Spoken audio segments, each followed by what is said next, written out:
never had a threesome. I've never had an experience where I read something so cringe that it made my tummy upset. One of these two things is about to change tonight, and I don't think it's the threesome. I just read something from, yet again, my deep diving onto the horrors of modern dating with absolute deranged weirdos. And the whole interaction was so mind-bogglingly peculiar that my body couldn't help but suffer from a physical reaction after finishing this adventure. I don't know where these men are coming from. These dudes are just being printed in the cringe factory and being thrown into the dating world as like the worst NPC encounters you could ever have. So anyway, let's go ahead and dive in, but before doing that, just a quick heads up. The Moist Global Retro Basketball line is still available right now. This is the best assortment of merch the internet's ever seen, so you can go to moistglobal.com right now and pick something up, links in the description. I just read some of the backstory she was posting about this situation in the comments, and it's actually pretty sad. Apparently these two had been dating for about 3 years. It was a horrible situation all around, and a couple months ago she left and took the kids. But this is the most recent interaction between the two of them. She 100% made the right move in leaving. This guy seems like a fucking menace. But anyway, it begins innocently enough. That's good, just working away with 3 exclamation points, so he's having a jolly old day at work. Did you get to the doctors yet? She says, yeah, I have COVID. What did he say it give you? What? What did the doctor say or give you to feel better? Take Advil, Tylenol, sleep as much as you can, and quarantine. This is so timely because I myself just finished going through COVID over the last 11 or so days. And this is the 3rd time it's fisted me. It has gone elbow deep in my ass 3 times, and all 3 times that is the exact same advice I was given by doctors. Now, of course, you can still ask for like a Paxlovid prescription if you want. It should help with my symptoms, but it's not usually the first thing they give you unless you're someone who is at risk for complications, I think. It is an option, but typically they'll just tell you that. You know, take Tylenol, sleep it off, rest, fluids, simple stuff like that. So, it seems innocent enough here, and the guy she's communicating with almost seems jovial. You know, like when he says, just work it away, I can already see him typing that and going, just work it away. You know, one of these with a big old smile on his face ear to ear. He seems like a happy-go-lucky kind of guy. And then it all falls apart. This feels like a real Jekyll and Hyde situation. He immediately just doubts her, doesn't trust her, accuses her of lying. Lol, so you didn't go to the doctors. Before this turns into a fight, just tell the fucking truth, lol. She says, I did. There's no meds for this. Yes, there is. Go to the doctors, lol. I need the address and the name of the clinic that told you there's no medicine. Also, the name do the doctors. They will be losing their license. So he's fucking spiraling immediately here. And I feel like this isn't exclusive to just him. I feel like a lot of men these days assume that every girl they interact with, even their significant other they've been with for 3 goddamn years, is some kind of lying, cheating partner or something. So they're constantly interrogating because they don't believe anything they say. I feel like there's just so many dudes out there with this like insecurity within them where they doubt everything their partner says, believing that they're cheating in some way. They're lying about something, hiding something. And it's fucking awful. So this guy is trying to checkmate her here with the scholar's mate. Like, okay, then give me the name and the address, because I'm going to call them to double check, because I don't believe you, madame. She then says, stop being so fucking melodramatic. I seriously don't need this shit right now. There isn't anything they can give me. I'll be fine once it works its way through the system. He just continues to press, please, name of the doctors, location you want to, please. I know you sick. That's why I'm jandling this for you, and just need to know which doctor you went to. I can handle this properly. This guy has so much steam coming out of his ears, it's clouding his eyes. He can't even fucking type properly. He's typing like a caveman. He's going full Neanderthal mode here. Like, what in the world is happening in his noodle? He's gonna start jandling this? That reminds me of joking. Like, that was an old thing on the internet where you're supposed to, like, masturbate in a certain way to elongate your wiener. Jandling feels like it's some kind of, like, sub-discipline of joking. But anyway, she says, I don't need you to scream at the receptionist for no reason at all. Stop being ridiculous. I won't scream at anyone, just tell me the information. Skit K can handle this, please. If you don't provide it to me, it's because you're lying and didn't go to the doctors. There's nothing to handle. So just tell me the name of the doctor you saw. This douchebag is making so many typos, it looks like he's trying to transcribe the scat man. Skibbity deep boop skibbity I can jandle. It's like ridiculous how crazy he's going because he's so angry. I don't know why he even thinks she's lying about this. He admits that he knows she is sick. So why would she lie about going to the doctor? What the fuck thought process is that? I know my girlfriend is sick, but it's probably dick sickness. She's probably hungry for cock and it's causing her physical pain. That's probably what it is. She didn't go to the doctor. She went to a penis appointment. That's what it is. She's lying to me about it. I knew it. It continues to just get out of control. She says, lol, I shouldn't have to prove to you anything. I'm sick, I have COVID. She's absolutely right. She doesn't have to prove anything here. She doesn't need to try and, defeat his delusions. That's not her responsibility here. She's done nothing wrong. And he just continues, you're not proving anything to me, lol. There is medication for this. I know for a fact, as I know someone else who had COVID last week. There isn't, unless you're old as fuck or have an autoimmune disease or your lungs are shit. Otherwise, you're just a carry through like a normal fucking virus. Yes, there is. Let me call the dude it. And I will get you proof. Where did you go, baby? That comes out of nowhere. After all of this, he hits her with a where did you go, baby? I can already just tell from reading this shit, this guy is extraordinarily manipulative and a completely insufferable person to be around. But anyway, she goes, I went to a walk-in and frankly I'm not going to allow you to cause a muck over nothing. I'm going back to bed. What walk-in clinic? If you don't tell me, I'm don't with you. Because I'm not a ducking idiot and I know you're lying, haha. You have 3 minutes to get me the address of the walk-in clinic or else. So now man's out here setting a time limit. He's dropping the ultimatum. You give me the name, and I will hunt them down. Out here like Liam Neeson, about to track them down with his particular set of cringe skills. I guess his thought process was he just wants to confirm that she actually went to the doctor, because for some reason he doesn't trust her even slightly, even though they've been together for 3 years. I also imagine if he did call them, he'd start yelling and screaming and causing a big hoopla because he seems like that kind of unhinged, deranged lunatic that would do shit like that. But anyway, the 3 minutes to give me the address of the walk-in clinic or else, that's it. Buy more chances for you. She says, fine, be done with me because I don't want you yelling at someone for no fucking reason. He says, no one's going to get yelled at, you're just nothing but a liar and KM Jot a fucking idiot. I wouldn't have even called them, but everything you say is a lie, and you think I'm an idiot, and you can fool me. Anyway, joke's on you, enjoy, hope it was worth it, kid. His use of exclamation points and emojis is absolutely infuriating, but even more so than that, the cherry on top of the shit cake is him saying, hope it was worth it, kid. He's speaking like he's back on Xbox Live at a Call of Duty lobby. What? Hope it was worth it, kid? Oh, God, sickening. But clearly the reason he's using the emojis and the exclamation points is he's trying to put on this strong, masculine front that none of this bothers him.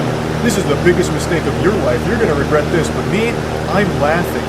I'm having fun with this. This means nothing to me. So much so that I'll drop a laughing, crying emoji and 5 exclamation points. Haha, not hurting me. He then says, lol, joke's on me because I'm sick. Great joke. Love that for myself. Love that I feel like I'm being dragged through the mud, fire, and literally feel the worst ever. Great support. Thanks. Joke's on you because you lost the best man in your life because you'd rather lie than tell the truth. Leave me alone. Fuck. Oh, my God. It's just so painful reading this. It's so fucking sad reading this, knowing that not only have they been together for 3 years, but I guess also have kids. And speaking of the kids, his final message to her is this.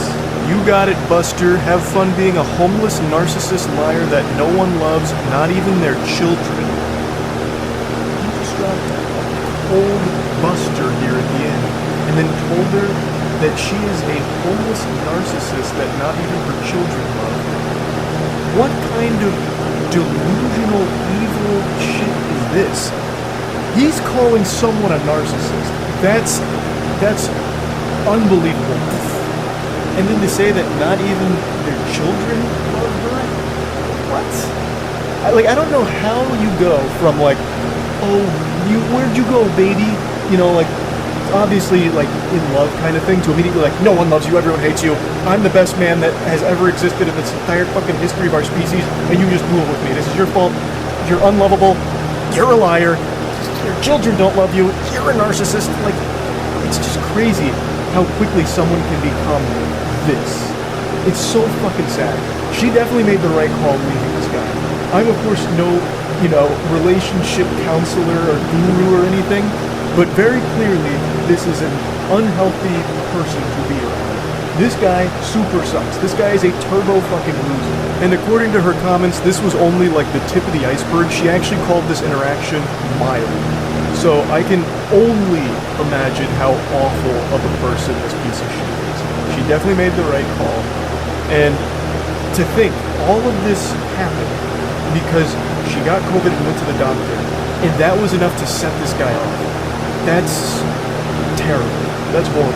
But yeah, like I said, I have been deep on like the modern dating scene, travesty, seeing like what all's been going on and being posted by people online.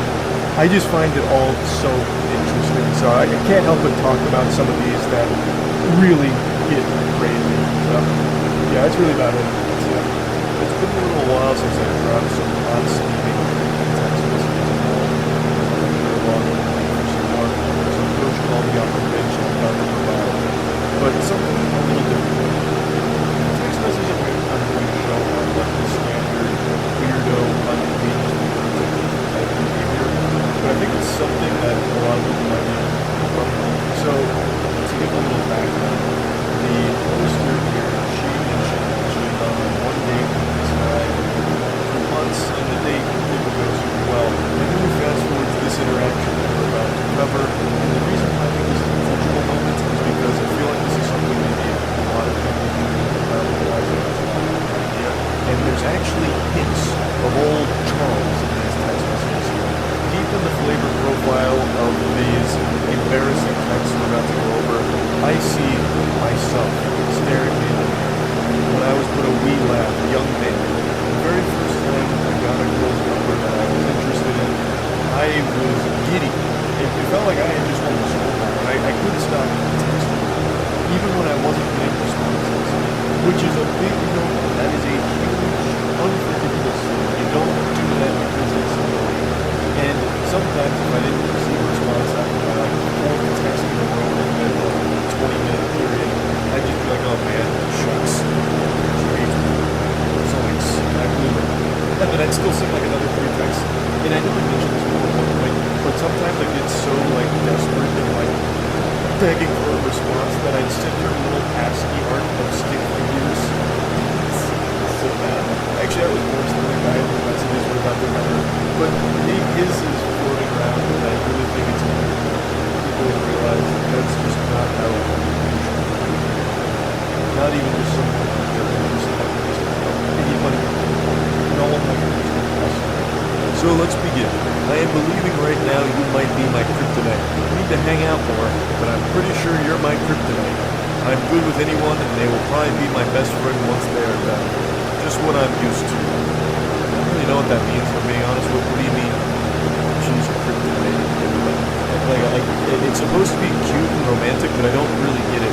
It's kind of like an insult to her. Like, look, you're bad for me. You literally poison me. You make me sick.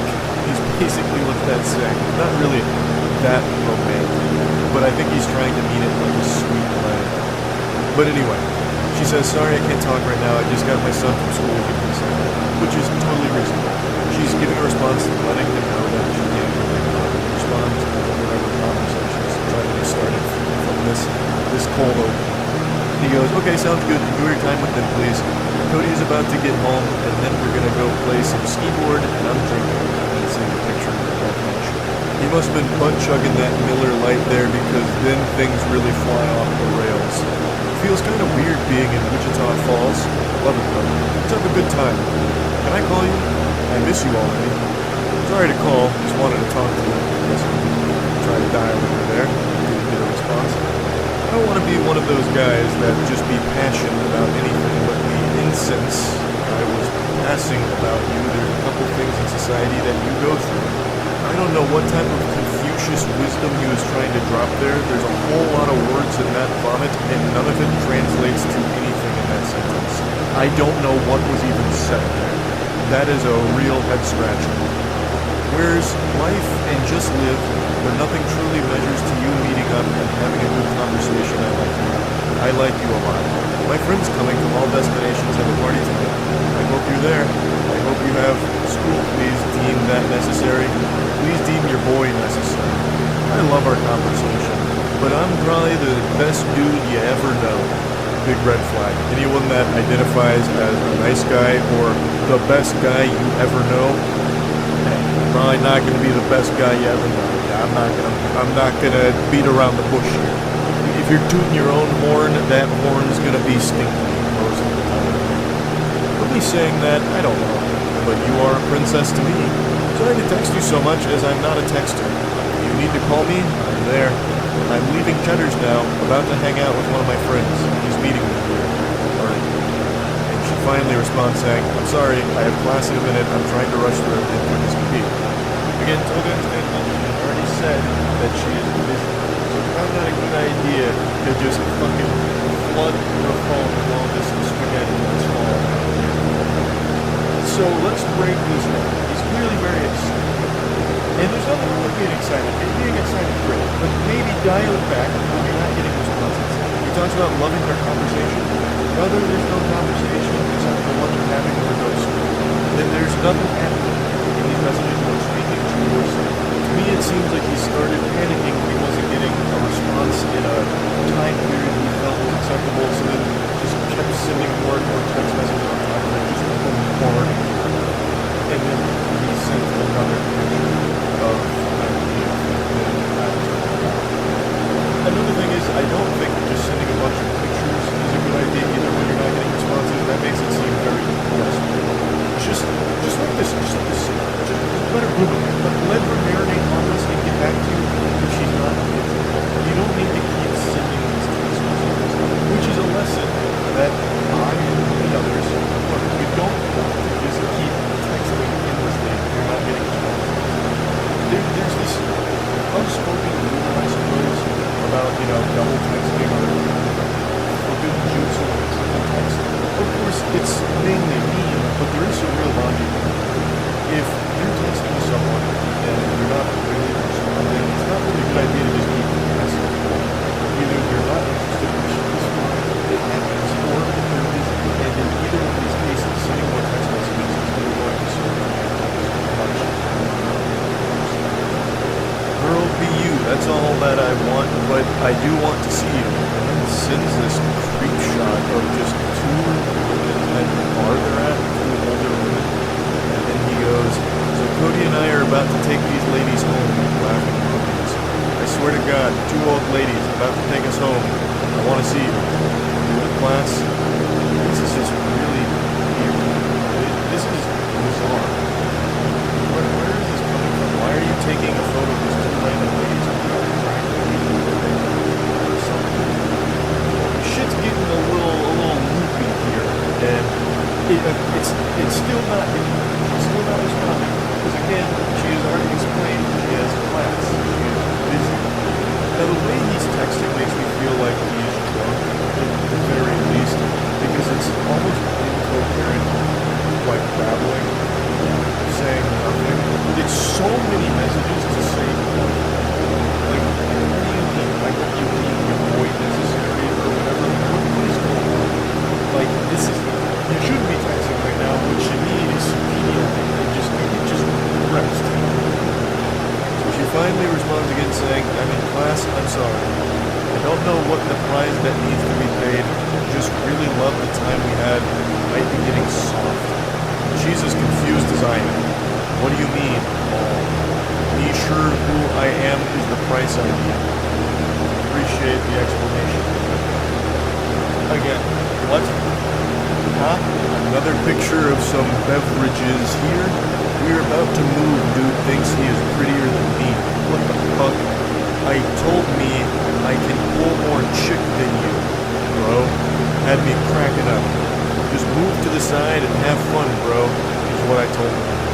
It's a picture of the song he is listening to. I don't know happening all night now.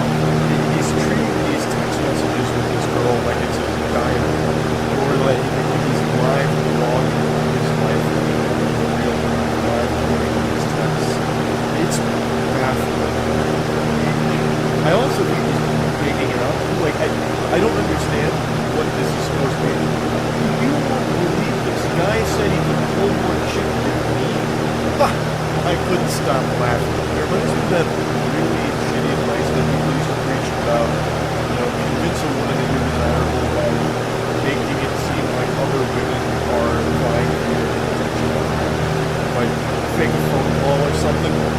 Pardon me, I'm getting a phone call. Yes, Stacy.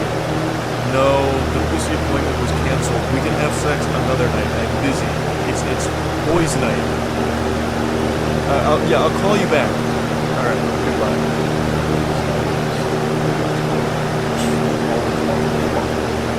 But anyway, like one of those things where it's like, oh, this guy's got so many girls are interested in this guy. I mean, maybe I should be interested in the line of thought. That's what those text messages scream to me. Just making that whole situation right there. Because one random dude's gonna go up saying that he's prettier than him and that he can pull more chicks than him. That's not like a cute interaction. Some dudes smell like ass. Laughing emojis. My goodness. What is the response even supposed to be? And then he just sends like another random photo of someone playing pool. Presumably him playing pool, I guess, I don't know. He just keeps sending all these fucking photos of beer, two old ladies, him, beer, pool. Why? Not a picture book. It's supposed to be text messages. Like a conversation. There's no conversation without fucking texting. He says, haha. She responds again, finally, after a bit of a drought, saying, that's nice. Yeah, that sums it up. Like, what are you supposed to say? It's just, oh, interesting. Nice. And he goes, not without you. We are at deep eddies. My goodness, lol. You are going to be able to come out. We will come pick you up. Am I going to be able to see you before the night is over with? Like he's going full dick man with a lot of these statements here. I think he has drank all of the course of the game. And still, after all of these messages, nothing of value is said. It's just been weird. You've sent 30 messages to almost no response ever. So let the lesson be learned here to not just keep texting it to the void. If you're not getting responses, don't force it. It's a bad idea to just keep sending text after text after text. This fool. And then she finally responds and she just gets right back to business. I don't want to be rude, but you knew I had class and I made it clear. I've been here an hour and a half and you have texted me 33 times compared to my 5 times. This was all. I bet a lot of you watching this thought that these text messages had come over the course of like a day or something. An hour and a half. Jiminy Christmas. I'm sorry, I do not want to pursue this any further. You don't understand boundaries or when someone isn't answering. Be safe and have a good night. I think that is a very understandable, reasonable, and respectful way of just getting this across here. He clearly did not respect boundaries or respect that she was busy. So I think this makes complete sense. And he says, I won't text you anymore, nor will I ever message you again. Have a good life. My apologies did not mean any disrespect. I hope you climb mountains. Truly like you. Glad you disrespected me now so I know. I get it. Wow. And then that emoji, I can only believe that emoji was supposed to be told me that you would keep me updated. We have a good life. And it's more and emojis. I mean, it could have been worse, I suppose. Yeah, anyway, just wanted to share this. Hopefully you learned something about it. Santa Claus came early with the fridge. His little helpers were cooking up something fierce and, well, got gifted under my tree a bit early today. I wanted to share with all of you. It's definitely different than the normal things we've been covering when it comes to this romantic rabbit hole of tragedy. the worst text messages, the worst flirting, the worst dates. This one is different from all the others I've covered, actually. So cozy on up with your favorite Christmas sweater, get under the mistletoe, and get ready to kiss your sanity goodbye, because this one is a real head scratcher. For the first time in this goofy little series history, we're getting the perspective of a man talking to a woman here. Usually it's the other way around, where a woman has a really creepy encounter with a man and things go cattywampus, shit pops off, tits up, it's all over the place, it's a catastrophe. This time, we're going Freaky Friday mode, we're switching bodies here, so we're on the perspective of a man who has just matched with a woman from Tinder. They've been talking for a little while and it leads to this. I'm jealous, I want ribeye. I'm assuming they were talking about ribeye. I'm quite the detective, I know. I just have a hunch that that's what the conversation was about. She then continues, "Lol, I'm glad you liked that." And she says, "I would happily cook for you. What's your favorite food?" "Oh, you will? I love baking, so maybe I'll bake you a cake or some bread, lol. I love steak, rare or medium rare." I love that idea. When can we make this happen? What a great start. I dare say these two are soulmates. This is wholesome, the exchange is going super well. Looks like they're about to set up a date, cook together or bake together. How could it possibly go awry? The good vibes continue. I'm not sure. You haven't asked me on a proper date yet. And she says, "What are you up to tomorrow evening?" This is already looking like something out of a Hallmark movie. This is super efficient, super, great all around. She says, "I'm pretty sure my family is stopping by because my sister's in town, but I'm not completely sure. What about you?" "I see. I've got nothing tomorrow evening. I'd like to schedule said date with you, but I also need to maneuver around holiday busyness. Do you have availability 12/26? She says, "I'm off all next week. The 26th would be perfect," with two blushing, smiling emojis. And I'm just sitting here, smiling, blushing, reading the story. Got me cheesing it, so happy and wholesome. I also find it cute that in order to schedule the date, he conducted it like it was some kind of business meeting, penciling her in and blocking it down. And the whole thing is just adorable. So how could it possibly end up in the shitter? What went wrong? Well, let's take a peek. Beautiful. It's a date. Would you be comfortable coming to my loft and blank and we can cook? I have a cat here too. She's lovely. To which she responds, "No, I'm sorry. I don't do apartment dates for first dates. That literally made me so disappointed that you said that as a suggestion. I'm going to cut this loose. I hope you have a good Christmas and good New Year. Wish you the best." To which he says, "All good." That's a totally understandable position from the woman here.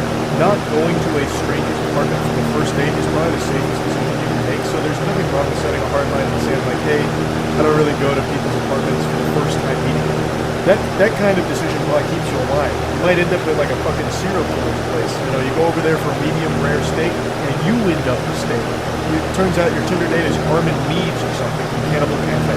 So there's nothing wrong with her not wanting to go there for the first date. But she immediately jumps to being like, "Alright, we're done here. I'm so disappointed you even suggested it."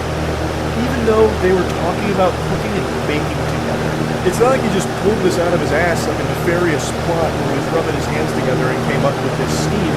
They were talking about cooking and baking together. How are you supposed to do that together outside of a household or an apartment or something? There's really no way to do that, so it should be pretty obvious why he suggested it. He wasn't pressuring her into it. He even said, "If you're comfortable, here's an option I think would be fun," since we're talking about cooking and baking.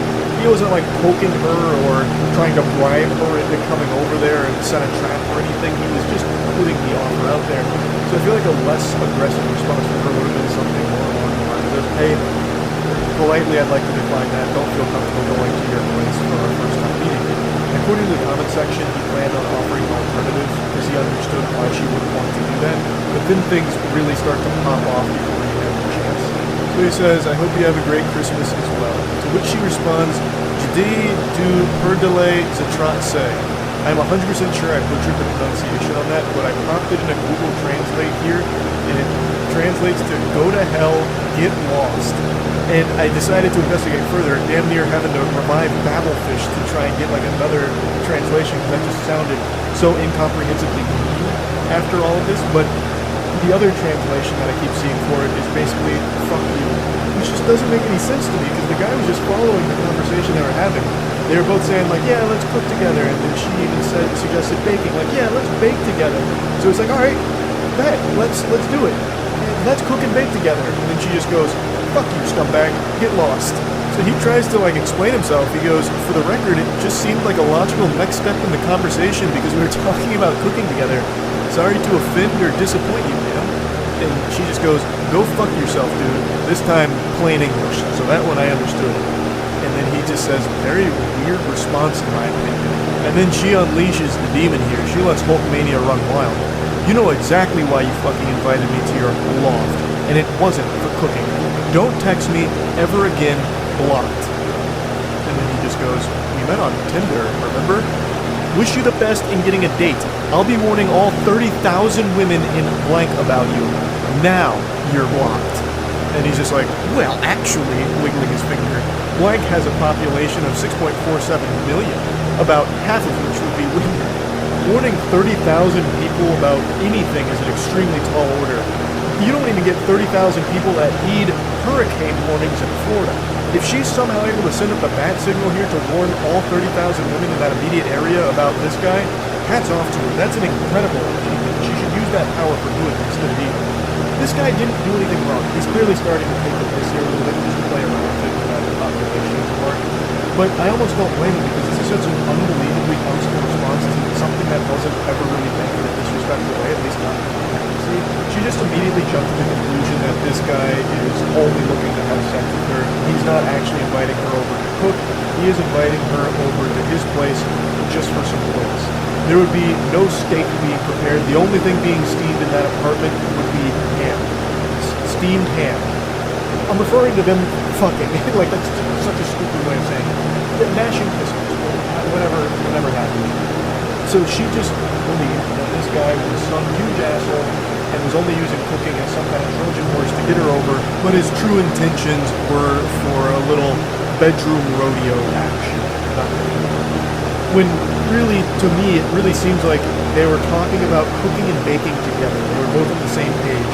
So when the idea of a date came up, which she proposed, the logical conclusion you draw is, hey, we've been talking about cooking and baking together, let's do that for our date. Like, it doesn't really seem like there was any kind of malicious intent behind it. And he never really had a chance to offer an alternative because she immediately just shut that up and down, which she has every right to do. There's nothing wrong with that. But it does seem like he wasn't trying to just be some douchebag or whatever. Like, it seemed like he was just offering a date that they had been talking about as a mutual interest. I'm sure he probably would have offered an alternative since she wasn't comfortable coming over to his place.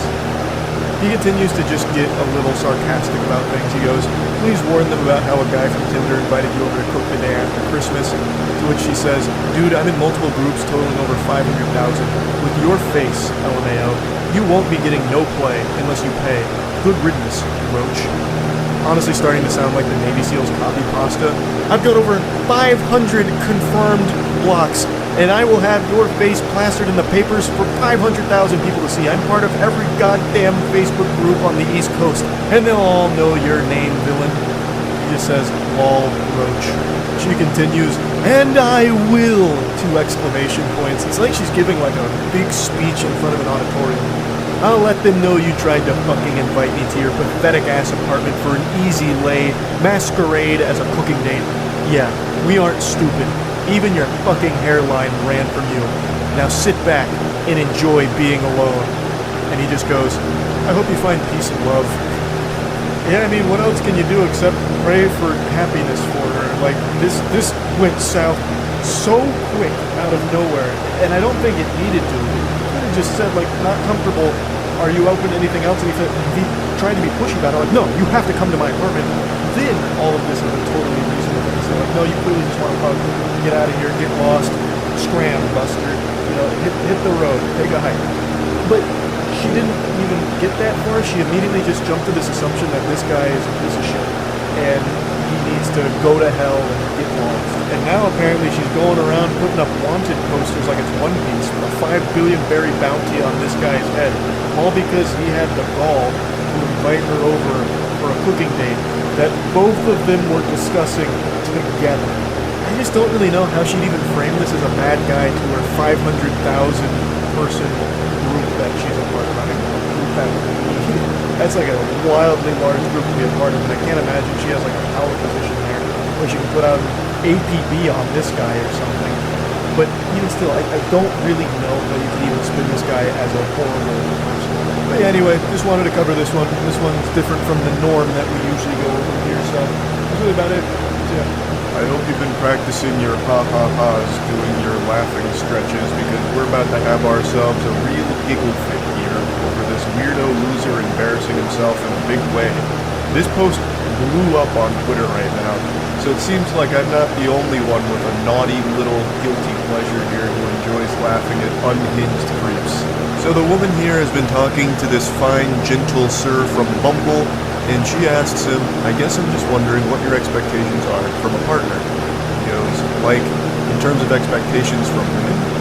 Or men, I don't know how you see it. And he goes, women, not men. He uses 2 periods here, so it feels like this was like very serious to him. He put his foot down on that one, so there would be no confusion. So then she says, well, okay, then yeah, what are your expectations for your girlfriend, wife, whatever? Can I be honest about it? It might be seen as outdated or something, haha. To which he says, yeah, of course, this is a judgment-free zone. It's almost cute to imagine him typing that, like, be honest about it. And then she has to reassure him, like, yeah, of course, this is a safe space for a super special Sigma like you. She's about to unleash the demon with that one. She doesn't know what deal with the devil she just made here. Now, while she might not be judging him, I certainly would be. I'm be judging this motherfucker like dread. I'm gonna charge him with a capital offense of cringe here, because it's about to get brutal. So he spills his guts. Honestly, I'm looking for a traditionally feminine woman. Someone who isn't going to mind being the child rearer and homemaker. Someone who's going to take care of her appearance and herself and just all around is content to be a female in our relationship. I know that's pretty anti-feminist or whatever, but it's just how I feel. Paul. So he expresses his preference when it comes to a relationship and partner, and all power to you. And I believe this is something called trad wife, a term I just recently learned with this post going viral. So forgive me if I'm not 100% familiar with the nomenclature here or what it means, but based on what I've read, it refers to like a stay-at-home partner who will cook, clean, and take care of the children. Basically anything you used to see in old black and white television shows when it comes to the family dynamic is what trad wife refers to. It even stands for traditional wife, I think. So he's just expressing that that's what he's looking for here, and she responds very positively to it, saying, oh, slay, I don't think that's anti-feminist or outdated at all. To be honest, that's pretty similar to what I want too. All kind of my dream, if I'm being honest. And he goes, really? Well, Raggy, we've got ourselves a real match made in heaven. These two are sounding perfect for each other. What they want out of a relationship and a partner seems to align wonderfully. So what could possibly go wrong here, right? I mean, how do you fuck this up? This is like fate bringing the 2 perfect soulmates together for the sound of things. So she goes even further. She's excited. She goes, yeah, double exclamation point. She's fucking pumping her fist here. I'd love to be able to focus on making my house a home, working on myself, and just be taken care of without having to stress about expenses or money. And then here's where it starts to go tits up. What do you mean? There's cracks in the ship, it's starting to sink. He's got his monocle on, he's about to start investigating, interrogating. He's entering fight or flight mode because something here went awry in his eyes, and he's not too happy about it. So she explains, just that I'd love a traditional man who's going to cover my expenses and make sure I'm getting what I want. Someone who brings that kind of masculine energy. And he goes, so you're looking for a guy who isn't going to mind buying you whatever you want and basically will just bankroll your whole life?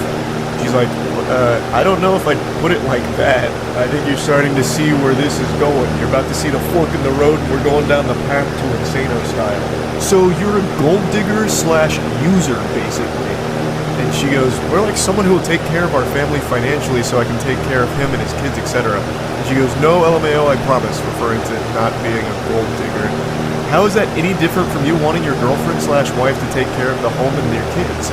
Feels like a double standard for you to call me a gold digger. Now let's break this down here and follow the breadcrumbs of his logic. So he wants a stay-at-home wife that will take care of the kids, cook, clean, do laundry, wipe his ass, wipe his tears when he fails his bronze to silver promos in League of Legends for the 50th time in a row. But when she expresses that she'd want a traditional masculine husband that would be working and providing financially for both her and the household, he takes a big issue with that. He starts wiggling his finger. Well, Actually, I shouldn't have to do those things. You're a gold digger for expecting that of me. That doesn't make a whole lot of sense, because as the initial tweet points out, he wants a traditional wife without him being a traditional husband. He then goes into a full soiled diaper temper tantrum meltdown. It's not a double standard. It's different because the things that I'm looking for, emotionally stable, takes care of herself, good with kids, are inherently female traits. Good women naturally have that stuff. You're looking for some rich guy who can buy you stuff. That's not naturally part of being a guy. It's totally different. I mean, especially because of how expensive life is in general these days, you think I'm going to be able to afford a $500,000 house on one salary just so you can play dress up and not have to worry about a job? You expect to not contribute to the bills or the cost of living? Fuck you.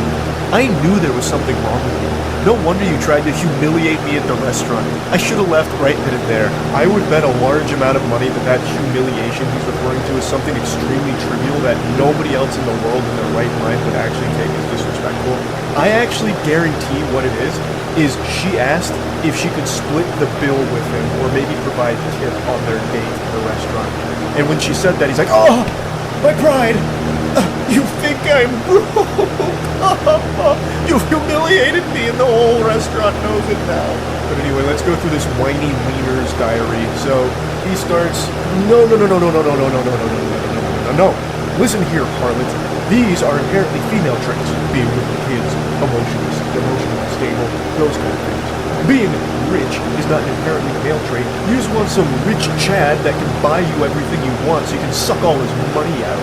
You expect me to buy you a $500,000 house on a one-salary income and you don't have to worry about getting a job so you can just stay at home and play dress-up?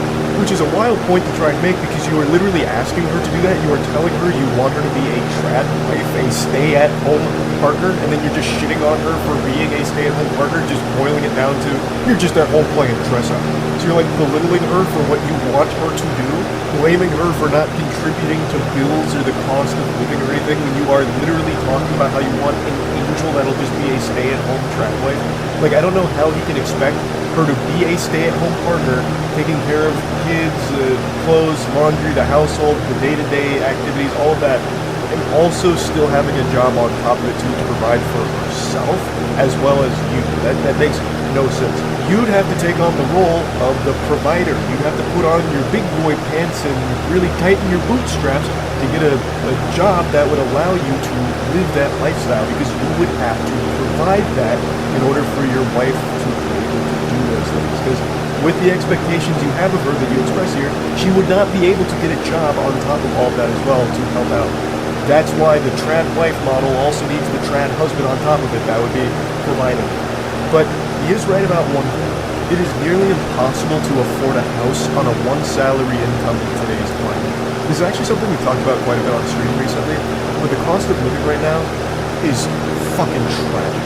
It is unbelievably expensive. You'd have better luck winning a house from a game show like Deal or No Deal than being able to afford one with just a one-salary income, because the prices are ridiculous right now. It's fucking horrible. So he is right that it'd be unlikely that with just him working, he'd be able to buy a house for his family. But in that case, he would need to understand that his partner would also be working as well to help with that, thus wouldn't necessarily be able to provide all the trad life things that he would expect with his partner. So she responds saying, "My guy, chill out, because he is having a conniption right now. Never said I was looking for a rich guy or a 500K house or anything like that, just that I want a guy who can take care of me, especially if I'm raising his kids. How can your dream woman be the homemaker and child rearer if she's also working full-time to pay the bills? I have absolutely no issue with gender roles or division of labor in a relationship. You're not looking for a traditional woman. You're looking for a maid and nanny who can also help pay your bills." And she is right on the money with that one. Absolutely fucking cooked him with it. That is exactly what he's pretty much describing at this point. He's not really even looking for a trad wife. He's looking for a fucking sex robot, basically, that can double as a, basically, nanny. So, someone who's going to take care of the kids, take care of the entire household, but then he can still come home and stick his pathetic cock in, and then call it a night with a brewski and passing out on the couch. And this is when the wheels fully come off. Fuck you! Just say you were only interested in me for my money. Next time you match with some sucker, tell him that up front so he doesn't waste his time with you. And she says, I paid for last night, my dude. So that must be the humiliation he's referring to. She paid for the meal that they ate together, and he still is fuming about it. He's still just fucking steam coming out of his ears about it. And she goes, what do you mean interested in you for your money? Shut the fuck up. My comp sci degree is gonna do way more for me than your business one ever will, bitch. Now I know why you're getting a finance degree. Probably so you can scout out the rich guys and try and steal their money. And she just goes, if you're gonna curse me out and call me gold digger because I want a traditional man even though you want a traditional woman, something tells me you're not the type of guy I'm looking for. Lose my number, but I hope you have a good life. I really feel like behind his text messages, I can sniff the tears in his eyes. Like after he sent that final text message there, he threw his phone down and screaming and wailing into the bathroom where he locked himself in there for the next half an hour to calm down, splashing water on his face. These two, in the beginning, seemed to be perfectly in line with what they wanted out of a partner. And this felt like a great match here. And yet, Goofball was able to snatch defeat from the jaws of victory here, driving her as far away as possible, frightening her, and revealing that he is a massive, unhinged lunatic and a big old creep. Like, what in the world? She even paid for their dinner last night, too, and then he still had the gall to be like, you're only with me for my money. What? But the shamelessness still wasn't over yet. He came back later and then sent a message at 1:30 a.m. after all of this hoopla and just said, hey, you up right now? Trying to booty call the girl that he just had this embarrassing temper tantrum in front of. Hey, sometimes you gotta just shoot your shot, I guess, even after you make an absolute fool of yourself. I don't know what fantasy land he's living in that would make him think that would work. I don't know what he was expecting. Maybe he thought the Men in Black went and neuralized her or something, so she totally forgot about these text messages. But that was never going to pan out well there at the end. I don't know why he thought he might get some action from it. But yeah, I saw this floating around today and I just had to talk about it a little bit. I am so glued to these fucking awful text messages and like these awful dates and romance stories, man. I am in so deep on it. Anyway, that's about it. The specimen I'm about to expose you to is extraordinarily cool. Like this SCP weirdo that I'm about to unleash on your eyes. But I want you to take this as an inspirational motivator because somehow this goober was able to get into a serious relationship with Eliza 7 months. And if he can do it, anybody can. Alright, now let's begin our journey. This is a 26-year-old woman communicating with her 29-year-old boyfriend. Now, the previous night they had an argument, which we'll get into in a moment because it's crucial to the lore here of what unfolds. Now, this is the next day. She says, had some honey chicken with rice and broccoli from blank, how about you? He responds with a Naruto gif, which is already an incredible start here, and goes, that sounds good. I had a muffin and cheese lol, by the way. The call yesterday really sucked, but the New Year's Eve call was very nice. She says, I know lol. And then for some reason he decides to pour salt in the wound. He just digs the knife a little deeper, letting her know that it was probably the worst call he's had, lol. To which she responds, alrighty. Well, that makes me feel great. I'm heading to bed. Love you, good night. For some reason he thought it was a good idea just to remind her how much he disliked talking to her last night about what they were discussing. Oh man, that call last night, that was the pits. Jesus Christ, am I right, you fucking harpy? Last night's call was horrible. The New Year's Eve call was a little bit better, but goodness gracious, heavens to beds. The call before that, fucking atrocious. And it'll probably drop another Naruto gift. This time it's like an Itachi one casting a Genjutsu. Don't ever do it again. But anyway, the argument they had on the call before these text messages was about her mentioning that she might want to try shrooms at some point. It was basically talking about drugs and how she's not interested in drugs, but the only one she has even an iota of interest in trying is shrooms at one time. And he took a very hard stance against that. Like it was like he was a fucking DEA agent here. I'll drop the information right here if you want to pause and read it, but the gist of it is, she mentioned that shrooms at least sounded somewhat interesting to try. At some point, though, she was never really being serious about it, and if she ever did want to try it, she said that she would talk to him about it first before doing anything. It wasn't going anywhere. Eventually, she said, you're right, I'm wrong, sorry, and tried to move on to the whole conversation. But it looks like that was never in the cards. It's weighed heavy on the mind of her boyfriend, who brings it up out of the blue again, just to remind her how awful the conversation was. In the follow-up message, he decides to just go whole hog and let it all hang out here to just reignite this argument.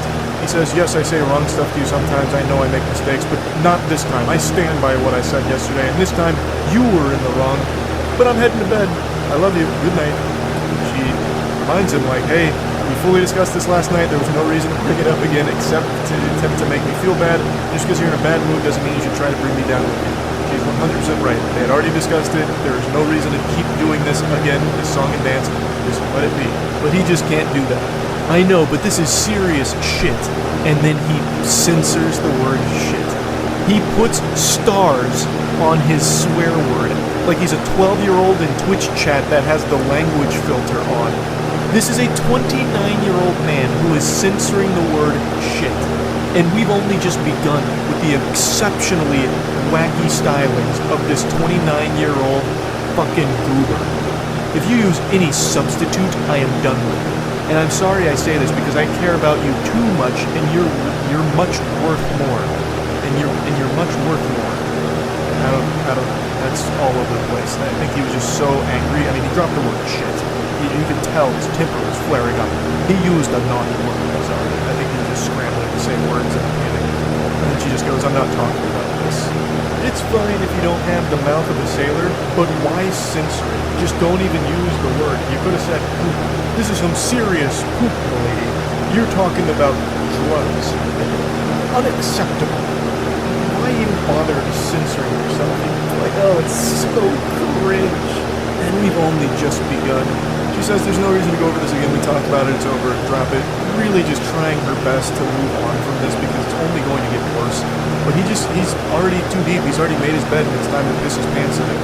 Okay, but promise me you want to do it and I will drop the whole thing. She again reminds him, I already fucking told you I wouldn't do anything without talking to you first. Leave it alone. I'm done with this conversation. But it's just not registering in his mind. His neurons are just firing and he's going into flight or fight mode and he's fighting his own demons here. Don't get angry at me just because you had a drug problem in past. That's not my problem, that's your problem. Which is a crazy fucking thing to say to your significant other. Jesus. And she goes, bro, you're being dense right now. Just shut up and leave it alone. This isn't a conversation we had over text and we already talked about it on the phone. Just drop it, dude. Now, if you pause to read the explanation for context around these messages, you'll know that the drug problem he's referring to is her smoking weed when she was 19 and the one time she tried cocaine. That's the drug problem to this guy. He speaks as if he's like a 14-year-old boy who just had a class on DARE and now he is scared. He can't sleep anymore. He has to go to bed with one eye open and Narcan on the dresser next to him just in case a burglar comes in and tries to force him to OD on drugs. Like drugs are out to get him and everyone he cares about. And he just keeps spiraling. You have to change that blank. He's literally beeping himself with a sensor. You have to change that beep, stupid attitude. And I'm not your beep, bro. And I'm not your beep, dude.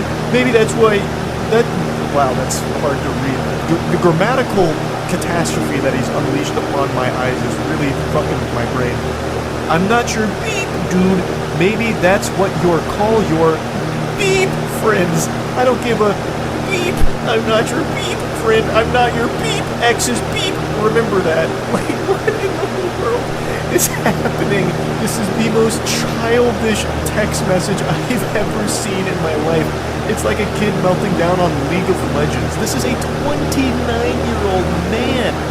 And he's speaking like this. He's a fucking boy. He's a baby boy. Why is he censoring his texts like this? Oh, it's so awful. It's so bad. I can't even parse what he's trying to say with his last statement there at the end. I'm not your fucking friend, which is, again, a wild thing to say to your significant other. You're supposed to be their best friend, basically. That's the whole point of being in a relationship, but whatever. But this is where it gets extraordinarily confusing. And I'm not your fucking ex's blank. Remember that. Your ex's what? Your ex's fuck? Remember that? Is that what he's saying? I don't know. What does that mean? And she says, I don't know what your problem is, but directing at me is not going to help. I'm not talking about this. I'm done responding for the night. Have a good one. And he just goes, we done if you keep going. So full-blown caveman right now. I will drop it now. Anyway, how's your day? all of this into like immediately de-aggroing like an NPC in a video game. He's like, oh, so how was your day? You have a good day today? I bet you did. I bet it's better now that you're talking to me, right? And then her response is, it was better before you started this. And then that once again sends him off. Well, that's your problem. I just don't want to crackhead girlfriend, and please don't call me bro. I'm not your stupid friends. What crackhead girlfriend? What are you talking about? She mentioned that the only drug she'd be interested in trying is shrooms, and she wouldn't even actually do it because she doesn't have a real interest. That's just the only one that even sounded somewhat appealing. He's lost his marbles. He's off his gourd for this. And eventually she's like, just go to bed. You need a nap. You're not you when you're tired. Then he hits her with like a threat. It'll be really funny when you're 6 feet under. And she goes, oh boy, here we go again. He says, anyway, enough of this. And I think he's referring to, if you try drugs, you're dead instantly. You'll instantly die if a drug touches your body. It'll put you 6 feet under. Instantaneously. Like, I don't know if he's actually threatening that he'll put her 6 feet under, but that is kind of how it reads. But I think what he's trying to say is that the drugs are going to kill her, and he's the only one that can save her from going down this destructive path. Obviously, and here's a hot take, drugs aren't good for you. But what he's doing here is an outrageous overreaction. The way he's treating his girlfriend is unacceptable.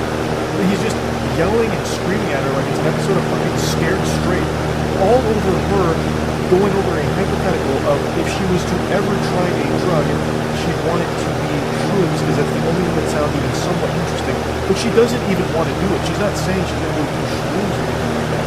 She's not going down this path to being a crackhead like he thinks she is.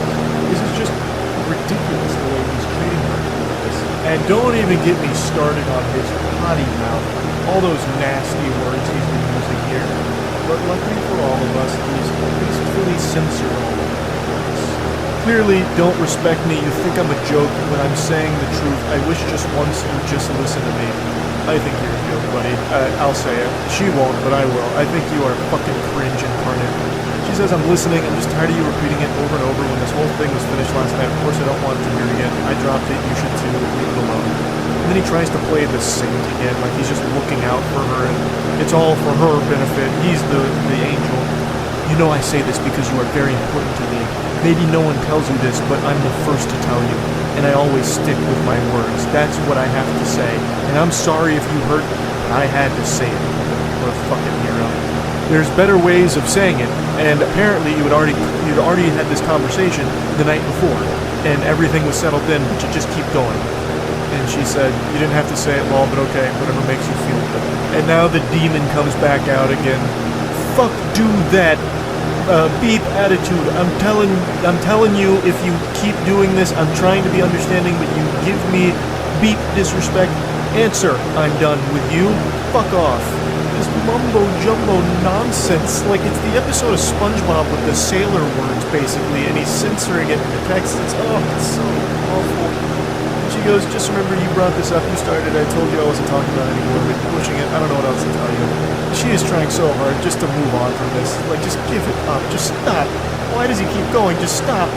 And then he drops another extremely mean, nasty insult, saying, no wonder your friend left you and your exes left you. What a huge piece of shit, just a horrible thing to say to anyone, let alone the person you are dating. And then she just goes, ouch, yeah, fuck you. And then he comes back with another confusing head scratcher. I was ready to drop it, but you keep fuck give me bitch, just stop now. What am I reading? What is that sentence? Oh man, no brother, this guy stinks. And then he's like, ooh, that wasn't nice and I'm sorry. Then he has an immediate change of heart within 2 minutes. And then he's like, he goes full apology mode here to try and save this, even though it's unsalvageable. This is where the relationship should end 100%. He goes, I'm sorry for being and beep. I should have never said that. That was my fault. I really apologize. And thankfully she shoots that garbage down. I really don't want to hear from you. Good night. And then he tries again to go really sweet talking, like, oh no, it's all a misunderstanding. Baby, I'm really sorry. That part I said, I didn't mean it. I'm really sorry. Anyway, baby, I'm so sorry. I should have thought more about your feelings, and at that time I wasn't thinking, and that part I said was really not nice, but I love you. So he signs off with yet another completely incomprehensible, dumb, stupid text. But at least there was no censoring in the last part. He didn't use any foul language that needed to be censored. This is a classy guy. He wouldn't want any of those yucky words being censored in his text. But yeah, as far as I can tell, she is planning on leaving him. I think. He said she's not going to give him another chance to show this side of her, because this relationship should continue past this point. That right there is the kibosh on the things he said about this. She didn't do anything wrong. She was just talking about hypothetical if she was to try and drug again, something interesting. But she even said multiple times she didn't want to, and she wasn't planning on it at all. This guy just had this crazy overreaction to it. So yeah, huge weirdo, big cringe guy. That's about it. Yeah. I know my calm, composed, stoic demeanor may not give you any clues or hints at my internal struggle, but trust me, right now, I'm spiraling. I'm falling down a dark path I swore I'd never walk again. Like a former addict who finds the pipe once again, I have found my long since abandoned trail. I have become hooked on reading horrible text messages from dudes trying to get laid again. It's been many moons, and some of you who have been around the channel for a while may remember I've made a lot of content covering horrible pickup artists, as well as horrible text messages with self-proclaimed nice guys who are one gentle no away from letting the demon out and just flipping the switch to a full-blown conniption. Like, the word boyfriend would be, a Winter Soldier event that would have them just go ballistic. And I've made quite a bit of content, both laughing at the absurdity of it, as well as using it as an educational tool, like, hey, don't be like these goobers. But over time, I started kind of petering out from doing that because I just made so much of it, and I stopped indulging in that kind of content until recently. I could only fight the urge for so long. The werewolf is coming out. It's a full moon, and that moon is nothing but fucking cringe. I saw some text messages today that I've just got to go over. Now, before we embark on this journey together, it's important that I let you know that these are two college students. As we go through this, you'll probably assume that it's two 13-year-olds, but that's not the case. These are two college students that worked on a group project together, and now we're coming in after the completion of the project. So, they say, I just emailed Professor the final draft, so we should be good. To which the poster says, yay, and then sends a meme, go team. I really enjoyed working with you. You seem like a very sweet and smart girl, and I'd love to take you out sometime. To which they say, that's very kind of you, but I have a boyfriend. Oh boy, she said the phrase, I have a boyfriend. There is no phrase more powerful in the English language than that. The strongest sentence ever constructed. That's like the nuclear bomb here. I have a boyfriend is a phrase, nay, an incantation, more powerful than Avada Kedavra from Harry Potter. And it's just been deployed.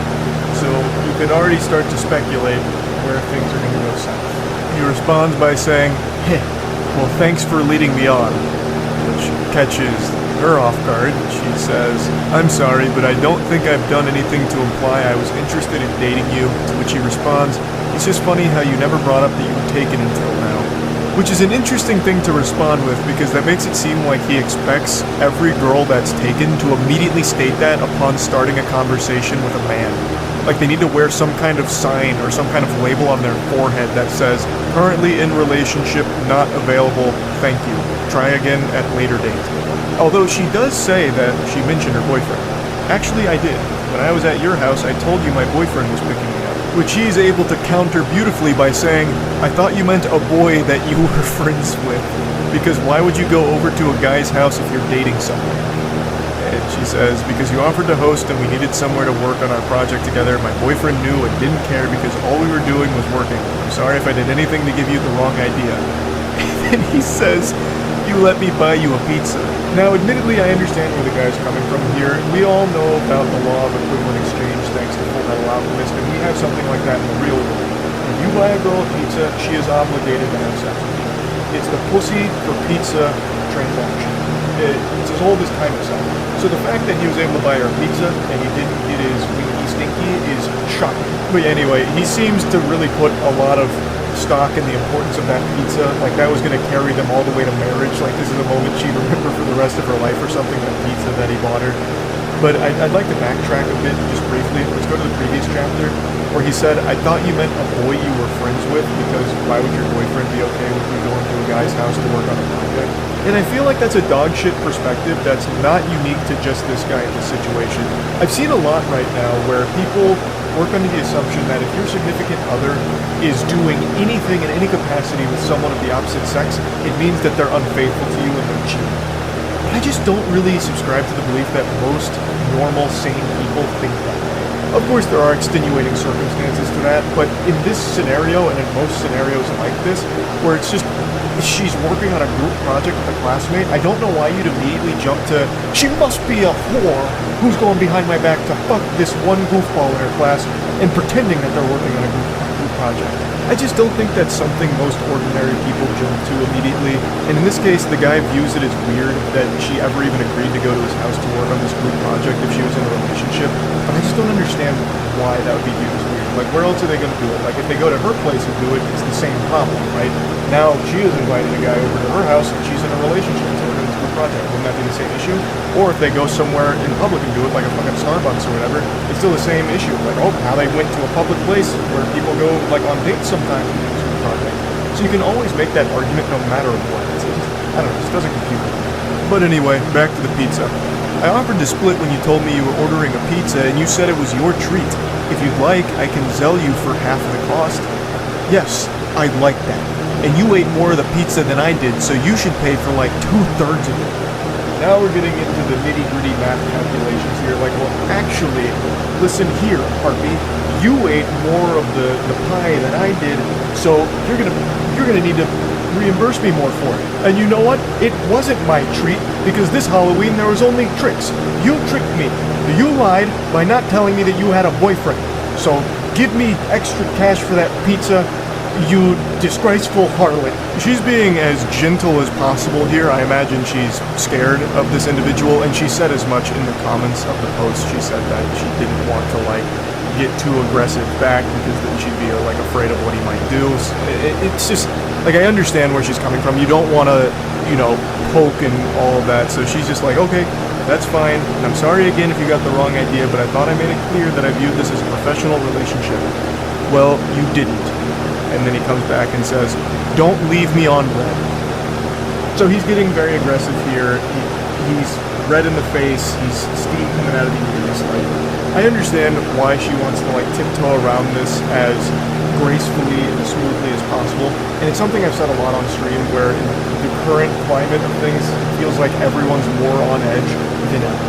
Like, I've read so many stories over the last couple of years of people snapping at the smallest of things. Like, even the most minor inconvenience.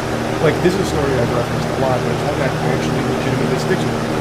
There was a murder at a Subway where a man shot 2 Subway workers because they went a little heavy on the mayonnaise on the sandwich. Too much mayo was a death sentence for one of the 2 workers that was shot. The other one didn't survive. But I mean, it's things like that where it's never really worth pushing back. So in a case like this, I understand why she wanted to be polite about it. And I just want to mention that because I saw a lot of comments, like, not really grilling her or anything, but just really kind of wondering why she was being so polite in lieu of all of the aggression from this guy. And I totally understand why she was. I really do. I just wanted to point that out real quick. But anyway, it wraps up by saying, I don't think this conversation is worth furthering. Which is fair. And then he responds saying, it's ridiculous you even chose a guy to work with if you have a man. I bet he was upset even if he pretended not to be. Now, she explained this a little further in the comments. She didn't even choose him to be, like, her group project partner. Apparently the way the groups were chosen were people chose topics, and whoever had similar topics worked together.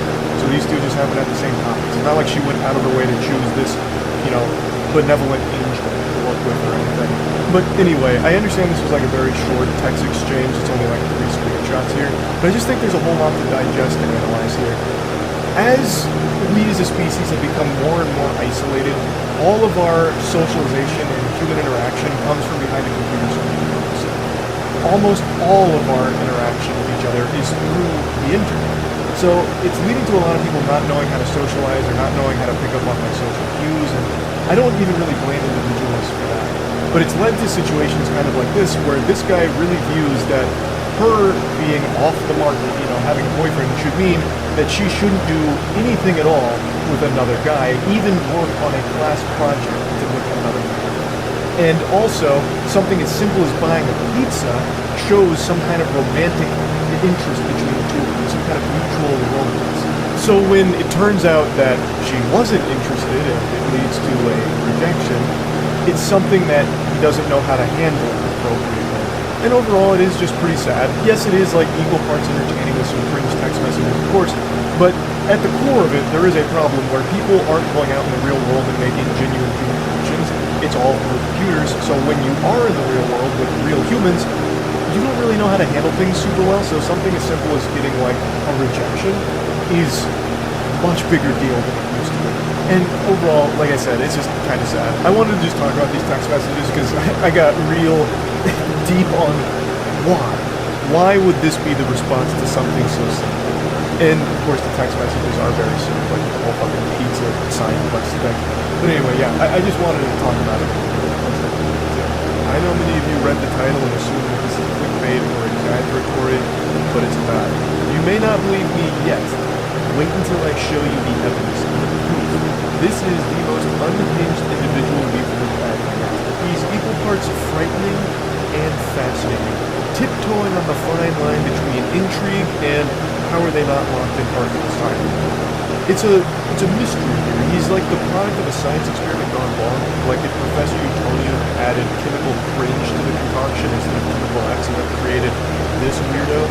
Since I've been down this rabbit hole, this bender consuming awful romantic texts and bad dating stories and bad dating videos and all that, this guy is now the competent fearless feminist. Like all great fairy tales, it begins over Facebook memes. So he says, "Did you block me on Facebook?" To which she responds, "Nah, my profile got deleted, maybe, I don't know, long story." And he goes, "You don't have to lie." I can just feel the sadness emanating from that line there. I can imagine him looking down and kicking his feet in some sand. And she goes, "I'm not. You can ask pretty much anyone. The profile is gone." To which he responds, "I'm not going to waste my time finding out you're lying to me. So now you're going to ignore me." This is, I'm assuming, a lot of time passing between those two texts. And by a lot of time, I mean probably like 5 minutes, because this guy's fucking delusional. So he double texts him like, "Oh, so now you're ignoring me? Now that I've called you out on lying about this?" He responds by saying, "It's not like that, it's just I don't like being called a liar." He then claims, "I didn't call you a liar, I just wanted to know what was going on." She says, "I told you and you said I lied, dude." I don't even know why he's trying to pretend that he didn't call her a liar. He can literally look at 2 text messages back and see that he point blank blatantly does call her a liar, basically. He's already off his board right now. He's fuming because this account that he follows posts memes that he likes, and now he doesn't get access to those memes that he's throwing into the country. But really, at the end of the day, it's not so much the memes. He wanted to try and shoot his shot here with the individual who runs the account. He then tries a new angle by going for pity. He's like, "Oh, I'm sorry. You've just been going through shit. That sucks about your Facebook." And then he's able to almost cobble together a normal human interaction here. He goes, "Shit happens, it's cool. Just been in my head and your memes brighten my day. I got weird because I didn't do anything wrong for you to block me like that. My memes actually got me banned." This reminds me of like the potion seller video on YouTube a while back. "You can't handle my strongest potions," traveler. But in this case, it's memes for Facebook. And he just goes, "For real? That's crazy. You post them all the time though. It must be something fucked up, Well, if you made another Facebook, you better add me first. I'll be waiting for your pay." Which he just tries to close it out by saying, "Lol, yeah." Next chapter in this cringe anime is him trying to pull out the Riz here, trying to showcase his game. "So what are you doing, dork? Causing more trouble for Zuck." He's going for like the playful insults kind of thing, like, "Oh, you dork, you fucking dweeb geek, what are you up to, huh?" And she just goes, "Nothing, we're just hanging out." That's so cool! I love that with the exclamation point. He's like, "Whoa, badass! I bet you're kicking ass in Animal Crossing, huh? Is it that fun? It's too much for kids. It must be since you keep ghosting me. Do you play any real games? which she's baffled saying, how's that not a real game? So again, a certain amount of time elapses between his first message with the, that's so cool, you see dialogue, and then him going, oh, this was so good, and roasting. So this guy's flipping emotions back and forth rapidly. His brain is all over the place, he's fucking moving straight. And then he tries to like make an argument out of this, successfully making an argument out of it, by the way, by calling Animal Crossing not a real game. So he tries to get like this sort of elitism about him when it comes to gaming. So I'm assuming he came straight from Reddit and was just ready to get argumentative about like what a real game is. Animal Crossing. Yo, you serious? Laughing emoji. It's dumbass animals or some shit being your friends. No real gaming. You know that. It hurts me to do that. And then she goes, well, what's a real game then? You don't have to get an attitude. I'm just making fun, dork. But why are you getting offended? I'm just insulting what you're playing. Like, what are you getting all bent out of shape over? Like, come on, calm down. What, are you on your period or something? Well, why don't you ask one of your dumbass animal friends to help you with it or something? Like, dork. Oh, it's so painful when these guys text. And it only gets worse. It gets even more outrageous. But he's so aggressive with everything. It's like he treats a text conversation like it's an active war zone. Rocket League is a way better game than that, but I guess that's not cute enough for you. Yeah, not enough sunshine and rainbows for you girly girls. This is a real man's Battlefield. And speaking of Battlefield, game like Battlefield, Cyberpunk, Far Cry, shit, Madden, that's a sport. And men like me play sports. I could help you play them. What a generous offer from this guy. Wow, tell me you're a basic white guy without telling me you're a basic white guy. You got jokes. Double laughing crying emoji. All that is casual shit. Pick up a real game and get on my level. I really appreciate that now she's just making fun of him directly to his face. I have no doubt she was laughing while writing all this shit just to string him along and continue to watch him embarrass himself like the clown he is. What the fuck are you talking about? I'm playing around, dork. Every game I play is so much more hardcore than what you just said. Witcher, Shin Megami Tensei, fucking Fable even. And that was the straw that broke the camel's back. She started to insult his gaming choice, insinuating he's not playing real games and she's more hardcore. He does not take kindly to that. Now he gets exceptionally whiny. Why are you being such a bitch? I'm literally trying to have a convo, that's it. And oh brother, it's the worst conversation ever attempted. I feel like I should have blocked you even if I did have Facebook. You're insulting my game choices.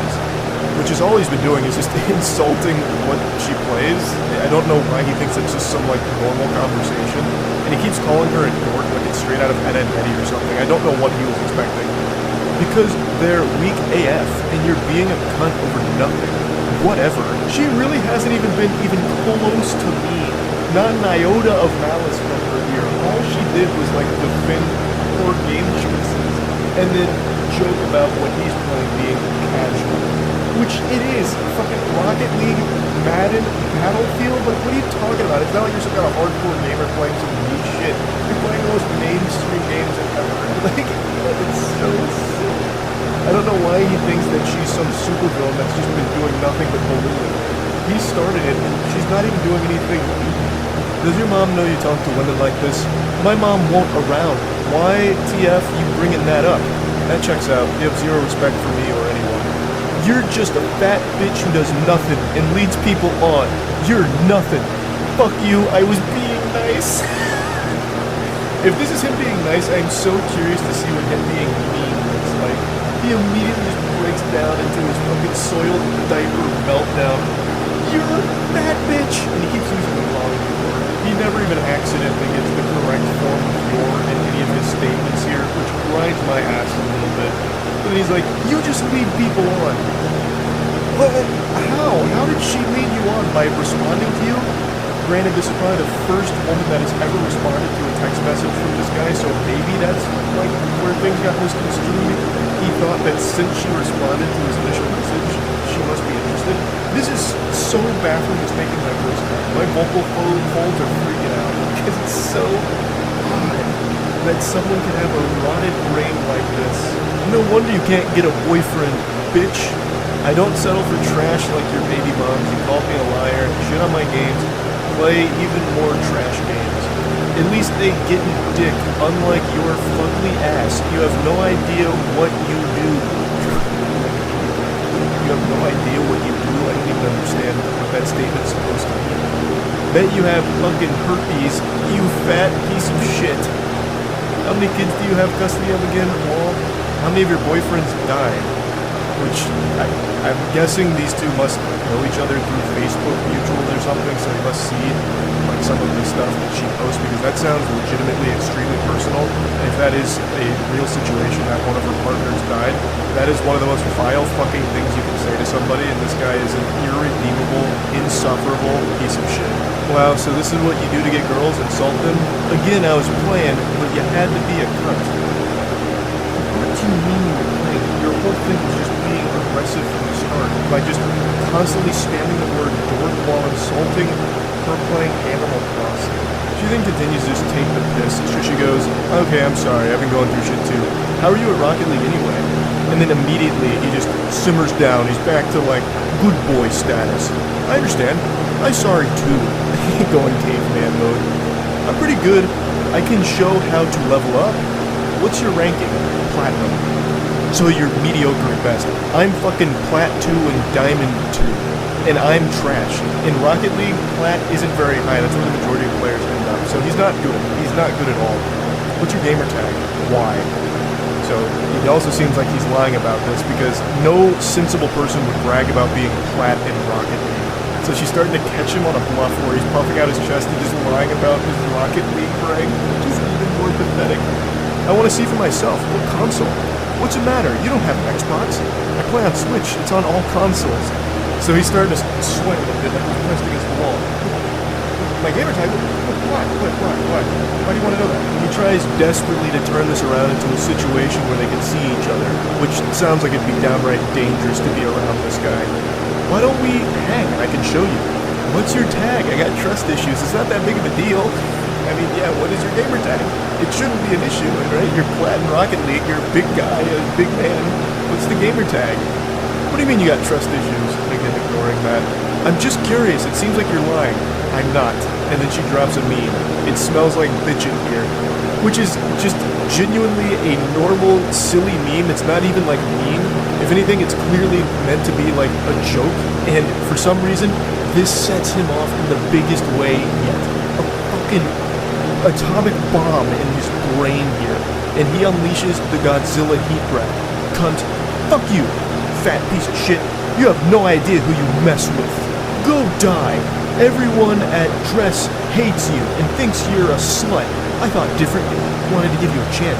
I thought you were a nice girl and want to be your friend.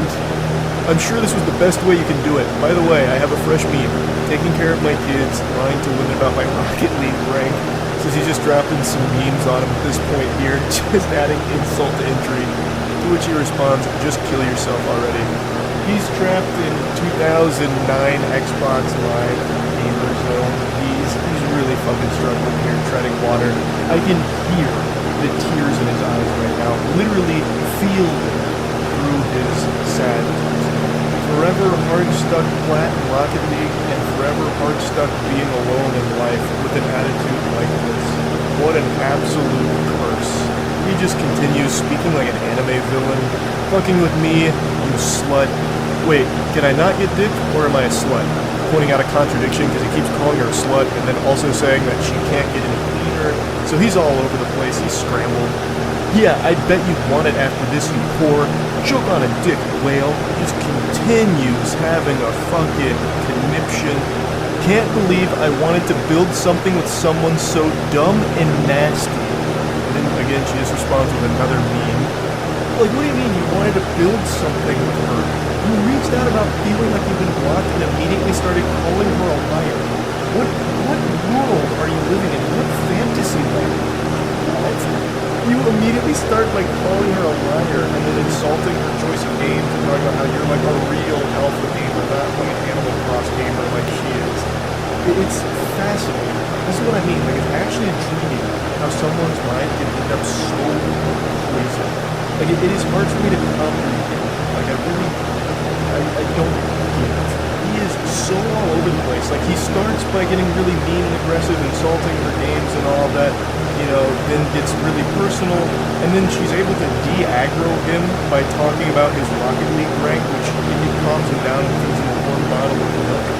And then the second she drops a meme making a joke, again, he explodes once more.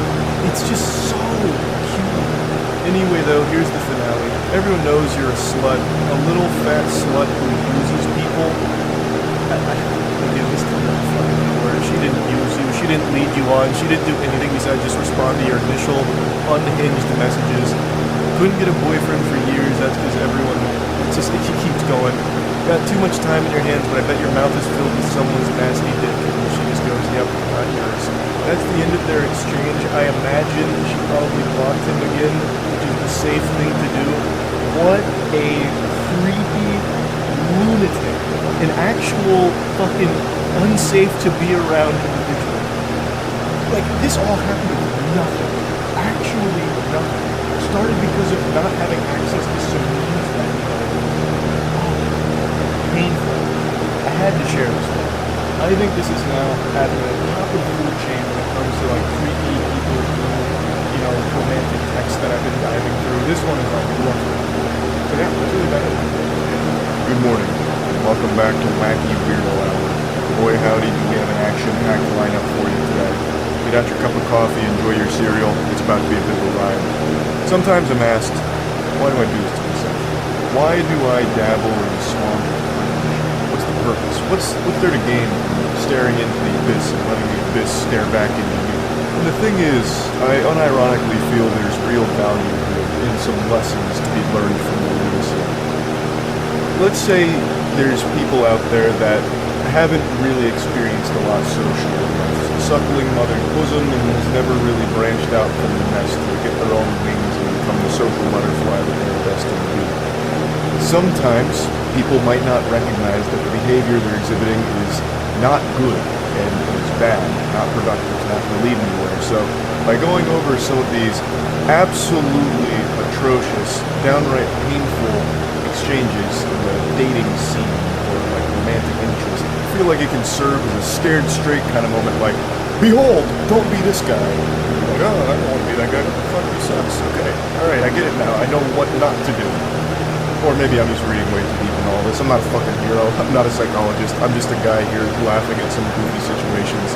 Anyway, the story for today is one I got tagged in a lot last night when I was at a Lightning game. So I actually watched it unfold in real time and had a sneaking suspicion that by morning this would no longer exist. The poster would probably remove it because things went out of control. That shit went cattywampus. And I was right. The posts were deleted, but I saved them. I made sure to. I said, dag nabbit, you're not keeping this from me. You think you can hide cringe, brush it under the rug, and I won't find it? Nope, I'm lifting that rug up with a big old smile on my face. I'll say, thank you so much for this yum yum yum, it's scrumptious. So I got the Library of Alexandria cringe, and let's just go ahead and explore. I had to censor so many handles that were tagged in this initial tweet here. It was like a fucking CIA document with all the redactions. But anyway, I've got it in working order. I don't want anyone harassed here, including the original post or anything, obviously, but I do want to go over this. So they made a call-out post out of nowhere. I don't want to be too rude, but I genuinely can't understand how this goofball, and then he tags the guy, got a beautiful girl like, and then he tags the girl. He says the dorkiest shit, yet has a massive following. I just can't wrap my head around how any girl would go for that. I really commend his efforts not to be rude. Great job tiptoeing around it and being polite while also getting to the point. Extraordinary manners, clearly. Excuse me, everybody, not to be rude, but fuck this guy. He's got a girl and I don't, and he's a dork and I'm a Chad. What's going on here, guys? What an injustice. He's not ugly, but Sabrina is objectively hot, where he's average at best. He spends all his time on Twitter, unlike someone who has a full-time job and a ton of money he could use to provide for a stunning woman like herself. Nah, screw not trying to be rude. He's a loser, to be honest. Oh, he was doing such a good job of not being rude, too. And then the wheels just fall off. It goes tits up. He goes off the rails. I like how he's, like, analyzing this now as if he's a researcher studying the phenomenon. It's a different password. So read it. It's a totally different thing. It's if he's not adding up here. There's something foul afoot. And then he had the gall to criticize that guy for being on Twitter all the time. Meanwhile, Goober is on Twitter all the time making whiny posts like this, just having a temper tantrum, tears in the eyes, shaking his fist.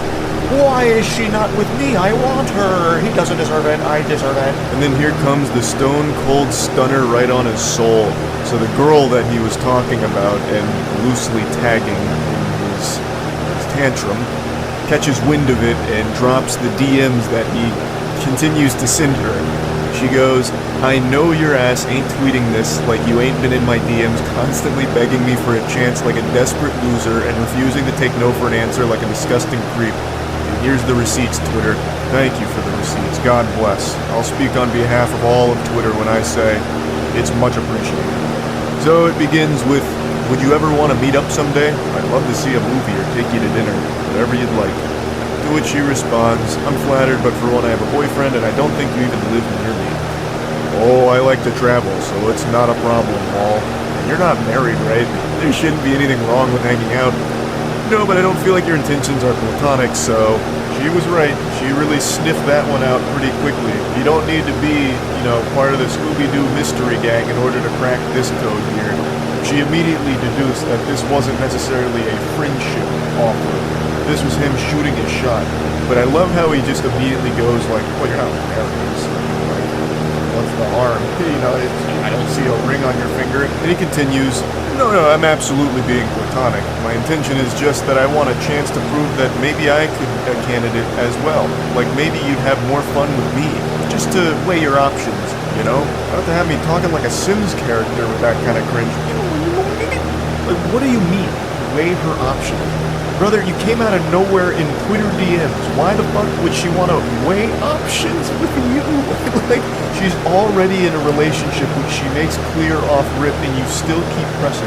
But you know what? Let's go even deeper here. We'll get into real fanfic levels of garbage and delusion. Let's assume she's in an open relationship and would actually, want other options, I suppose, in a partner. It's not gonna be you through Twitter DMs. That's just dangerous. No one's going to take you up on shit like this, especially not when you're coming out guns blazing, firing from the hip out of nowhere. And there's no possibility of that anyway in reality, because she actually shuts that down directly too.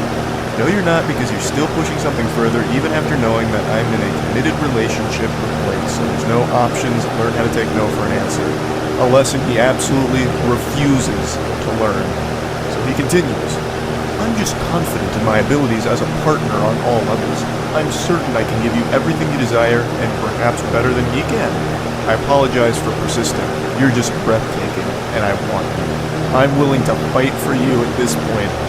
To which she responds, there's no fighting for me, you don't know me, and you couldn't give me anything. That her current partner doesn't. She lays into it. She lays down the brass tacks here. And basically he says, that's a lot of words. Too bad I'm not reading them. Because he refuses to accept anything she is saying and only continues to exist in this dimension in his brain that is disconnected from the reality here. But I will say, he has piqued my curiosity. I have to know what abilities he's so confident in here. Like, balloon animals? Like, learned a magic trick from Chris Angel? Like, what abilities are we talking about? Because it's certainly not, romantic abilities whatsoever. He's fucking cold calling like a telemarketer here through Twitter DMs. So he responds again saying, I had to give my 100%. For being truthful here, I don't think he deserves you. I see what he tweets and he's dorky as hell. You're hot and one of the kindest people I've ever seen on this app. What do you mean? I'm guessing he just stalks her feed or something. He's he's making up this fantasy in his head where it's like, this is an angel and I should be with her, clearly. This guy's too dorky, too much of a dweeb, doesn't deserve that. It's so creepy. I have a good job and I'd be willing to let you crash with me at my place for as long as you'd want if you'd be willing to give me a chance someday. That's so generous. I mean, he'd be willing to let her crash at his place? Wow. And they say chivalry is dead. I don't even know why he's making that offer. I don't think that's something anyone would want to do. I don't know why he's making it sound like he'd be willing to make a sacrifice by letting her live with him when he's fucking obsessed with her. It's so fucking weird. I'd take care of you, but you everything you want? Oh, buy you everything you want and give you anything you need. I haven't found any ladies in my area that share my same interests or honestly that are as beautiful as you are. I guess you just brought out my competitive side, Lol. You absolute weenie. It's not a competition. And if dating was a competition, you're gonna stay losing with an attitude like this. I don't know why he's treating it like a game of Counter-Strike where if he just plays it properly, he'll go ahead and squeak out the W. She's already in a relationship. No matter what you do here through fucking Twitter DMs, it's not going to change that and she's not gonna want to go with you. No matter how much you lecture her about why her current partner doesn't deserve her, which is an outrageously weird thing to do. You don't even know them to begin with. You are just someone that is stalking their fucking Twitter feeds, I guess. Like, this whole thing is super creepy. And he just doesn't see it. So she posts these DMs, and obviously a lot of people started dunking on him for it. And instead of trying to learn from it and understand why this isn't a good thing, he takes it as another opportunity to proclaim his love for this stranger. He says, "You have to be blind. Why is everyone acting like I'm crazy? Sabrina is drop-dead, sexy, Block A or Blake, whatever the fuck, is not. He's painfully average and mediocre at best. As I said before, he ain't ugly, but compared to her, he might as well be. Sabrina's figure is what I'd call perfection. I don't want to be disrespectful, but I'm trying to make a simple point. Her hair is majestic, her face is gorgeous, and her body is literally to die for. Not to mention she's strong and takes what she wants. I admire that.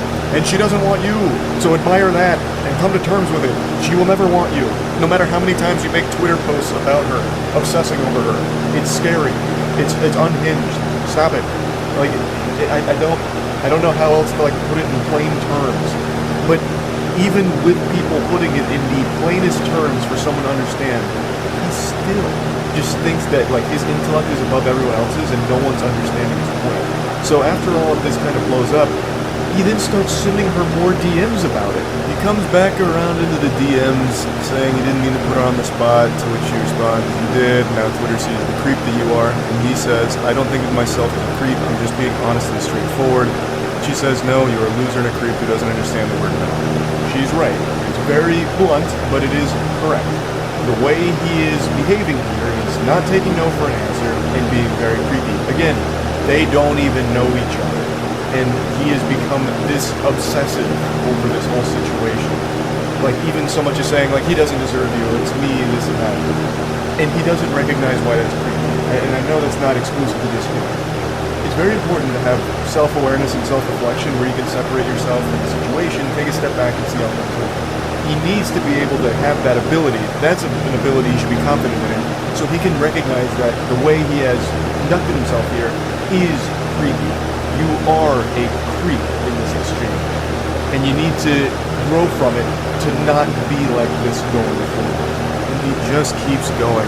I thought you'd appreciate my persistence. I thought wrong. You turned the app against me. I didn't get any engagement before that tweet. People really lined up to defend that dude. I didn't think he was that liked, to be honest with you.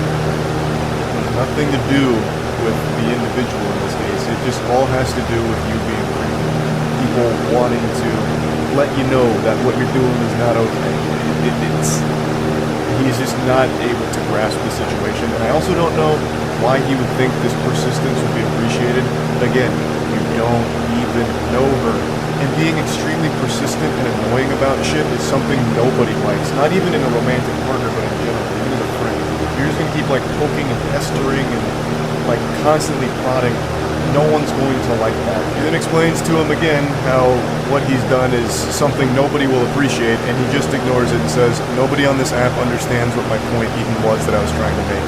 What point? You're not making a point. You just keep saying how much you like her and find her boyfriend to be dorky and unworthy of her. What point are you talking about? There's not some like deeper underlying message that you're trying to get across that we're all too stupid to see. You're just being a weirdo for everyone to see publicly and throw tomatoes at. This is the last DM here that was shared. It says, "I treat women with the utmost respect," actually. That's the impression I got as well.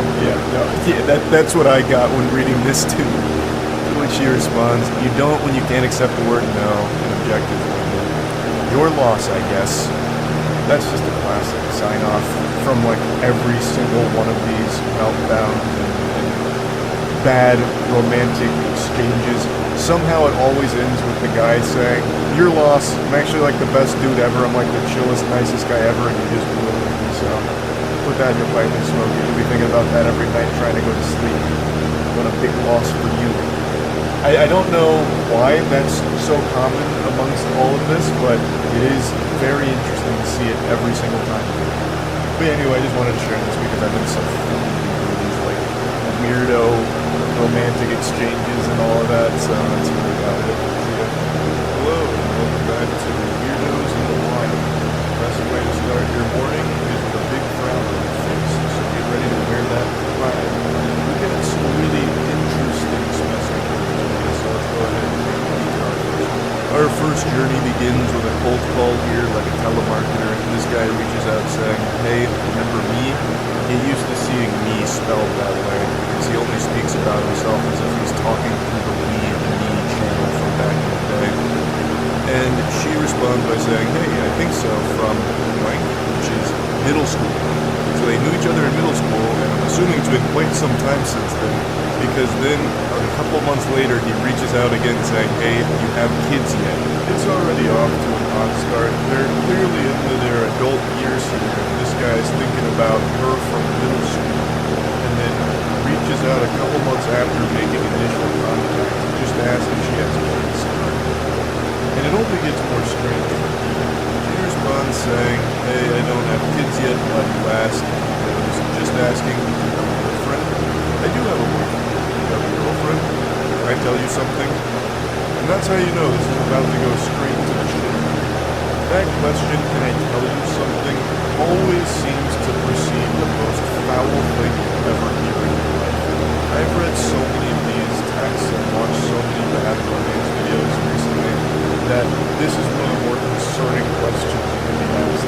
"Can I tell you something?" or some variation of it. I'll also just never understand the purpose of typing something like that.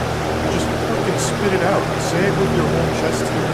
What's the point in acting like some kind of shy infant though? Something? Like, what's the response going to be to that? No? You've made it impossible for someone to shoot that down because then the conversation immediately gets hostile. So everyone has to say like, "Yeah, I guess you can tell me something." So just do it. Rip the band-aid off. You're gonna do something ridiculous anyway. Just say it without asking for permission, because we all know you're just going to fucking blabber about it anyway. She says, "Yeah, what's up?" However, even if she declines saying, "No, you can't tell me anything, leave me alone, bozo," it wouldn't have stopped this maniac. He goes, "No real friend." So I believe he has entered this like flow state of horniness, and it's clouding his vision, so he can't think properly. "When we was in middle school, I wanted, period, to do this to you." Accidentally drops like a fucking hyper. Do what? Like, "When you were in skirt, I want to make you mine. Hope you don't get mad." What an outrageous freak. Hey, I was just thinking about you in middle school, and how in middle school I wanted to make you mine. Don't get mad at me. Tee. Clearly caught off guard and uncomfortable, she goes, "Oh, it was a long time ago, no reason to get mad." And I think this emboldens him because she says, "There's no reason to get mad." So he starts rubbing his hands together. Oh, okay. And then he sends a message that he deletes. He unsends it. So there was something so bad there that even this shameless sack of cringe was like, "Ooh, no, that's too far. I'm using my mulligan." So he unsends it. But the original poster here, she apparently saw it and said that the message he unsent was saying that he wanted to pull down her panties and put his fingers inside of her. And then he goes, "If I were to do this to you, what, you let me?" The way he talks is so frustrating. It's so broken and disjointed. It's like communicating with Dobby if Dobby was hitting boots. Clearly she declined such a generous offer, saying, "No, I have a boyfriend." I mean, back in middle school, I wasn't interested in dating or sexual activity when I was in middle school. I wanted you really bad. Oh, okay. Gives him with the Eeyore really sad. Oh, okay. This is the craziest red flag conversation ever. This should be like a self-report straight to the authorities. This man is like dating Perhaps that hyperlink he accidentally dropped in the beginning was a link to the sex offenders registry with his name in the base. This is an adult man who's fantasizing about middle school. He's not even saying like, hey, I used to know you back then and had a crush on you. He is literally fantasizing about her in middle school and him wanting to finger her. That's concerning. And that's when all hell breaks loose. The mask fully comes off, the dam breaks, and he unleashes the demon. She says, I'm a bit confused as to why you're telling me this now, because obviously anyone would be confused getting this shit out of the blue. It's really creepy. And then he goes, "Cause deer." It's already such an awful fucking start. Dropping deer like this, it gives me the heebie-jeebies. In those days, I want to hold down your panties. Not even a little bit, deer. Or excuse me, not even a little bite, deer. You there, Law? Can I ask you a personal question? When you were in middle school, you there? He is so fixated on middle school in particular. That's the big thing for him. And he keeps talking about pulling her panties down. It's so unhinged. You there? He keeps checking to make sure there's a pulse here, that she hasn't abandoned him and called the police or something. Can I tell you something that I want to do to you in middle school? Or are you mad at me? If you didn't have a boyfriend who let me do things to you? You there? Surprisingly, she was still there. I haven't blocked her yet. So she says no because I'm not interested. I don't really know you at all. Somehow she was able to resist his charm. I can't believe Casanova's silver tongue was powerless against her. He says, I know, Walt. Also, it's a bit weird that you're talking about a 12 to 13-year-old me and still being sexual about it. Exactly. It's so fucking weird. And then he just goes, hope you're not mad at me for these things. And she says, please don't come back. The vibe I get from this guy is Freaky Fred from Courage the Cowardly Dog. Just reading what he keeps saying to her is so unnerving because he's talking about a middle school version of her. He's trying out that sexual predator lens, I guess, and it did not work at all. I'm going to bless you with a little bonus one here. Let me show you how not to flirt with someone you're interested in. So it seems like they were talking a little bit before these screenshots were taken, and it says, you play video games? Like, other than Candy Crush and Pokemon. And she goes, yep, what gave it away? Cool. Not many chicks that are, like, into real games. It's just your classic flop from a Redditor bro.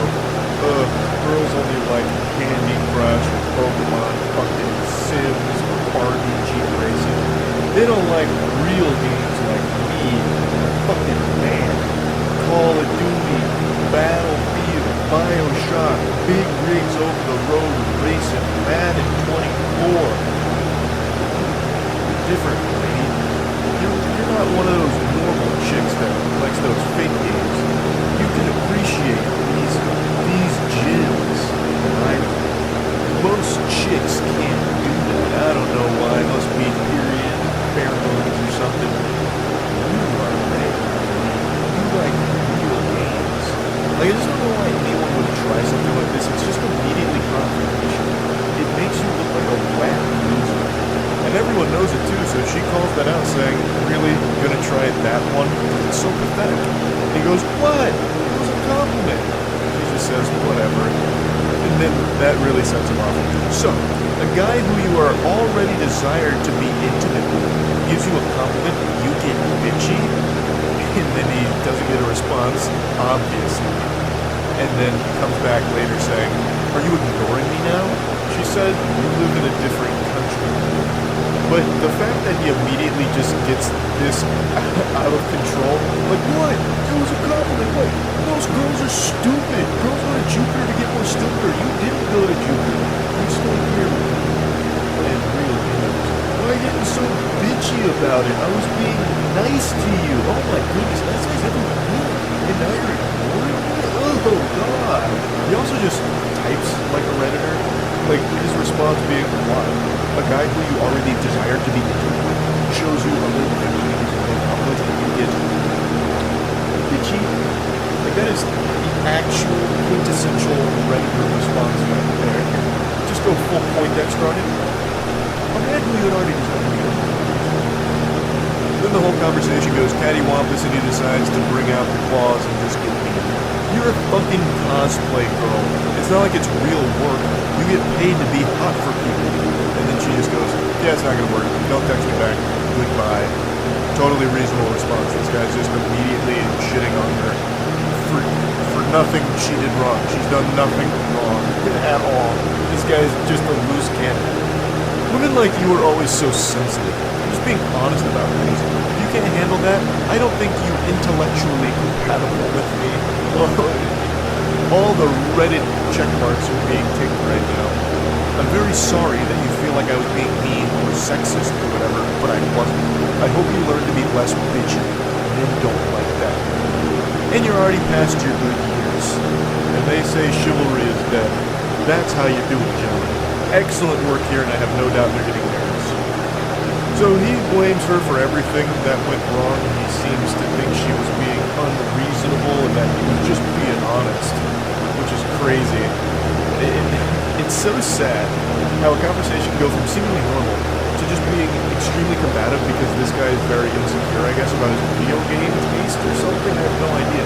But he brings up video games in a hostile manner, saying like, oh, most girls don't like video games. I guess you're not like those stupid girls. Like, I don't know why he can't see how no one would ever respond positively to that. And when she didn't respond positively to it, he immediately says that she's being bitchy. Just the slightest sign of her not really feeling what he just said there, and he just gets aggressive, and then gets even more mean and rude and nasty, and then still probably walks away from this lady and just goes home. It's craziness. So he'll probably stay alone for most of his life, but luckily he's got so many great games to play by himself. So the silver lining there, at least he's a real gamer with those real games by his side. That's really about it. For the last couple of months, I've analyzed what text messages that the FBI have been doing to bad romance and flirting on. Wanda the deepest, darkest pits of filth.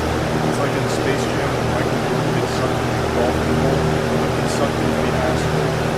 And all I see is breaking down here. But today there's a new ingredient being added to this concoction, a recipe and a chemical X.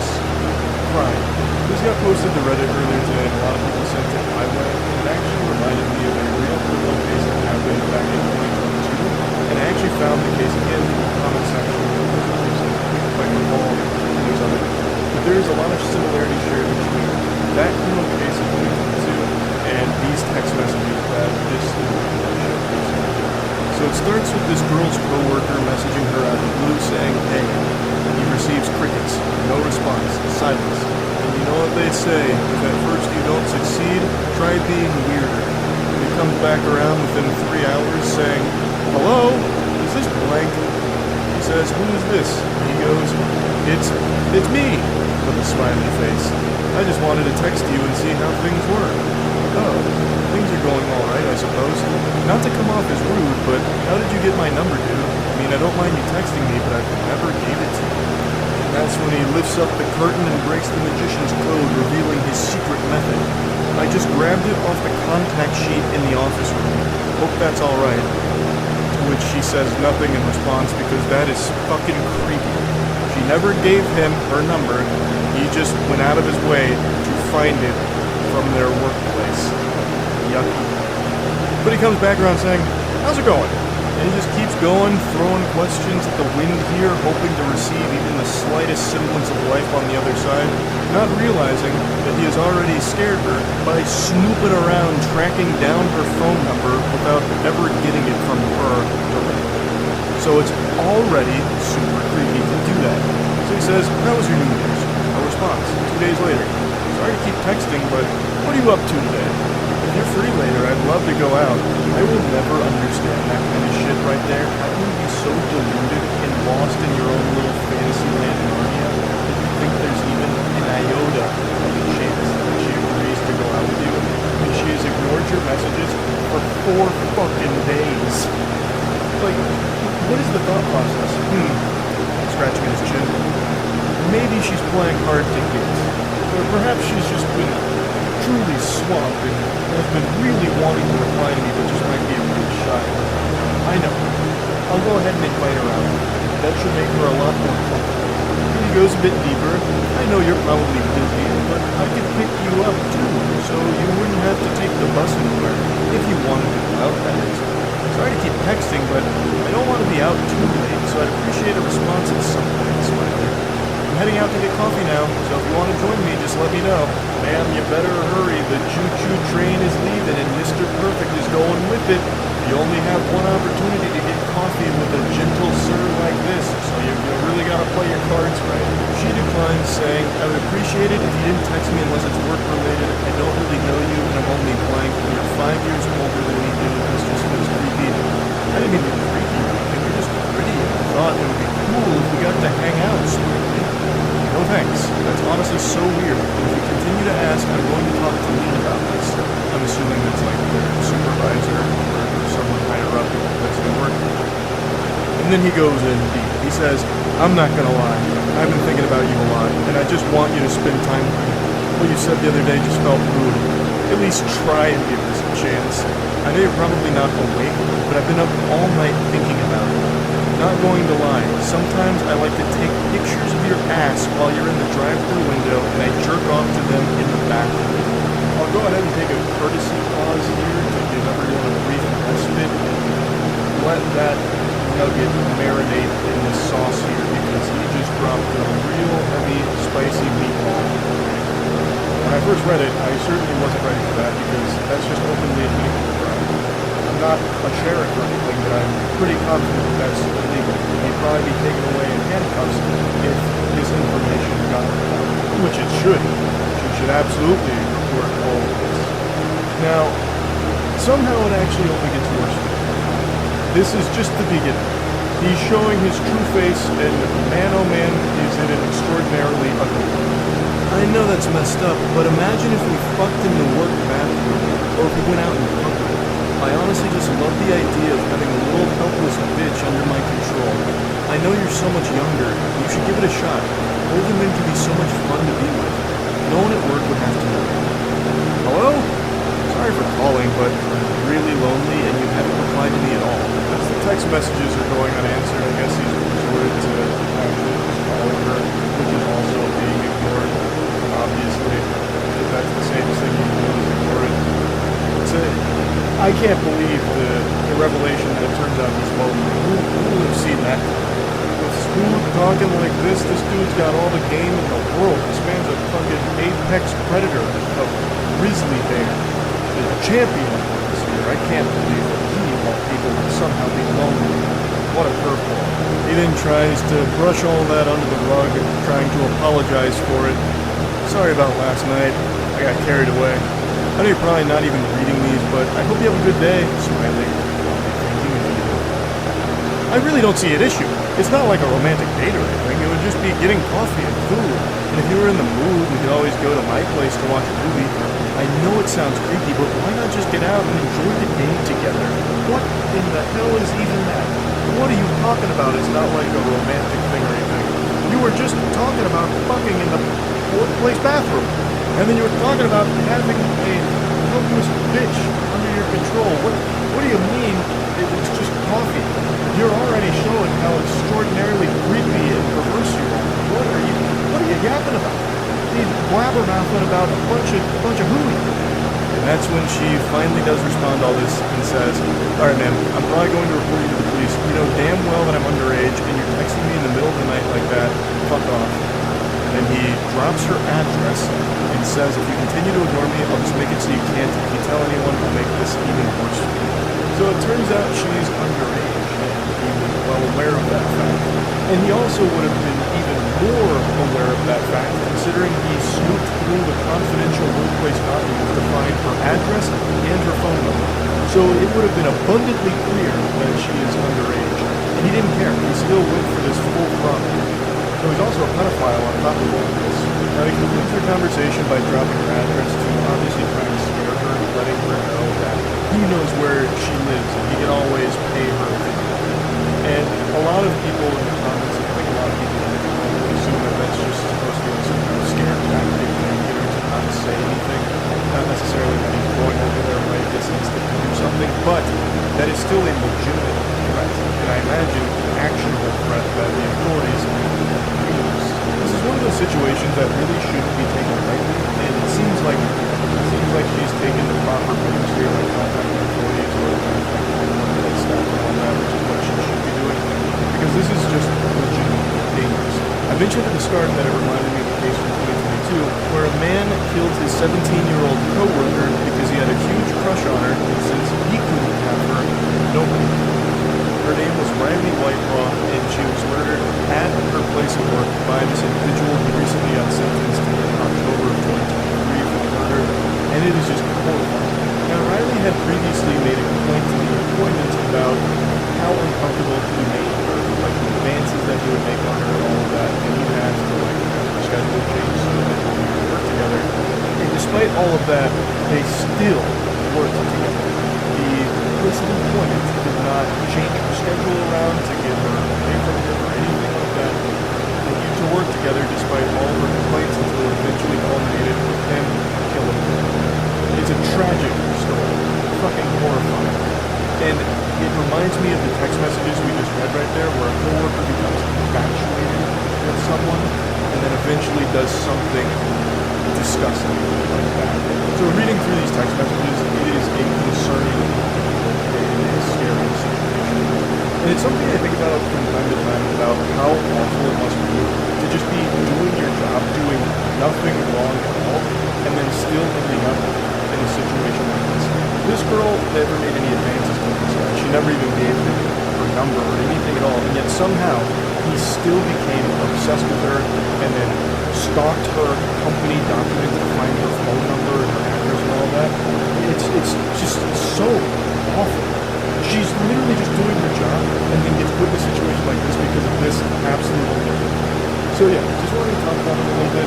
I think situations like these should always be taken seriously, like a coworker or anyone for that matter. It starts to get like a level of obsession with you that it becomes a bit palpable and you can start to see it. It immediately needs to be something that you take very seriously because you never know where it can be. And I think that is just always something that needs to be handled with real care. So just wanted to go over this a little bit. That's really it.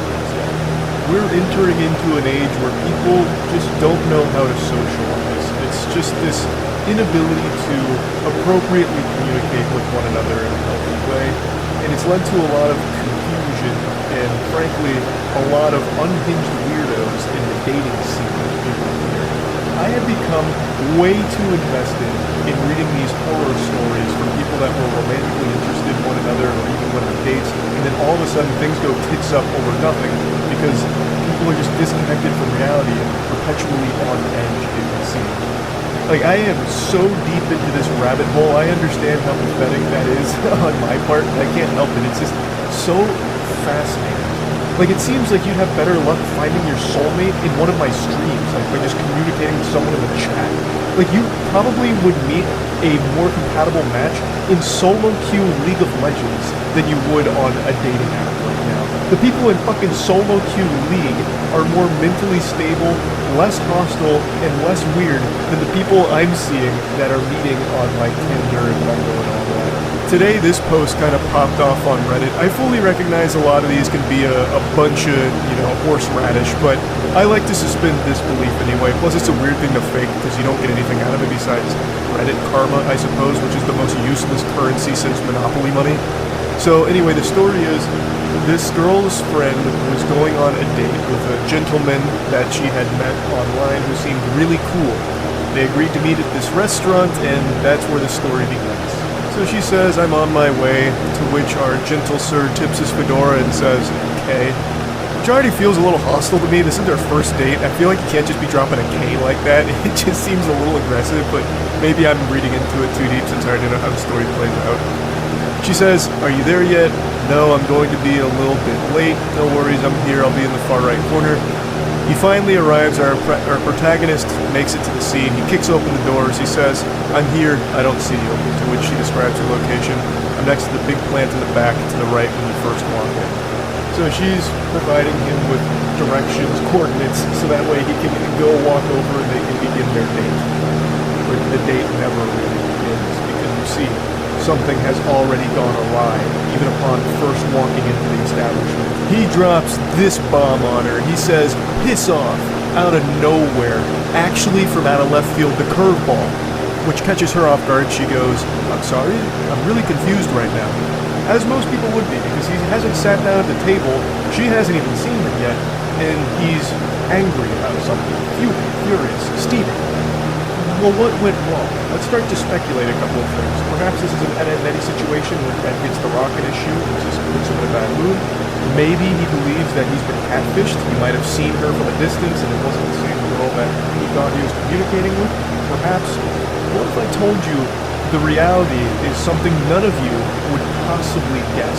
It's actually super easy to improve your social skills and increase your odds of getting laid. All you need is to shop at moistglobal.com and get the new retro basketball line. It's that simple. An incredible assortment of beautiful items available right now at moistglobal.com. Go ahead and get yourself something. Who doesn't love retro basketball gear? We tried to stay as true to all the material and all the designs of the classic basketball stuff that we all grew up with, so hopefully you enjoy it. moistglobal.com, links in the description. His rampage continues and he explains himself. "I'm not gonna waste my time on some unfaithful whore. Couldn't even wait until after the first date to flirt with someone else. Every woman is a cheating bitch, I swear. All you want is attention." So this man's fighting ghosts right now. I guess he might have fallen asleep when he got to the restaurant, maybe he has narcolepsy and he dozed off for a moment and had a bad dream where his date's making out with other dudes right in front of him while giving him the finger and saying, "Fuck you, bozo, nerd loser. I'm with the Chads now. Get out of town. Scram." I don't know what exactly he thought he saw when he got there, but he goes on this, attack right now about how she's an unfaithful whore, even though she has done nothing but just sit in a restaurant waiting for him. And she's as confused as anyone. She goes, "I don't know what you're talking about. I haven't flirted with anyone since we started talking. I don't know where you got this idea from. Could you tell me what made you think I was talking to other guys?" He then explains himself. "Don't act all innocent. I saw you chatting it up with some Asian dude while you were waiting for me. You're a fucking bitch. I can't believe I trusted you. You're not even pretty anyways. I just wanted to give the ugly girl a chance. Or ugly they or whatever you are, slut."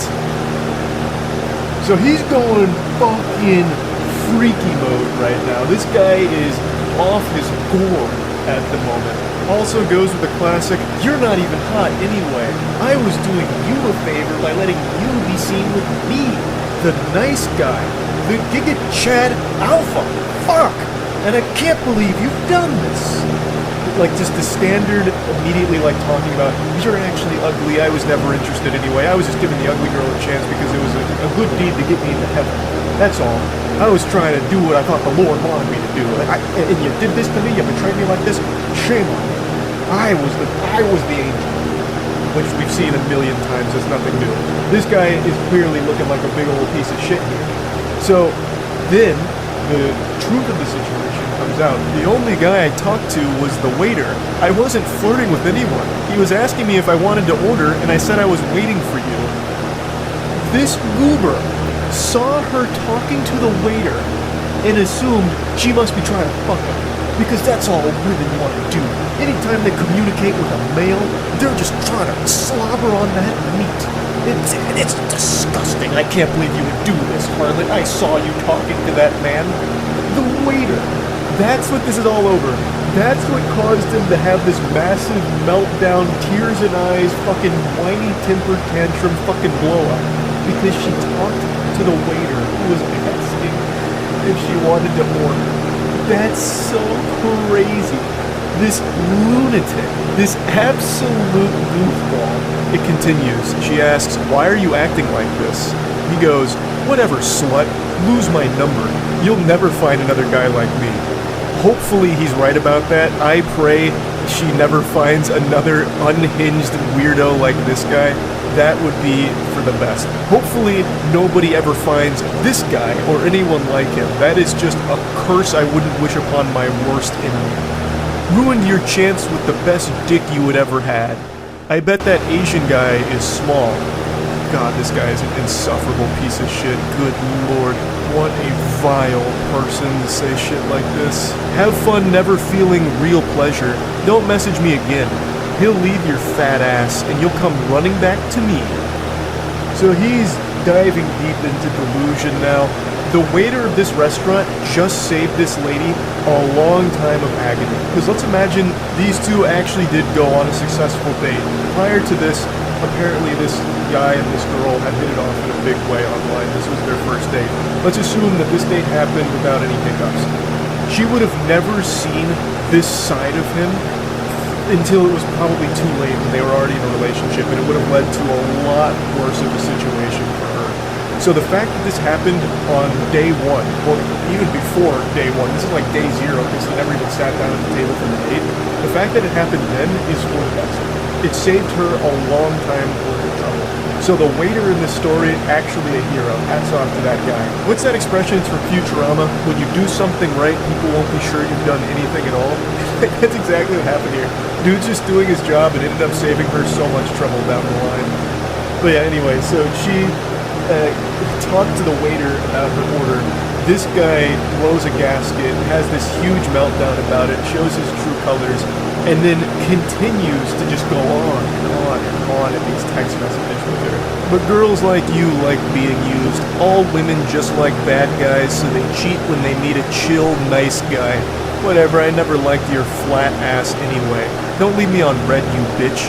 You just told her to lose your number. Now you're getting upset that she's not responding. Like, he's all over the place. He says that she has a fat ass and then says it's a flat ass. This guy's walking between worlds right now. He's caught in dimensions. His brain is completely scrambled. All because he saw his date talking to the fucking waiter. That is so crazy. That is crazy. And then still has the gall to say that he is a chill, nice guy. Chef's kiss. That is right on the nose.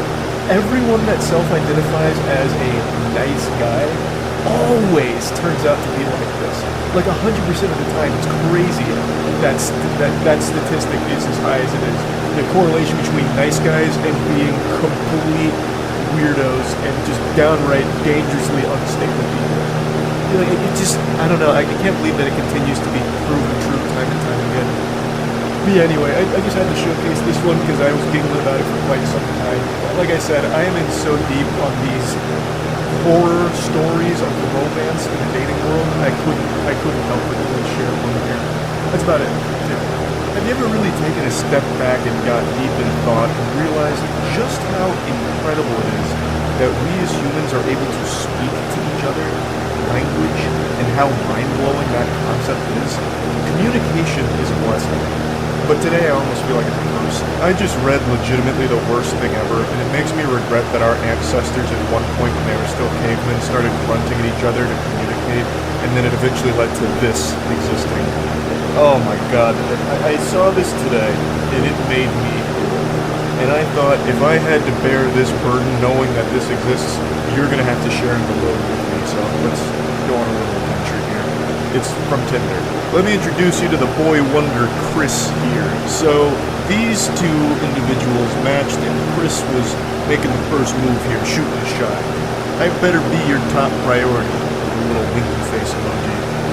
I don't know if that's the strongest opener. I haven't been on dating apps in many moons now, but that seems a bit weak, but hey, his heart's in the game. She responds to that in a pretty playful way, I think is what she was going for. So she says, let me know if you want to go out tomorrow so I can cancel my daughter's parent-teacher conference. To which our Casanova here says, such a good girl you are. I'm free tomorrow. It's already getting so yucky. Such a good girl you are. He's speaking to her like it's a dog or something, like he's about to offer her a treat. And then she says, I'm not, with a laughing, crying emoji, to which he wants some clarity. You're not a good girl, or you're not free. And she clears up the confusion. She says, not free. I have to go to a parent-teacher conference. Already, this whole exchange is going cattywampus. The wheels are falling off pretty quickly. And somehow it just continues to go further downhill. A goddamn avalanche of cringe. So he goes, damn, I actually thought you'd be fucking bad AF and cancel. Haha. She says, I'm alarmed that you would want to go out with someone who would do that. And he goes, haha, I mean, in the back of my head, I was hoping it was a joke, that you didn't actually have one. And she says, unfortunately, I do. And then he goes, all good, you're doing well, giving me attention right now. And then she says, I can meet up for a drink if you want, since you're close. I have my kids this week, but they're older, so sorry, you can't go out. I have my little week where you live. his response here is really confusing. What does that mean? All good, you're doing well, giving me attention right now. What's happening? Is she like scratching under his chin? Like, I don't get it. What is he referring to? They're just talking on Tinder. And why is she? It is. So you're gonna start to notice that as this exchange continues to unfold here, it feels as though they're having two different conversations. Like, it's super all over the place. Like, the dots don't connect at all. Like, they're in two different dialogue trees, and it's not matching. Now, our boy Chris, the protagonist, is a lot of things, but a coward he is not.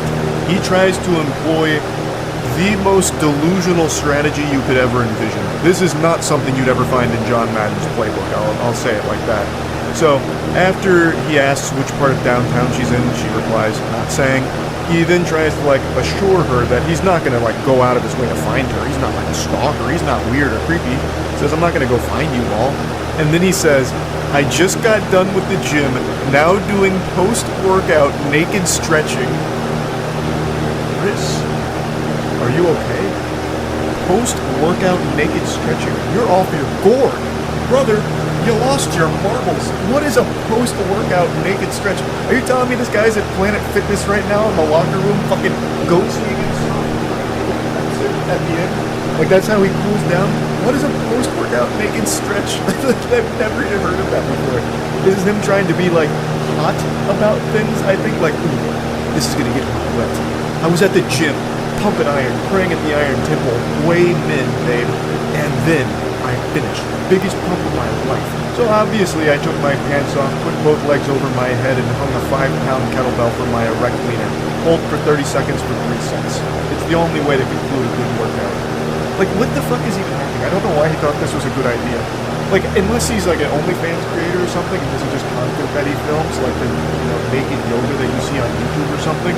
It's just, it is a wild attempt here at, like, flirting or trying to be, like, sexy on Tinder or something. It is bold.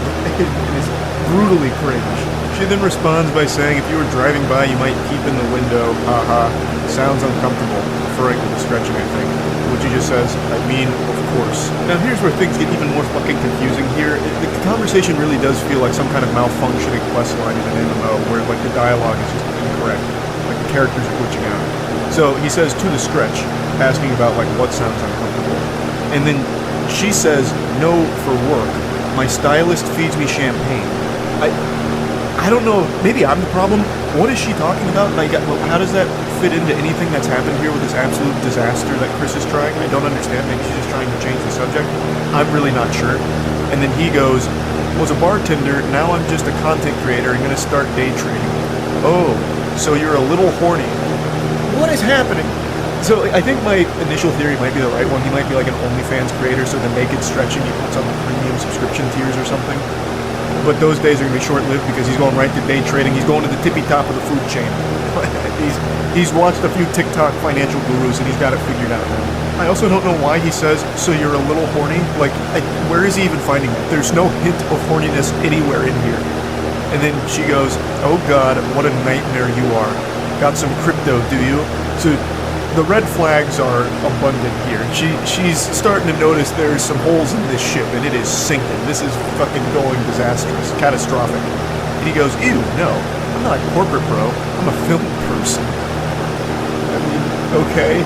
To which she also just says, okay. And he goes, good girl. What in tarnation is happening? It's like, this is like when you used to try to talk to Cleverbot back in like 2010. It's nonsensical. Chris's mind is an enigma. It is a confusing, perplexing hellscape of ideas, and communication is nuts.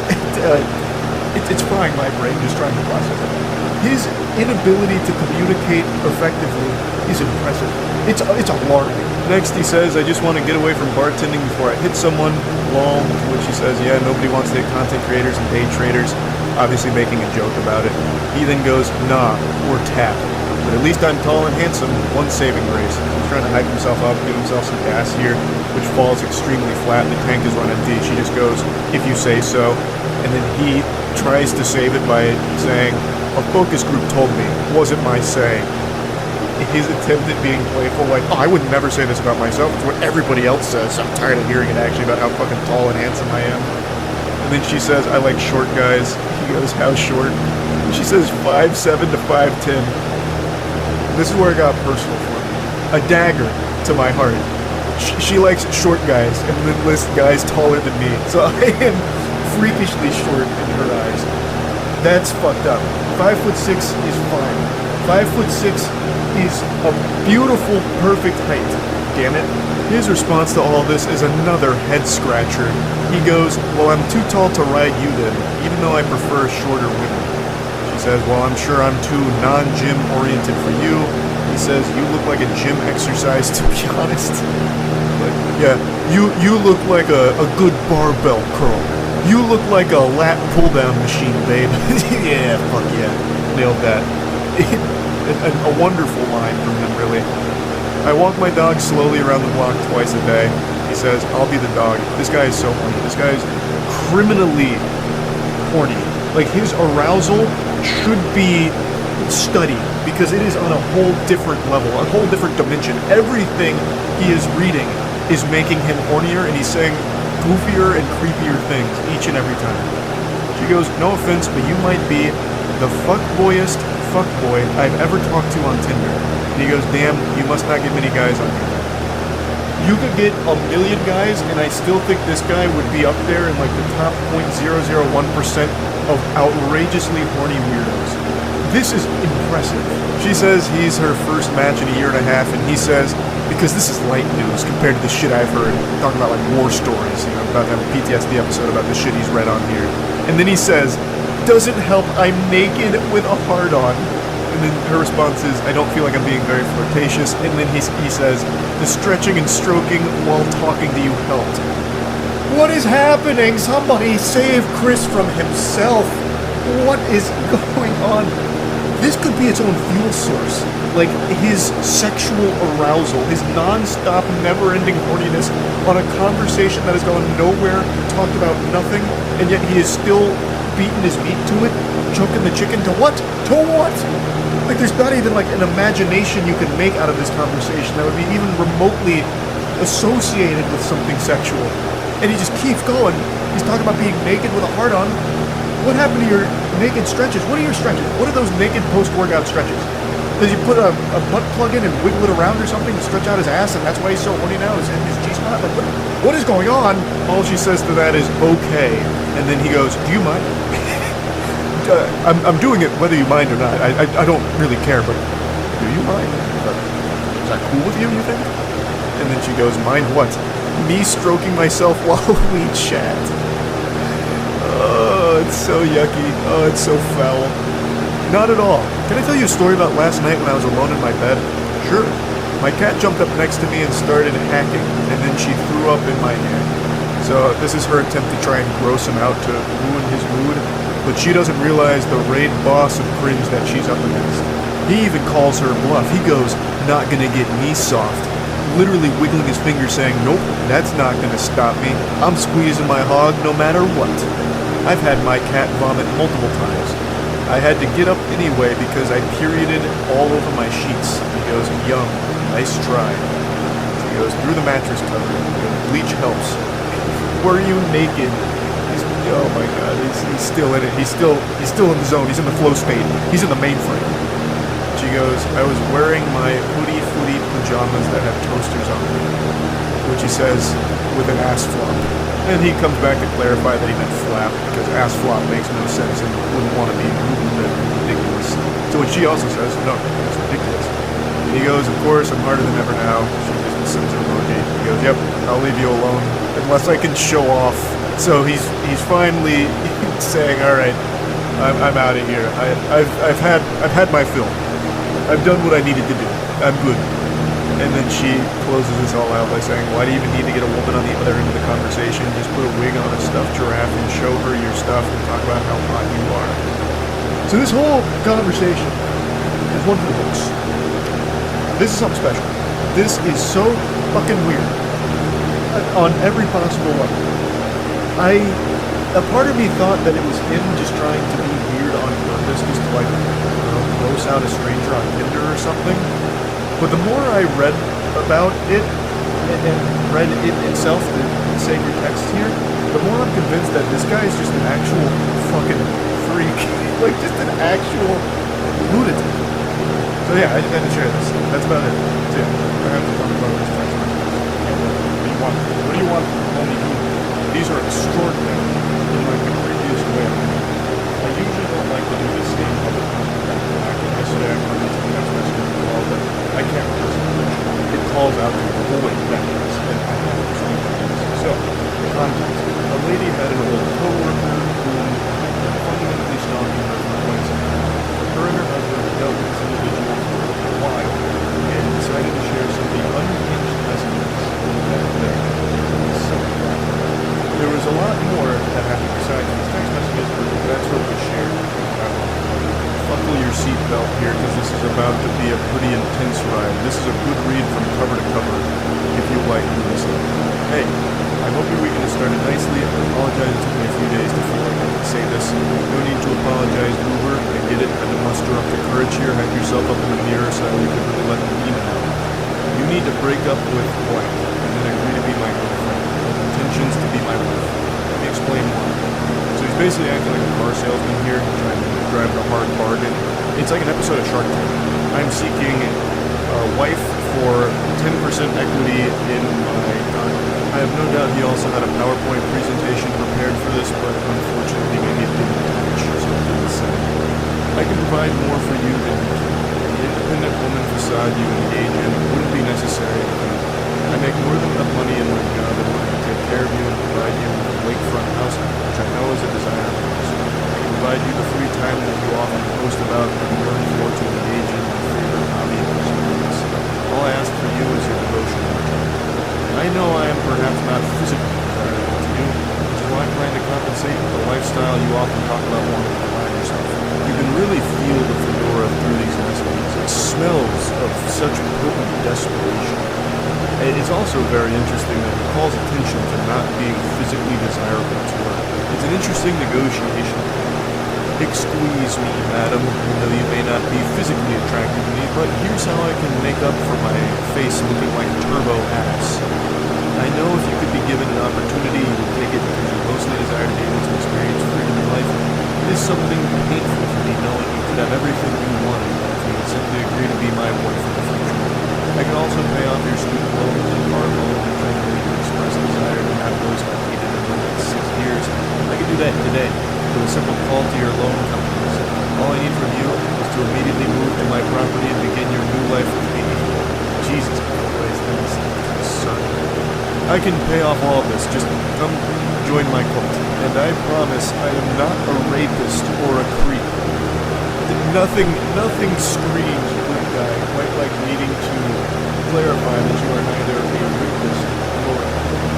I mean, can he lie to you, right? I mean, that's what a normal person says, like, I am neither a rapist nor a creep. So you should feel safe around me. Now come live on my property immediately. I am not going to imprison you or shackle you or enslave you to a basement. Well, breath of fresh air. I was a little concerned about that, but now luckily he explained it. Now there's no reason to feel alarmed anymore about that being a possibility. You are free to continue your friendships with your womanly friends and your relationship with your family. I would never take this from you. I would never force you into sexual situations you do not want to be in. I know it must sound so strange hearing this, but I feel I must make it clear to you that this is a dream opportunity that will not harm you in any capacity other than dropping your current life, boyfriend, and job, and immediately begin pursuing your hobbies or wedding. I've got a sneaking suspicion that this guy would absolutely shackle her and imprison her in the basement. But I imagine she wouldn't be alone. There's probably quite a few other victims in that. This is a fucking unhinged story. Now it's important to mention that this isn't just some random person saying a bunch of nonsense. This is a very credible place. The safety of this country. So, with the husband dealing with this quite some moreover, there's a lot of this on the side of it's been a huge problem. This is a really dangerous person. I hope you're not overwhelmed. I know we've not spoken very much in the last 6 years we've known each other. I've always known you were supposed to be mine as soon as I met you on March 3rd, 2018. That shit marked in his calendar as the most important day of his life. I've never once inserted myself into your life. I haven't pestered you for your phone number. We have an occasional chat on Facebook now that we're not in the same office anymore. I've been satisfied with this level of acquaintanceship for years. I understand that you have been with Blank since 2012. I understand you were committed to him prior to us meeting, but Blank, you must agree that we have something special. We share so many interests and we were always able to have great natural moments of consultation. When we would attend lunch together during a important day, it was an effortless and relaxing experience to share those 40 minutes with you and listen to us speak. I don't think I forgot how often you paid for yourself. The trait I knew was you trying to assert your independence and thought. That's an example of something I've talked about quite a bit on stream, where no matter what, there are people that will do things in entirely different ways that make no sense. Something as simple as her buying lunch for herself was interpreted, misconstrued by this fucking minx as her trying to assert her independence in front of her. So it's just like this, honestly, scary situation where something totally innocent of just buying yourself lunch has now completely been lost in the sauce of this dude where he thinks it was all about him. It's so weird. I knew then you were trying to show me that you love for someone to take care of. I'm ready to settle into a family-oriented life, and I recall you saying you would have children if you have the financial capital to do so. I know you desire to be a mother despite your current male partner not wanting you. You would make a wonderful mother to our children. I would ensure you had everything you needed to live a fulfilling life for you. That was a big voice crack too. This man's serial killer stalker Riz just attacked my vocal folds. And I know you love to travel. Before we settle down with children, I want to take you to your dream destination list. I've kept track of all the places you've mentioned over the last few years that you'd like to visit. You always share such a beautiful instant photos. He's like the Zodiac killer here. I bet if this wasn't over Facebook Messenger or whatever, it would have been sent via postage, letters in the mail, using cutouts from magazines for the letters. I want to take you to Japan, to Thailand, to New Zealand, to Greece. That classic one. Oregon! The Dean screen. And after that, we'll go to the opal mines in Australia for your green ring. And I'll take you to all the waterfalls the islands have to offer. How does this sound? My proposition is serious. You know I am a serious man. I'm turning 45 years old this year, and you're turning 32 years old. It's time to start making decisions about our family, familial life, and how to enjoy our remaining years. Please know I have never offered any woman this proposition. I have a very secure career that I enjoy and will do whatever it takes to maintain in order to have your companionship, sexual prowess, and the motherly raising of our children. I will give you everything you desire, as long as you agree to be my wife and raise our children. A very strong negotiation overall. I wonder how she'll respond to this. Sure. Hey, Blank, I wanted to acknowledge that I received your message. It's really long though, so give me a minute to respond. That feels more like she's very afraid and is doing this out of pure obligation, like buying time to figure out how to handle this without setting this guy off on like some kind of rampage, like this violent outburst, which is smart on her part for sure. To like very gently navigate this because it's a scary situation having a stalker like this. Good morning. I am still awaiting your acceptance of my proposal. I look forward to hearing from you. He's dropping the hammer now. It's all business. He's not taking no for an answer. Good morning, goofball. I'm going to be perfectly honest. I don't know how to respond to this. I don't mean this negatively, but I honestly don't know whether or not to take this seriously. What I mean by that is, I don't know if this is a joke or not. You said this is quite out of left field, so I'm not exactly sure how to respond to it. This proposition is very serious. I have to make serious considerations about my familial life as I'm ready to establish this. I know I can offer you much more than your boyfriend can. It has been 10 years, and he still has not provided you with those things you desire most. I am a better provider than he is, and I will ensure your needs are met. Please, I would appreciate you taking this seriously and giving me a date until I can come collect your items and move you into my house. It's in northern Hawaii. This guy is already convinced that it's a yes, and now he's just trying to figure out when he should schedule the college hunks, Holly Junks to come collect all of her shit to move in with him. Now she fully responds to this. Surely you have to understand I can't agree to something like this. My life is my life. It's built it this way. I'm not a damsel waiting to be rescued. While yes, I've been enjoying an easier path to achieving the lifestyle I want, I don't mind working for it. Frankly, I'm insulted that I received my career made choice. I've settled too because I have not found the right man. Most importantly, it's another level of egotistical to assume I would dump an 11-year relationship in an instant for a fantasy pipe dream of yours. I mean this seriously. I'm not interested in your proposition. Trading my life for materialistic items to be greed bear is not something I ever intended to do with my time. I don't know you. You don't know me. You have a limited glimpse into my life through my social media posts. What you see online represents a fraction of who I am in person. We were co-workers and nothing more. I made this very clear to you in the years we worked together. I was in my relationship prior to even working. Yes, you're right. You never crossed that boundary, but instead you spent the last 6 years building a fantasy and dream life in your mind in which you think I would trade my value as a human being for a lake house and free time for pottery. I'm not sure how you became convinced this would be enough to make me leave the life I have built. I need to assure you it's not. Please do not ask me this again. I'm not interested, nor will I ever be interested in being your wife and child bearer. So she lets it all. She pulls no punches. She sets the record straight and says it right to his face. Well, as close to his face as anyone will ever come. Read, Mayor. Now, there's no need to insult me. I am not propositioning you to live in solitude and to raise children alone. I want a family. I want you to be my wife, specifically. I want to build a family with you. I thought you were intelligent enough to understand how great of an offer this is. Buddy, she is intelligent enough to recognize that her life would be in danger saying yes to you, you absolute maniac. You fucking weirdo. She is extremely smart to say no to this, as pretty much everyone on the planet with any level of survival instincts will. You're weird, you're dangerous, you're creepy, you're a stalker. Everyone's going to be saying no to you. I know you're primarily saying no because you don't find me physically attractive. If I look better than your boyfriend, I have no doubts you would emphatically tell me yes. I didn't know you were so shallow.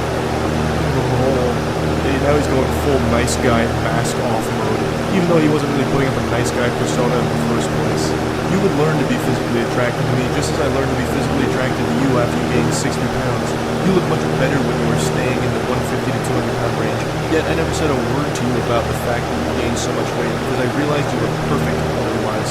I realized your looks didn't matter, but your soul is what I wanted to spend time with. He probably wants to suck her soul out of her body like Shang Tsung. Like, this is a threat to her life, and she is absolutely making the right call, trying her best to get away from this guy and shut it down as hard as possible. It is simply a trade for a house and free time. Oh, the barter method, of course. I'm offering you the very thing you constantly talk about and post about, the freedom to enjoy your existence without stress and anxiety. There would be more stress and anxiety with you because you are actually dangerous.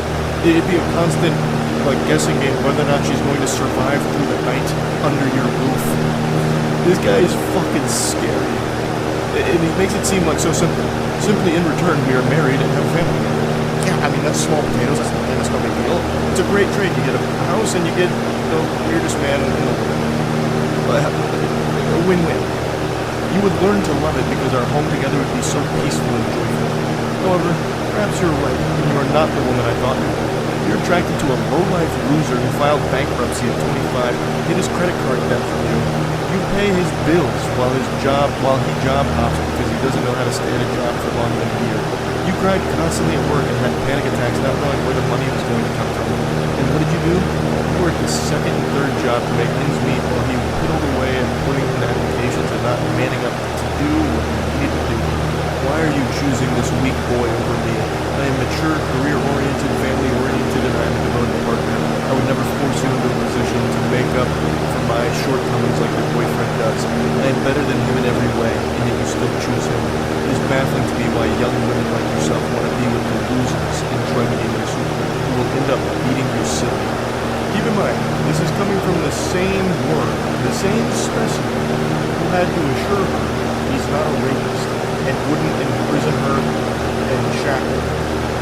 I think this guy is the one that most likely will be doing this, because he has all of the red flags that they can possibly find about him.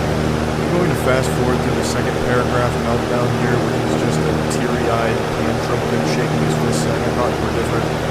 He You must stay with him for his penis size, because I can't even begin to understand how someone as intelligent as you are would turn down my offer. A luxury life free of stress turned down for a life of second guessing and financial strain. Why? What good reason do you have to turn down my offer? He immediately goes to a wiener size. Just another huge insecurity here. So I'm guessing not only is he physically appalling, but he also has a tiny cock. She says I'm not even going to entertain that message with a response. I don't owe you any explanation about why I'm still my boyfriend even after all his shortcomings. I don't owe you an explanation on anything. I've been wondering all evening what it could possibly be about me that you're so repulsed by that you won't accept the offer of life. Yeah, it's such a mystery. What about this perfect gentleman here and scholar would she find repulsive? I'm racking my brain. I got nothing. I have no idea. What could she possibly not like about him? He's such a doll. My friends are also appalled. Why aren't you accepting this? Yeah, I'm sure he has so many friends. He contacts all his friends. He's like, guys, she won't just give up her life and move in with me. What's wrong with this bitch, huh? What's going on? Is she crazy? She's crazy, right? It's not me. I'm not wrong, right? I didn't think so. It's definitely her. It's everything you have ever wanted, and you're turning it down still? Why? You owe me an explanation after I spent years ensuring I had enough to offer you.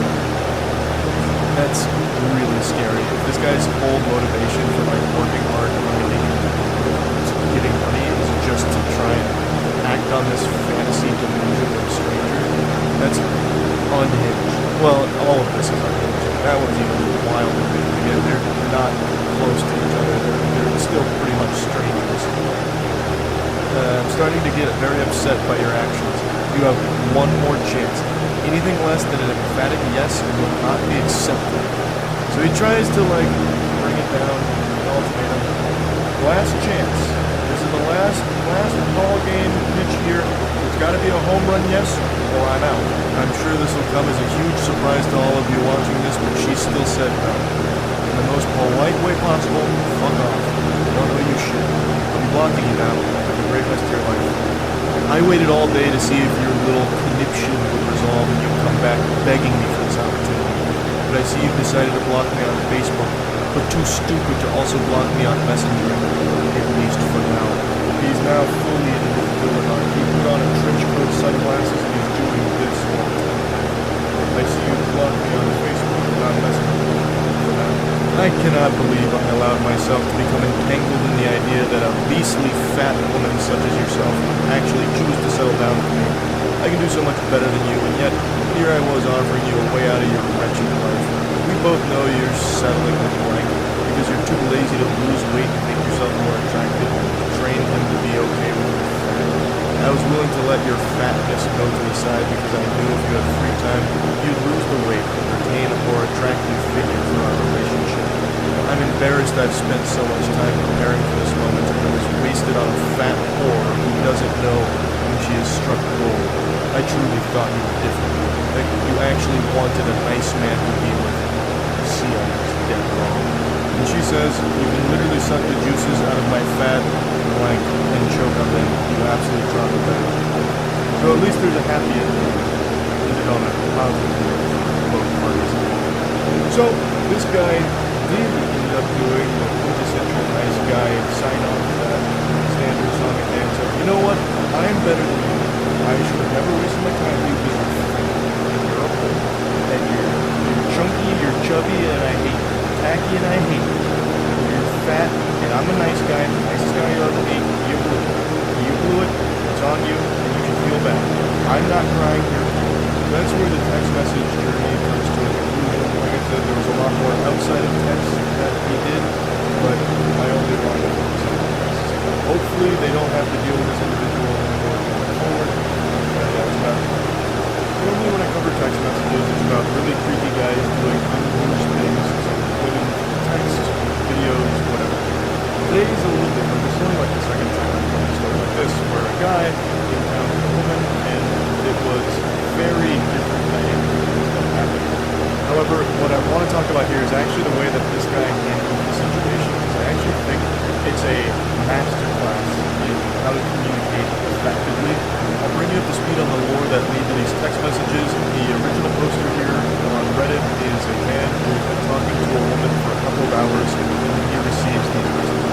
Hi. I've been thinking about you all evening and can't keep you out of my mind, Hansel.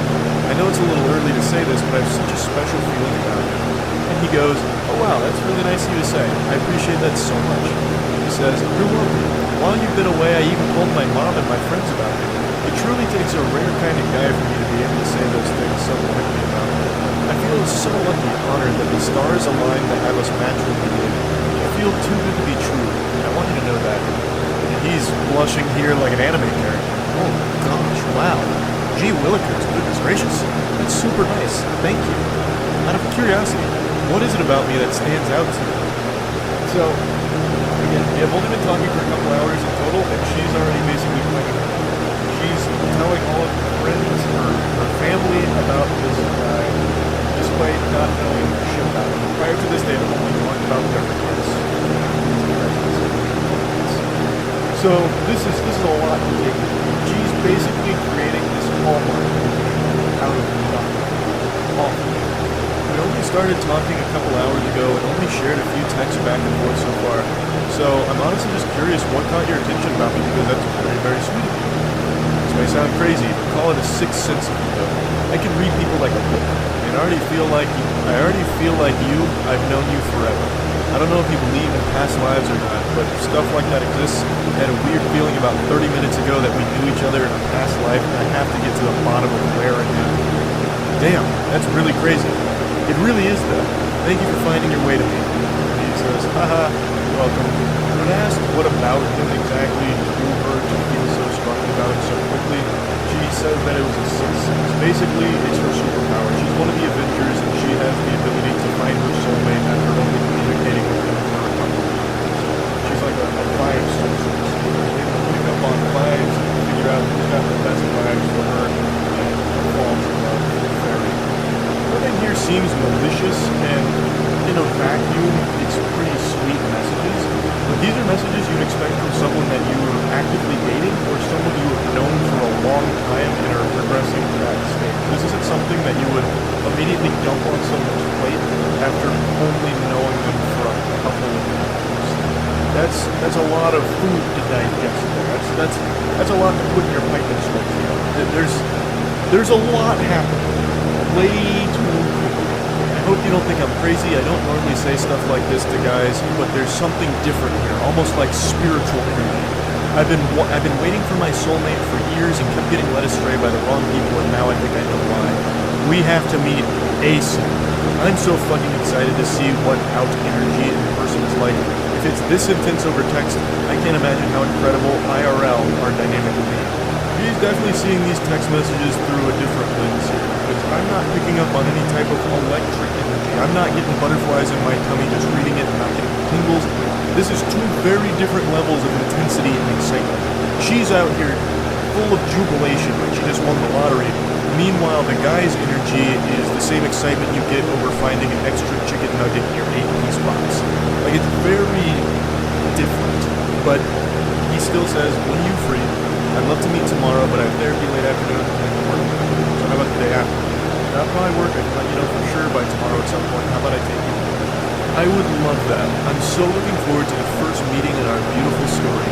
So, aw, lol, you're so sweet. I have to go to bed now for work tomorrow morning. Let's talk more tomorrow. Absolutely. Sweet dreams, sweetheart. You'll be in my dreams. He says, sweet dreams.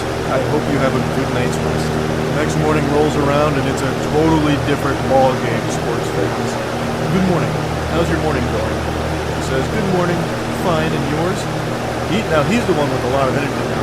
Great so far. You hit him with the Tony the Tiger. Great. Just had a meeting with my boss and got some pretty positive feedback, so I'm pretty happy about that. She just one word. Gotcha. He immediately picks up on the tonal shift here and says, is everything okay, Lol? Yeah. Why do you ask? Because you're being more short than you were yesterday, which is fine. I'm just trying to see if you're okay and if you need anything.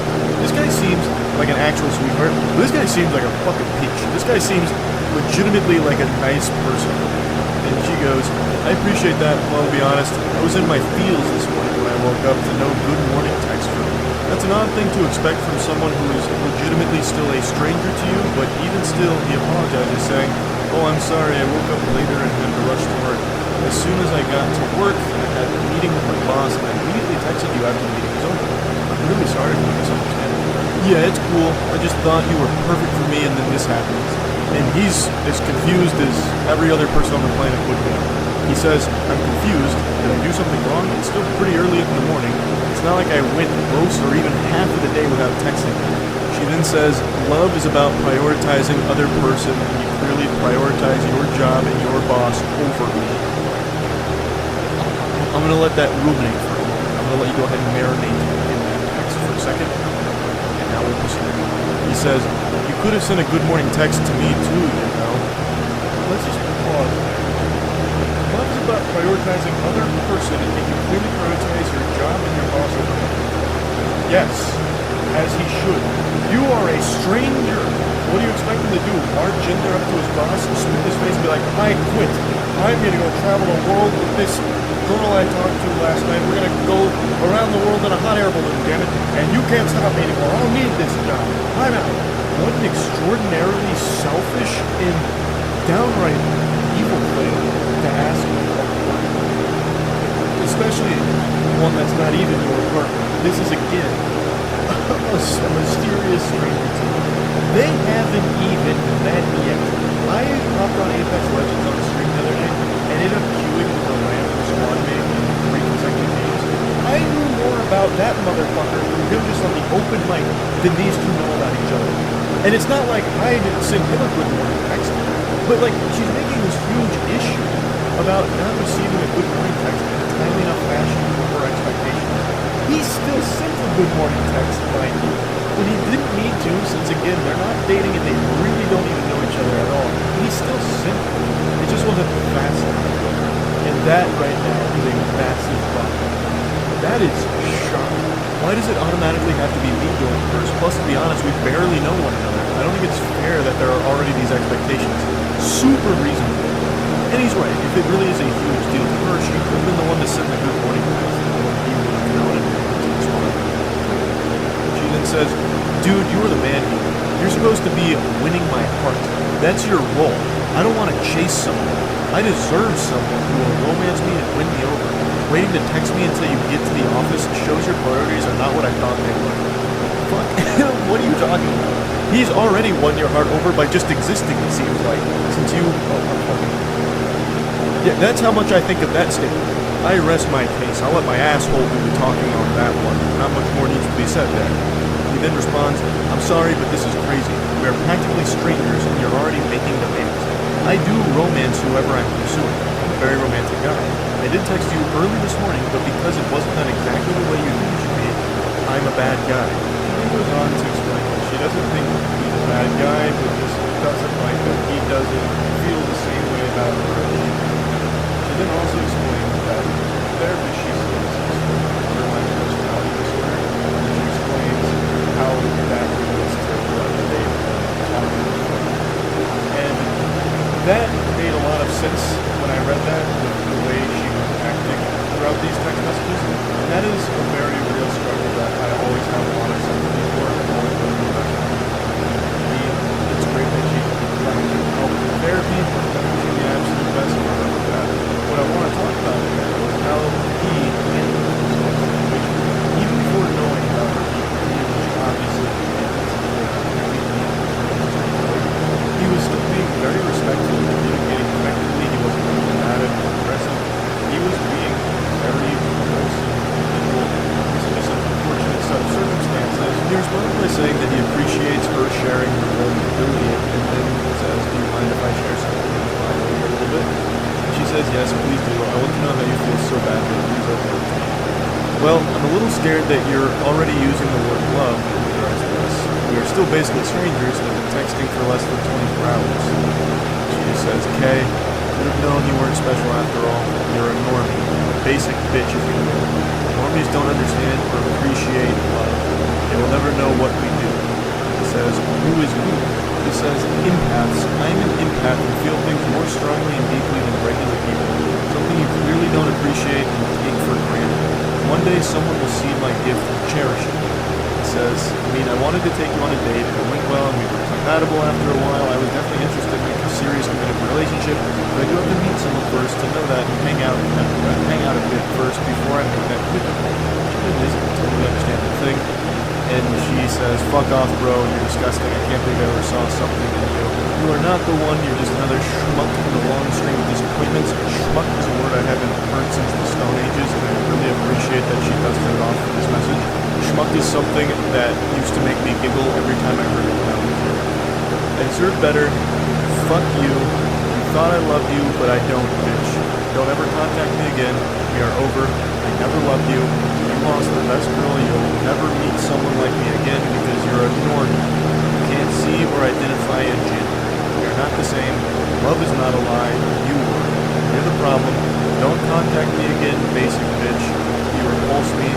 Bye, loser. It's actually very sad reading these things. Like, this isn't your normal r/nice guy blow-up moment where a dude pretends to be a nice person just to make it plain and he doesn't get pussy out of it. Yeah, meltdown like, I don't love you, you're fat and ugly, and no one would ever love you. I'm the nicest guy ever. Maybe just move it with me. The alpha man! Fuck you! Get out of town, straight out of school. Like, this is one of those ones.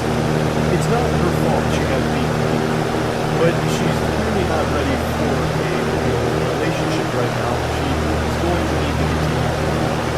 Her having BPD doesn't make this hurt any less for the guy who's seen this. He's done nothing wrong. I actually think he is a great example of how to communicate softly, respectfully, and just be a good example of like how to just be a normal person interacting with someone else. He also mentioned that he is still currently receiving text messages from her that continue to get scarier and more extreme, which is unfortunate to hear. It definitely sounds like she needs help with this to come up with more effective ways. Hopefully she finds out what she needs, but I thought this was worth sharing. And yeah, that's really about it. It's been a little while since I've gone over some text messages, and I still giggle at them to myself from time to time, but there hasn't been anything truly interesting that's come across my desk until today. This one gave me a big old hoop to howl here as it aims to tackle the age-old question, how long should you wait after connecting with a human being to graduate from text messages to phone calls? For this one brave soul, that was about an hour. The results were not optimal, to say the least. This fairy tale starts the way that all the good ones do. They matched on a dating app about an hour ago, and then he reaches out saying hello, and then tries to call them. She responds by saying, "Hey, smiley face, I'm watching a movie with my parents right now. I'll be able to call in a bit. I'm sorry." She seems super sweet, giving an explanation and even offering an apology for not being able to hop on the hotline right away. It's not like she owed him an explanation or an apology. It was just a nice gesture. It's a very awful idea to try and call someone that you just met an hour ago. You only became aware of each other's existence like less than 60 minutes ago. He tries to grit his teeth and bear it when the pain is too much. He says, "Oh, okay." And it comes across pretty sad. I don't know if he actually was sad here, but it seems to me like I can feel him looking down at the ground while he writes that and like kicking some dirt. And I think she picked up on that because she issues another apology, but then says, "How's your night going?" So she's trying to at least make a conversation out of this, so she seems interested. He goes, "No, it's okay. I'm excited to hear your voice though. Maybe send me pics of you? Mine is okay. I'm just chilling." To me, it sounds like he's fishing for some sacred nudies here. I believe that he's probably in cooler mode right now. His dick is in DEFCON 5, and now he's requesting some pics. I imagine if she did answer that phone call, it would have just been heavy breathing into it. Something out of a horror movie. Phone calls coming from inside the house. But maybe I'm wrong. Maybe this is just a guy who really enjoys talking over the phone and getting some pictures of the person he's talking to. Totally innocent pictures. Surprisingly, she doesn't seem creeped out by that. She says, "Oh, that's cute. I'm excited to hear yours too. And yeah, of course, I'll send some pics right now."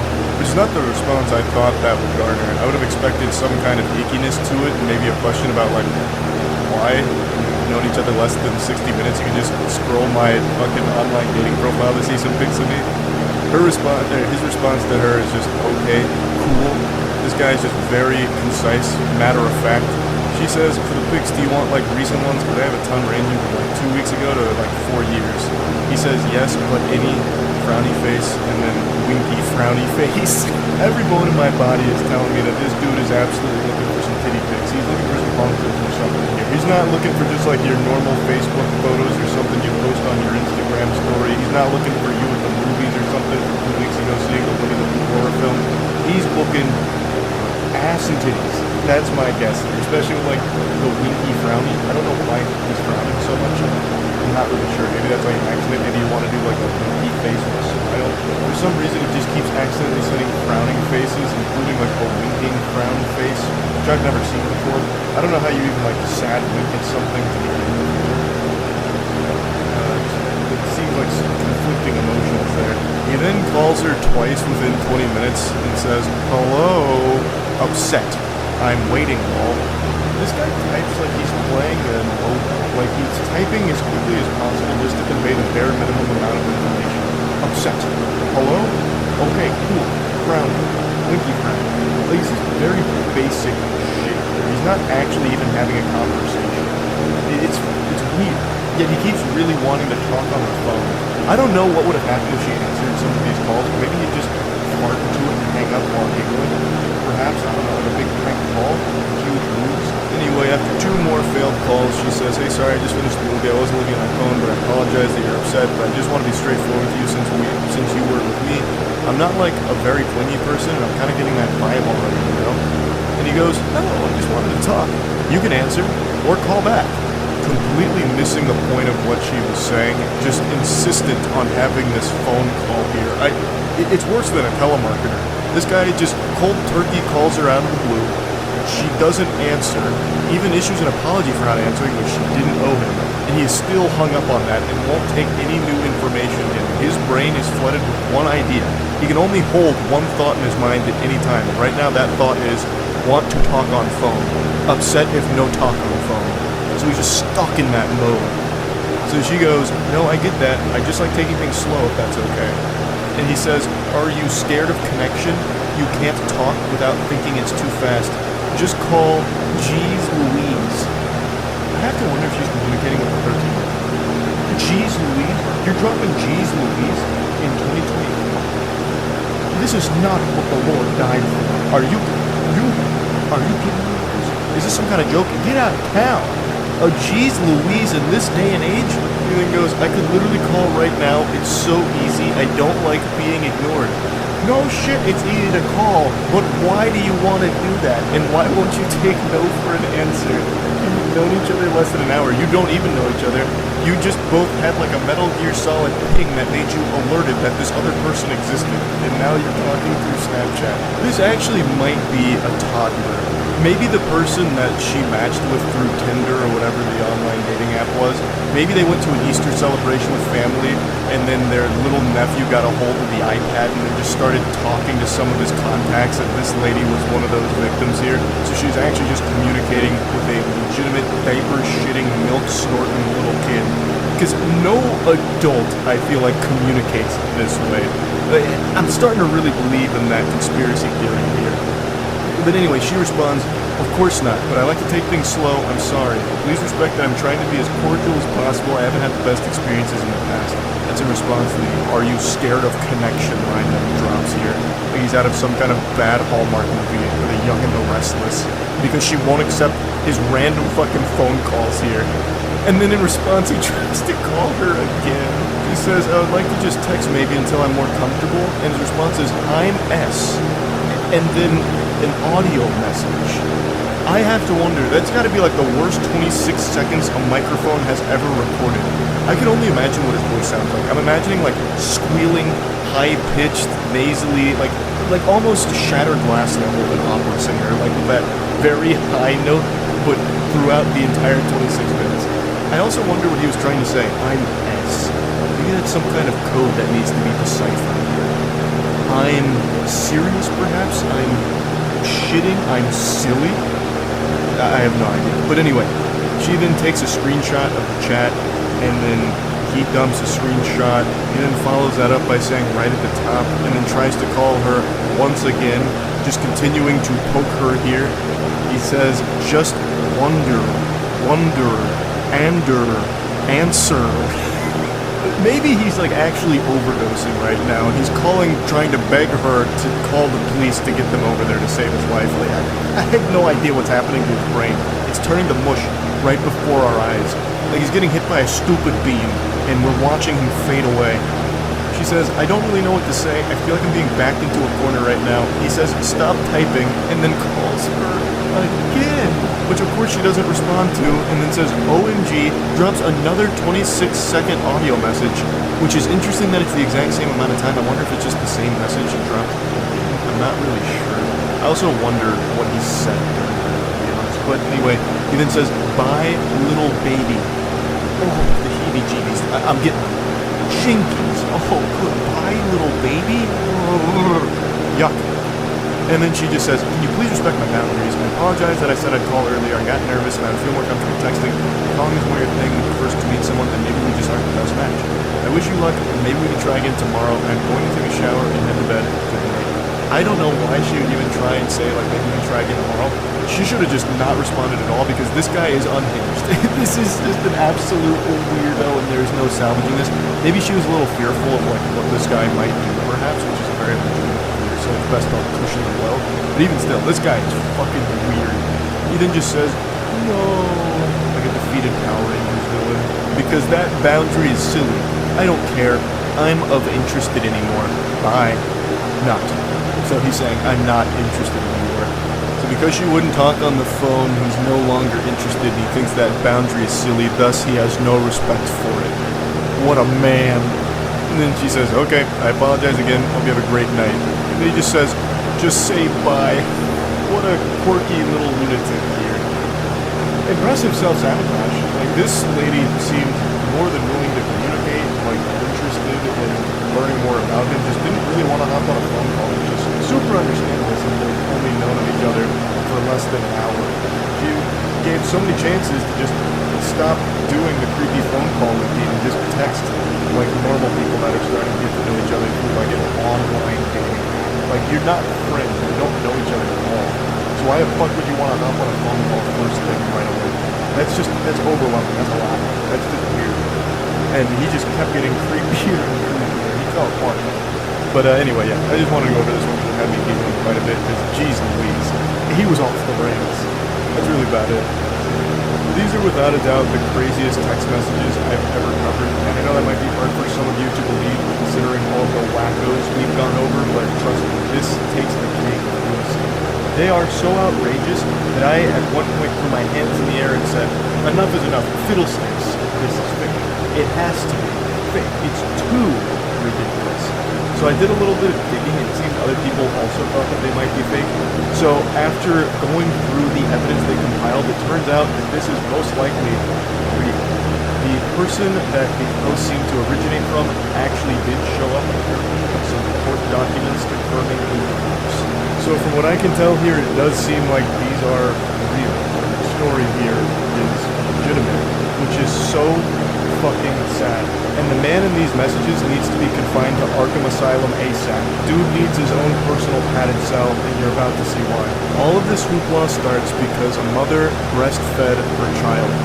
The husband says, you've been breastfeeding? You know how I fucking feel about that. She replies, what time are you coming back? He says, I don't know if I am. She says, why? Are you mad at me? Yes. What did I do? It's just the breastfeeding? That. The feelings it gives me and how I finally understand that you truly don't respect me. And she says, I do respect you, I just thought we could compromise about the breastfeeding, talk about it. If you don't like seeing it, maybe I can just do it in a different way. Weirdo's mad because the mother of his child is breastfeeding the child. Is there a worst possible reason on this planet for anger?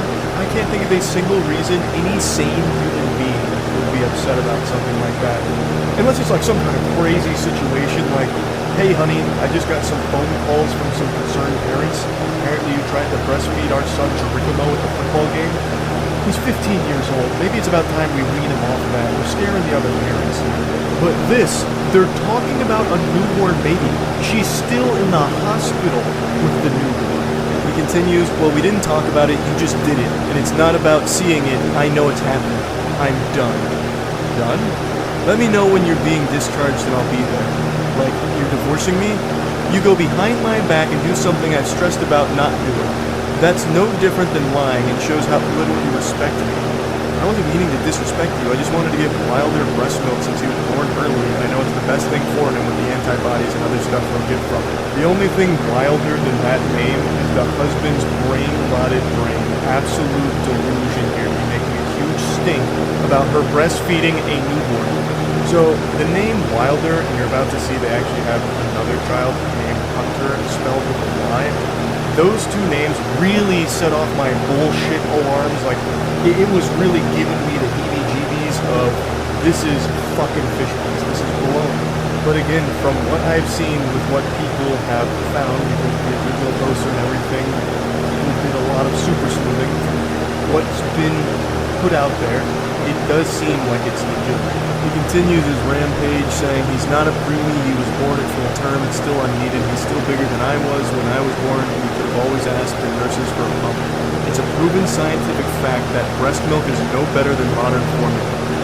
He's wrong about that, by the way. Modern formula is fine for women that don't want to breastfeed. I decided to fact check that claim, do a little research on it. Turns out it's not a scientific fact. You know what is a scientific fact, though? This man is clearly insane. So keep in mind, I'm not a breast milk scientist. I'm not a connoisseur of boob juice. I'm not the lactation lord.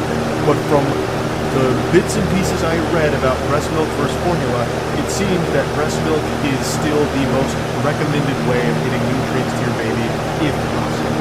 She says, I know, but the benefits of the breast milk still outweigh the formula. Latching helps drop the milk better than the pumps. He says, yeah, the benefits to where I'll never be able to look at you the same way again. She's confused, as everyone listening and reading this is right now, scratching their head wondering what the fuck is wrong with this weirdo. She says, what do you mean? You think I'm a bad mom for breastfeeding? He says, I think you're a bad wife. I think you don't respect me. I think you took a joy away from me. I think a lot of things. Took a joy from you? I don't understand what you mean. Formula can still be used. And this is where he drops the bombshell. He reveals where all of this anger and hostility comes from. I enjoy your boobs. Now they've been in another man's mouth. I now no longer enjoy your boobs. He goes Neanderthal mode. Boob sucked by baby, boob no good to me now. No want tit no more. His own child he views as competition because his newborn son suckled his mother's bosom for milk. The most natural thing throughout human history. And somehow this psychopath thinks that his newborn has now tainted his wife's boobs and he can no longer enjoy them, saying that they were in another man's mouth. Wait until he finds out where that baby came from, because that baby came out of his wife's vagina. Well, actually, I guess that's not true. I bet there is a non-zero chance that this unhinged maniac forced his wife to get a C-section, so that way her vagina wasn't ruined by another man. I bet there's actually a really high likelihood that that's exactly what happened. And that's scary. This dude is so fucking red-pilled, he won't even let his own newborn son touch his wife's body. I bet he also wouldn't even let his wife change their son's diapers, because he views them as competition. He'd bust into the room, I know what you did, bitch! You looked at another man's wiener when you changed Wilder's diaper, didn't you? And just starts profusely crying, probably calls her like a cheater or something if she changes their son's diapers. This guy is so mentally unwell, I was stunned. Like I said, I couldn't believe this was real. She tries to talk sensibly to her. Just Wilder's, not another man. Their baby, their actual baby goo-goo gaga infant is who we're talking about here, not a man. He views an actual, 2-day-old as a man? What the fuck? But anyway, he says he's a male, and your son. That makes it incestuous in my eyes. She says it's not like that at all. And then he goes, I'm not saying anything I haven't told you before. So this man was probably riddled with red flags for a long time in this relationship, and now he is just breaking, just melting down.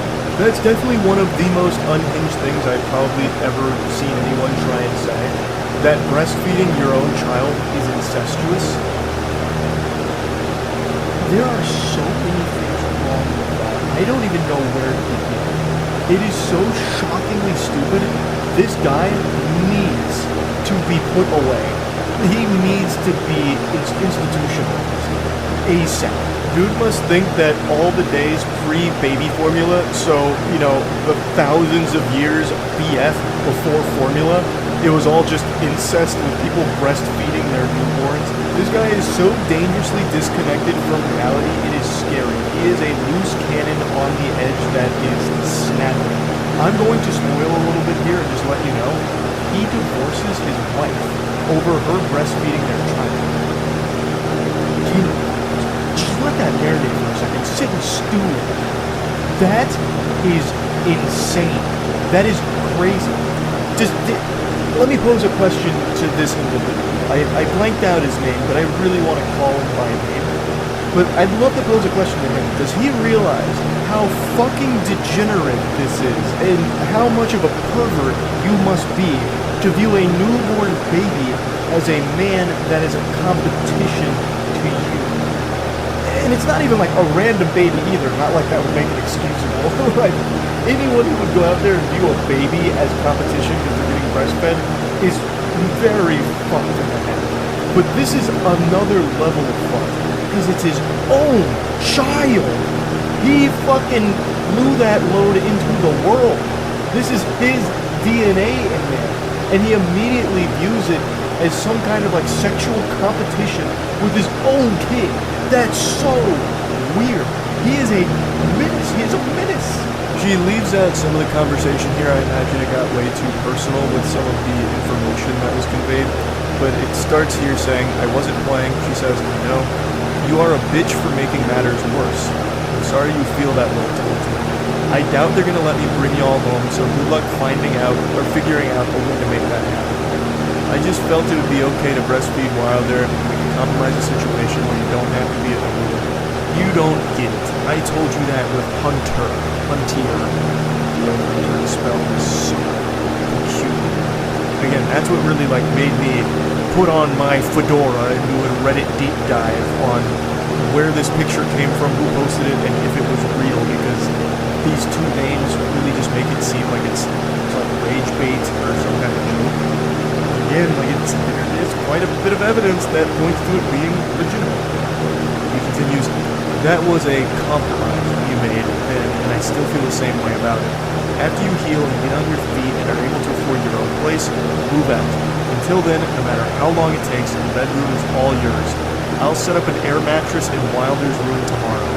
Letting this fungus anywhere near their child seems like a recipe for disaster.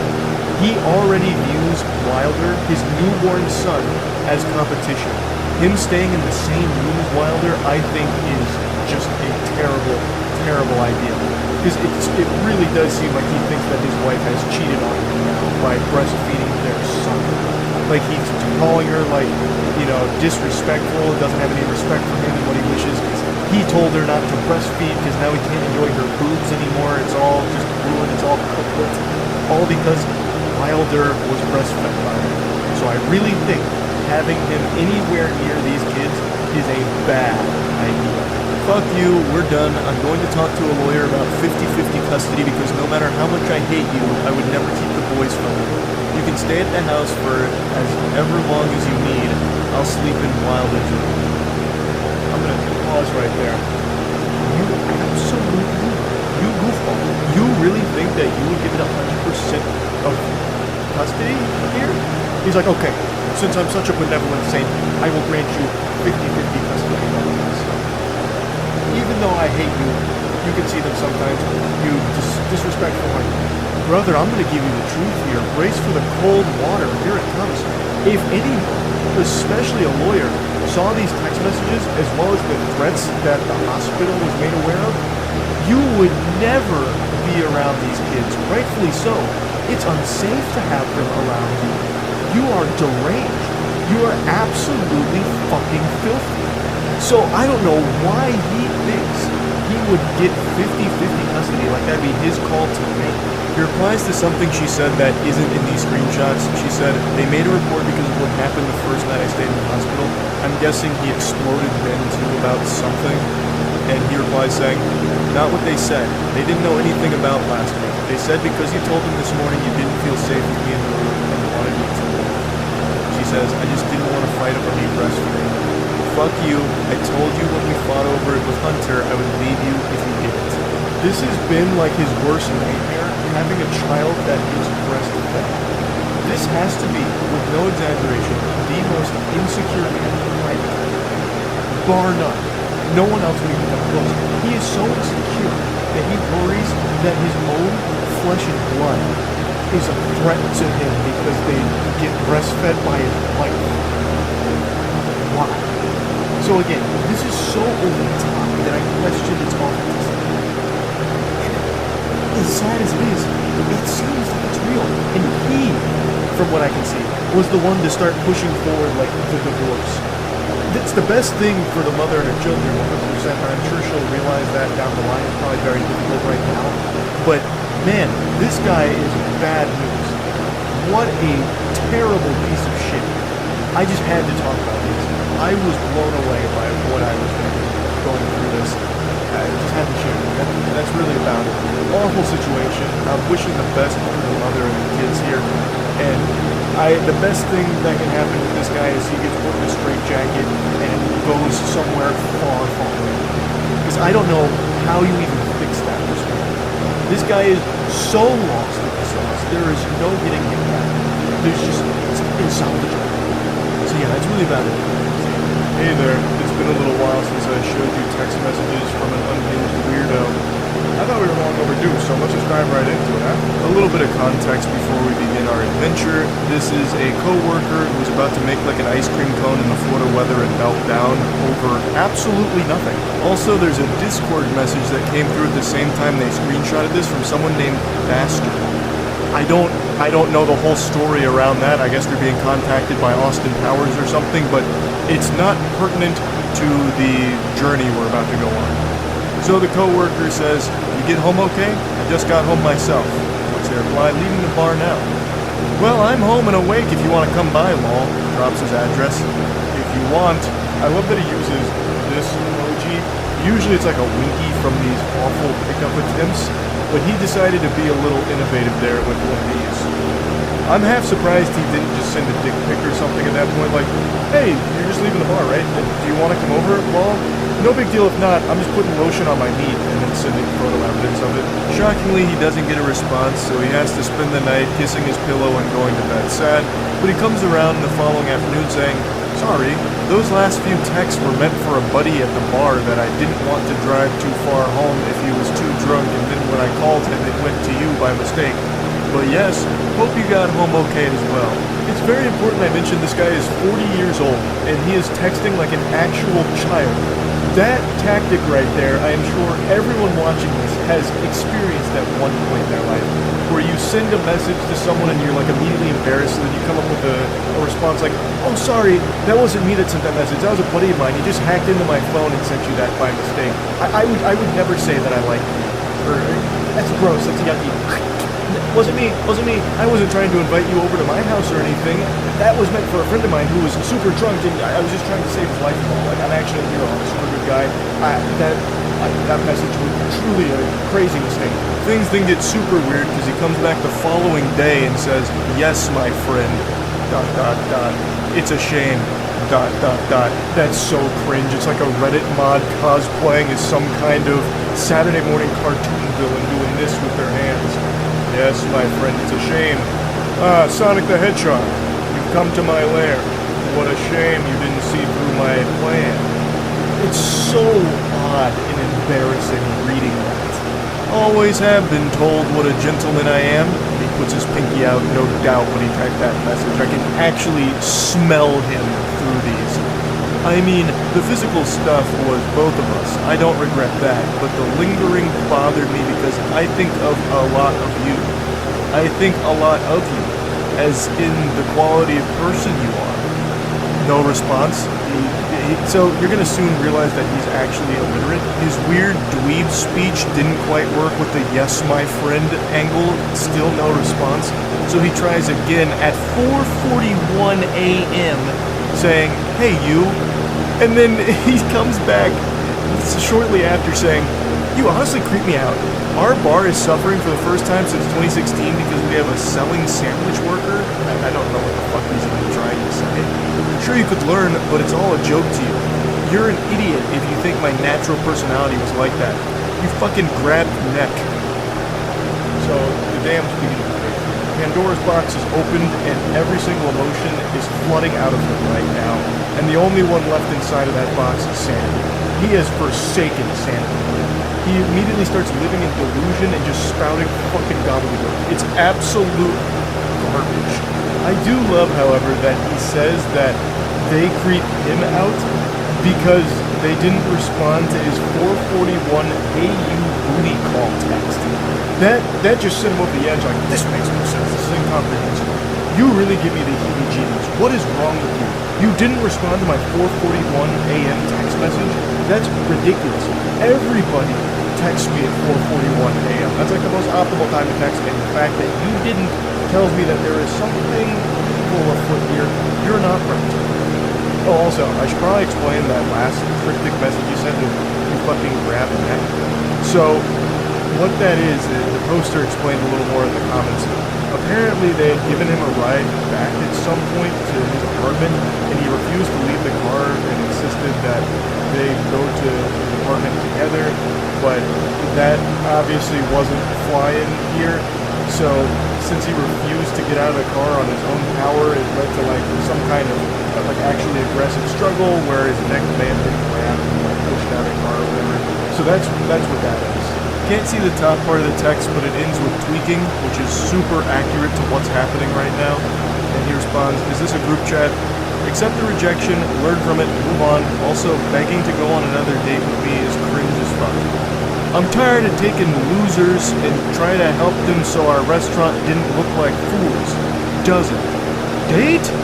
Laughing, crying emojis. I feel bad for you, you. Okay, bye. Laughing, crying emojis. You are, what, 22 and act like 15. There is no date. Laughing, crying emojis. Thank God I finally got John here. I don't know who John is, but hey, fist bump to John. The savior has arrived. John is saving the day. There has never been a date. ... My God. ... What kind of weird-ass life do you live? ... I said we have crackheads at work and maybe we can go outside. And maybe we can go out besides that... ... If you didn't see that on Saturday night with the convict, you are still an idiot and not who I talked to you about, thinking you are mature and different... ... You are just a basic Lucy fly we have to deal with. The fuck is a Lucy fly? A loose fly? Loose fly? I don't know what that... I'm no zoologist, and I don't feel like looking it up. Scratch that, I just went back on my word there. I did look it up. Nothing appeared on Google search. Even Google was like, are you fucking dumb? Hey, excuse me, Charles, did you mean to Google this nonsense mumbo-jumbo? Loose fly, are you stupid? So I don't even know what word he was trying to put there, because there is nothing that even remotely pops up to explain that. By the way, the tweaking is on purpose to mock these idiots. Crying laugh emoji.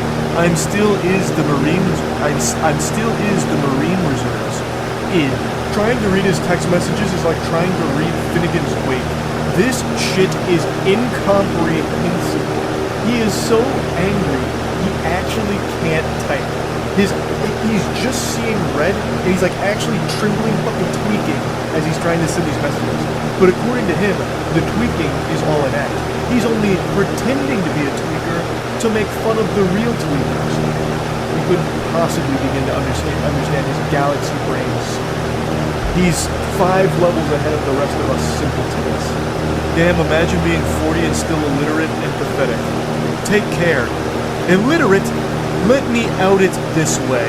I'm assuming he meant let me put it this way, but he immediately blew it. So after following up illiterate allegations, he proves them true right away. You've accused me of being illiterate? Well, check this out. How illiterate is that for you? Question mark. Crying laughing emoji. You cannot be this dumb. I am mocking the way you talk. I would love to, like, get a peek inside of that noodle face. What a very special brain. No, I'm not tweaking. I'm making fun of tweakers by pretending to be one. No, I'm not illiterate. I'm making fun of you. I'm making fun of the way you talk with my illiteracy. What don't you understand? You're so stupid, you can't even see that. Haha, I feel bad for you. I am 40, served my country and stepfather well. Brother, I don't... You served your stepfather well. Where is that even coming from? Who asked? What ghost are you engaged with right now in this conversation? Like, what the fuck? I'm 40 years old and I served my stepfather so goddamn well. Why didn't he love me, huh? Why? You are a punk ass that thinks this is a joke. He know you have no bartending experience. I love the like. This has to be on purpose. He know you have no. Instead of just using N-O, it's K-N-O-W. No. This is so interesting. It's like a game of Mad Libs. It's so weird. He takes a shot on losers and hopes they do well. We have had some that turned their life around and helped us. Then we have the new age shit like ... But it's obviously becoming you as well. That you have no bartending experience, correcting his grammatical mistake as a scholar would do. You want to put some of the group chat? Put this. You want to put some on the group chat? Put this. Why? Be careful what you ask for. Why? So, like, he's self-aware enough in this rage to recognize how stupid he looks and knowing that this is going to be shared with other coworkers, I suppose, and just continues to keep digging a hole. Because personally, I call out every loser or anyone that makes us suck. I don't know if he meant to say sick, or if he's like, you're the reason this restaurant sucks. We suck because of you, not me. I work hard, damn it. And they reply saying, everyone knows I'm bartending for fun, and I have no prior experience. Seems like you're the only one with a problem with this. Everyone? Yeah. Are bartending for fun? You are bartending for fun? Fuck you. Stay away. This restaurant isn't for fun. It's a business, and we take pride in it. This is like actual We Are Walmart energy here. There's nothing wrong with taking pride in your job. I actually think that's an incredibly admirable thing.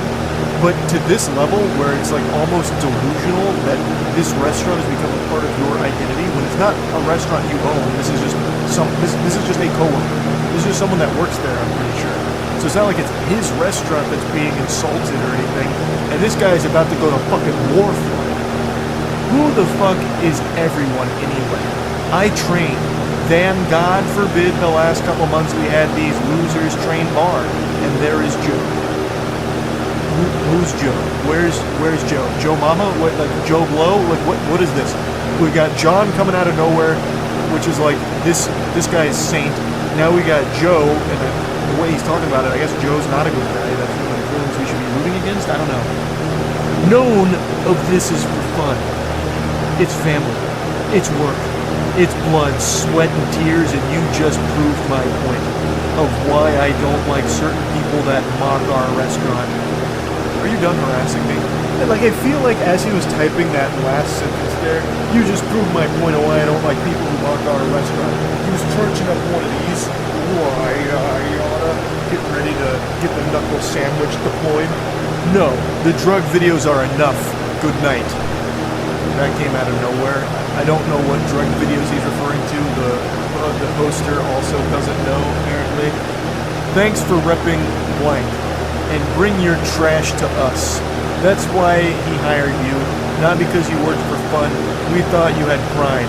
Once again, please stop bringing your trash. The amount of times that he corrects himself, it's like a fucking English professor in a middle school.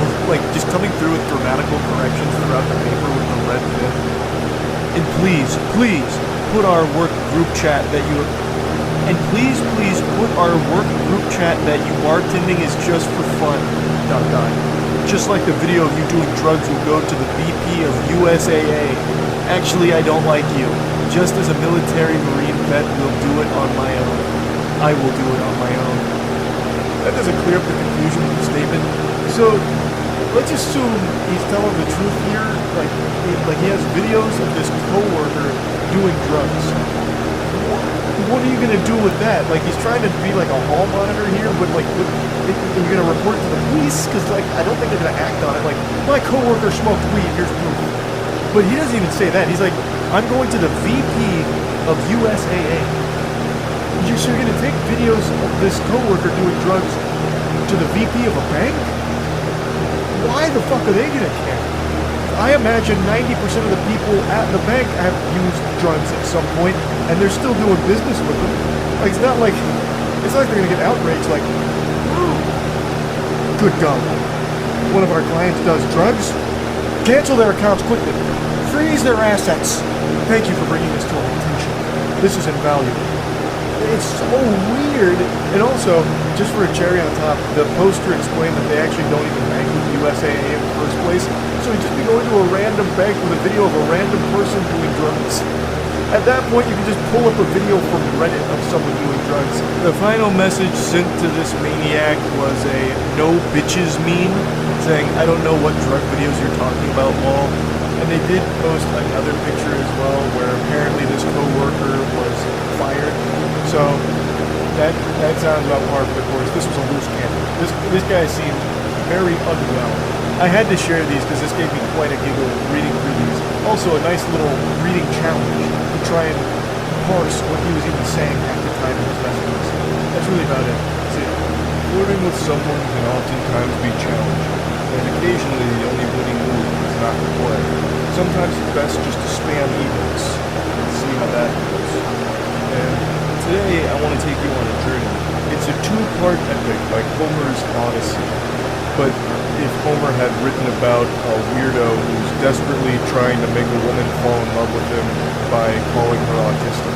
Now the backstory here, I'll go ahead and give you the cliff notes of the prequel.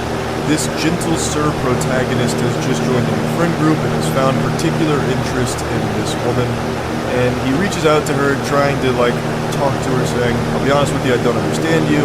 And he just goes on to say that she's quiet and he doesn't know anything about her other than she likes potatoes in the town of Salem, and that he just laments that he just doesn't know anything about her and she doesn't make eye contact with him. She asks, does that bother you? And he says no, which is a big fib right there. Lying is a sin and now he's condemned straight to hell. This clearly bothers him because he melts down about it. He also doesn't keep that charade up for long. He immediately folds and says, I mean somewhat, yeah. It actually hurts a lot. It keeps me up at night. I actually can't sleep. I'm crying all the time because of it. But it's a normal human response, so you can't blame me. Too late. I'm already blaming you. Can I ask a blunt question? She says, sure. And he says, are you autistic? Man, the Riz Lord has struck like a lightning bolt here. If those panties aren't sodden after that blunt question, I just don't know what works anymore. She says, no, are you? And he goes, oh, no. So what do you think about me? Says, in what way? He seems to get kind of offended by that, so he snaps like a redditor adjusting his fedora. It's a simple question. What do you think about me? Oh, quite elementary, honestly. What do you think about me as a lover? She pulls no punches and just goes, I don't really think of you, so not sure how to answer that. That was quite the fucking biblical smackdown right there. He says, Jesus. Okay, I'll try something else. Why? At that point, you should just be like, yep, that didn't work. I'm gonna go do something else. I'm gonna go solo queue in League of Legends and wash away my troubles. I don't know why he's gonna try something else. But he goes, why do you never laugh at my jokes? Not that I'm trying to make you in particular laugh. Why is it so hard to make conversation? It's like I'm reading text messages from Timmy Turner to Trixie. Like, what do you mean? Why do you never laugh at my jokes? I wonder what the dynamic of the friend group is like with this guy in there. Does he try to be like the class clown or something? So, for context, she is 23 years old, he is 24 years old, I imagine the rest of the friend group is in that early 20s ballpark. So these aren't children, these are adults. And he's like, why do you never laugh at my jokes? I told you to pull my finger and I tooted. And you didn't even giggle. What am I supposed to do? This is side-splitting comedy, come on. It's so hard to make conversation with you. Are you autistic? He just texts so juvenile. What do you think about me? Do you like me? Circle yes or no. Or you're autistic. And he runs away. She He responds saying, I'm more of a listener, don't take it personal, I'm just shy, I guess. And then he immediately takes it personal. There's gotta be a reason. I'm better looking and more successful than 90% of the men you know. So what's your type? I want to get to know you. He's desperate. He's on his knees right now, shaking his hands. I must know, there's gotta be a reason. And she says, my type is a man who doesn't ask me if I'm autistic. I mean, that's pretty picky, come on, right? Well, you're looking for a unicorn here. All good men accuse the women they're trying to win over of being autistic at some point. It's standard protocol. This guy's just following the textbook formula. He then says, can you blame me for assuming that? What the fuck? Yes, absolutely. That's a crazy thing to assume about someone, especially considering his whole purpose of the conversation was trying to get laid. Like, he's romantically interested in this person, and his way of spitting game is to ask if they're autistic. That's such a weird thing to do. And then he goes, don't get me wrong, you're pretty. I've definitely considered the possibility you're autistic or definitely on the spectrum somewhere. One of the number one signs of autism is not laughing at this guy's jokes. So he looked it up on WebMD and he was just, for her own sake, like concerned for her well-being. He's actually looking out for her. She says, lol, what? Reflect on your words when you go to bed tonight. See ya. Just trying to end this conversation because it's going downhill so quick. This is an avalanche of dog shit. And he just goes, wow. Owen Wilson's there for a moment and then just says, I think you're jealous I spent the night with redacted and you went alone. This is classic. When everything goes tits up, it's like, you're actually just super jealous of me because I'm slamming ham on the regular. I'm fucking your friends. I am having sex with women that want me because it's impossible for a woman not to want me. You just must be honest. That's what's going on. And you're jealous. That's you're the problem, not me, and you're lucky that I even gave you the time of day. You're lost. He then clears the air here, making sure that it doesn't trouble her mind that Casanova has spoken for, and he also doesn't want any rumors to spread in the friend group, so he clarifies, don't worry, nothing happened. We just watched Netflix in bed. No need to be jealous. Drop this emoji. I have a hunch she really wasn't jealous. Just a guess. She doesn't seem interested. And I think you have ensured that she will never be interested by trying to, diagnose her with autism through text message flirting. Now, the next day, she made a follow-up post because he had an even bigger, psychotic break here. So that was all part one. Part two, he comes back bigger and badder than ever here. The sequel went Insano style. So he texts her saying, what's your problem? Is this some sort of trauma response? Crying, laughing emoji, which I don't think there was any laughing, just crying behind the phone on this one. I just don't get it, blank, using her name. I've known you since March 12th, and for whatever God knows what reason, you decide to treat me like complete shit. You hug redacted and redacted, but not me. You share a couch with redacted, but when I join, you get up and leave. Do you think I'm fucking stupid? Or blind? Or what? Fuck did I ever do to you? I am pissed off because you're clueless and extremely oblivious to the point you don't appreciate a good thing when it's directly in your face. The hell is even that, brother? A good thing when it's directly in your face? The only thing that's directly in her face is your accusations that she might be autistic. What are you talking about? You're LARPing as her, doctor, and nothing else. Even just setting aside the baffling autism accusations, there's no even semblance of romance behind his texts. They're just aggressive. And nothing beyond that. They're just weird. So I don't know why he's thinking that he's doing such a good job with the game that she should be enamored with him. But then he just goes, I just, period, don't, period, get, period, it, period. Goes full-blown rock bottom. I just don't get it. Help me understand her name. He keeps repeating her name. So he just keeps saying it over and over again. Just saying her name in these texts. And she just says, lol, what? She says, are you fighting yourself right now? Am I involved in this argument? And she is just absolutely slapping this guy. It's so good. Yeah, this guy's just fighting his inner demons here. This man's battling ghosts in the paranormal dimension. He says, this is all about you, her name. Stop acting so obtuse. You may not be autistic, but you sure act like you're into trains or some shit. I don't know what is going on in his fucking frontal lobe here. It just gets worse and worse. She says, LMAO, why do you keep saying my name? Trains are cool. Is there some unresolved childhood trauma I need to know about? Because what the fuck is your problem? I can help you out if that's the case, but you have to let me take the first step and stop being so guarded all the damn time. It's impossible to get through to you. Why would you be asking about these things? If there's some childhood trauma, I need to know about it. Also, let's just go ahead and assume she's like, you know what, there is some childhood trauma, and then she like spills her guts to it. This would be like the worst person to confide anything in. This is a guy who's already having a conniption because she doesn't laugh at his jokes and doesn't make eye contact enough with him. Like, I highly doubt he would be a good confidant for anything heavy. This guy would immediately be like, oh, well, childhood trauma is another symptom of autism. This is ridiculous. You're lucky you have me around, honestly. Says her name again, which is so creepy. He just keeps throwing her name into every message he sends as if it's some kind of, like, dramatic moment in a television series. Please, I know you hear it all the time, but you're very pretty. I like you when you're not acting like an autistic, frigid bitch. Respectfully.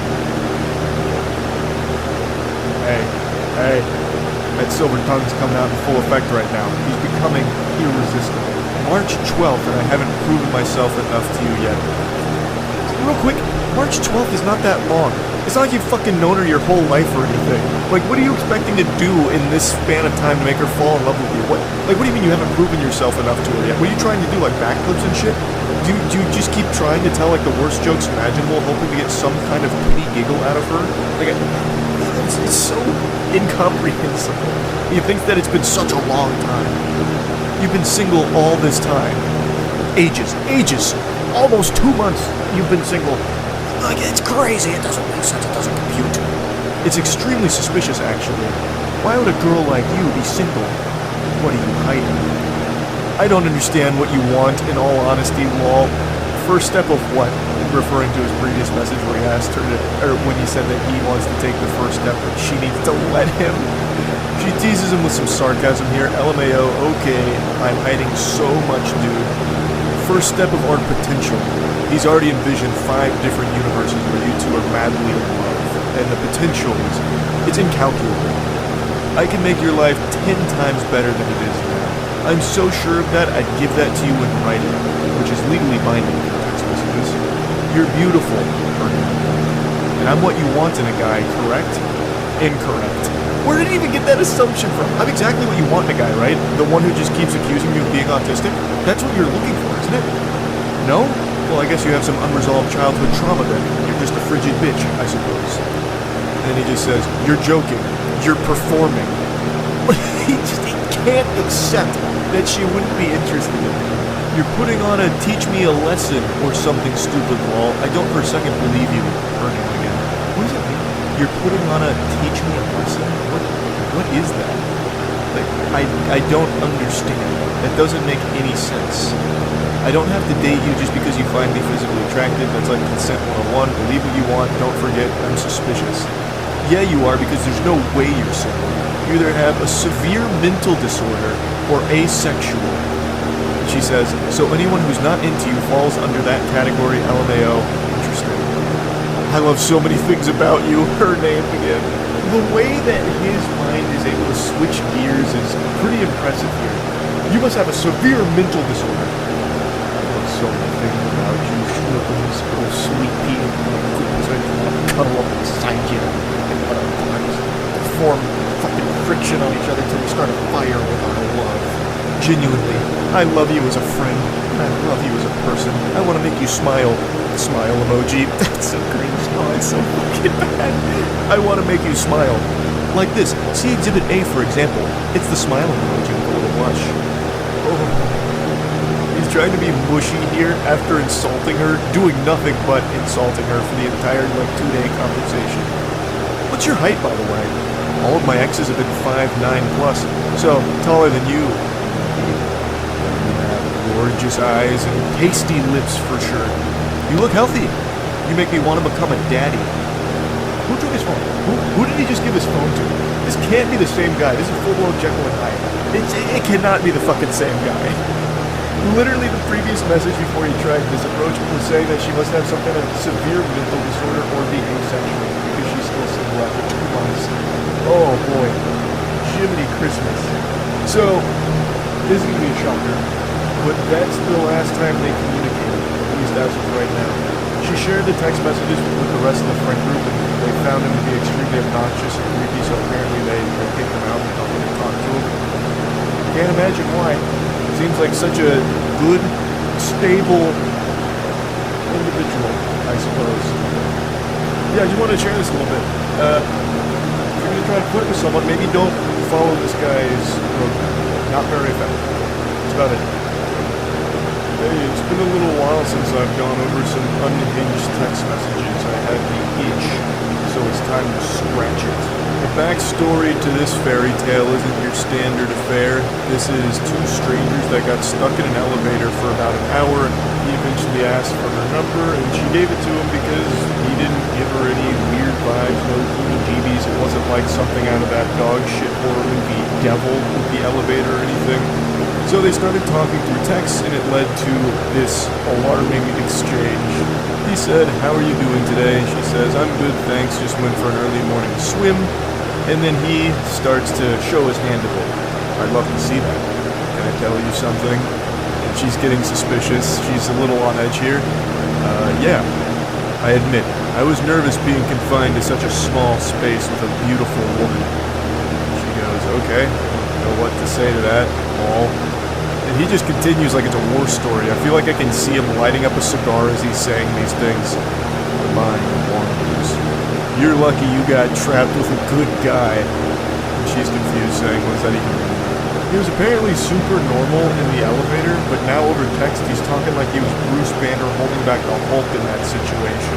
Saying shit like the mind starts to wander with ellipses there just makes it sound like he was, stranded on an island, ran out of food, and was contemplating cannibalizing the other survivors there to keep himself alive. He was like writing down the sailor's log. It's too much for me to bear. It starts to wonder. I'm losing myself on this island. I'm going to slit the throat of the former captain and feed on his insides. Lord love us all. He continues, "Don't worry, I don't intend on harming you in any way."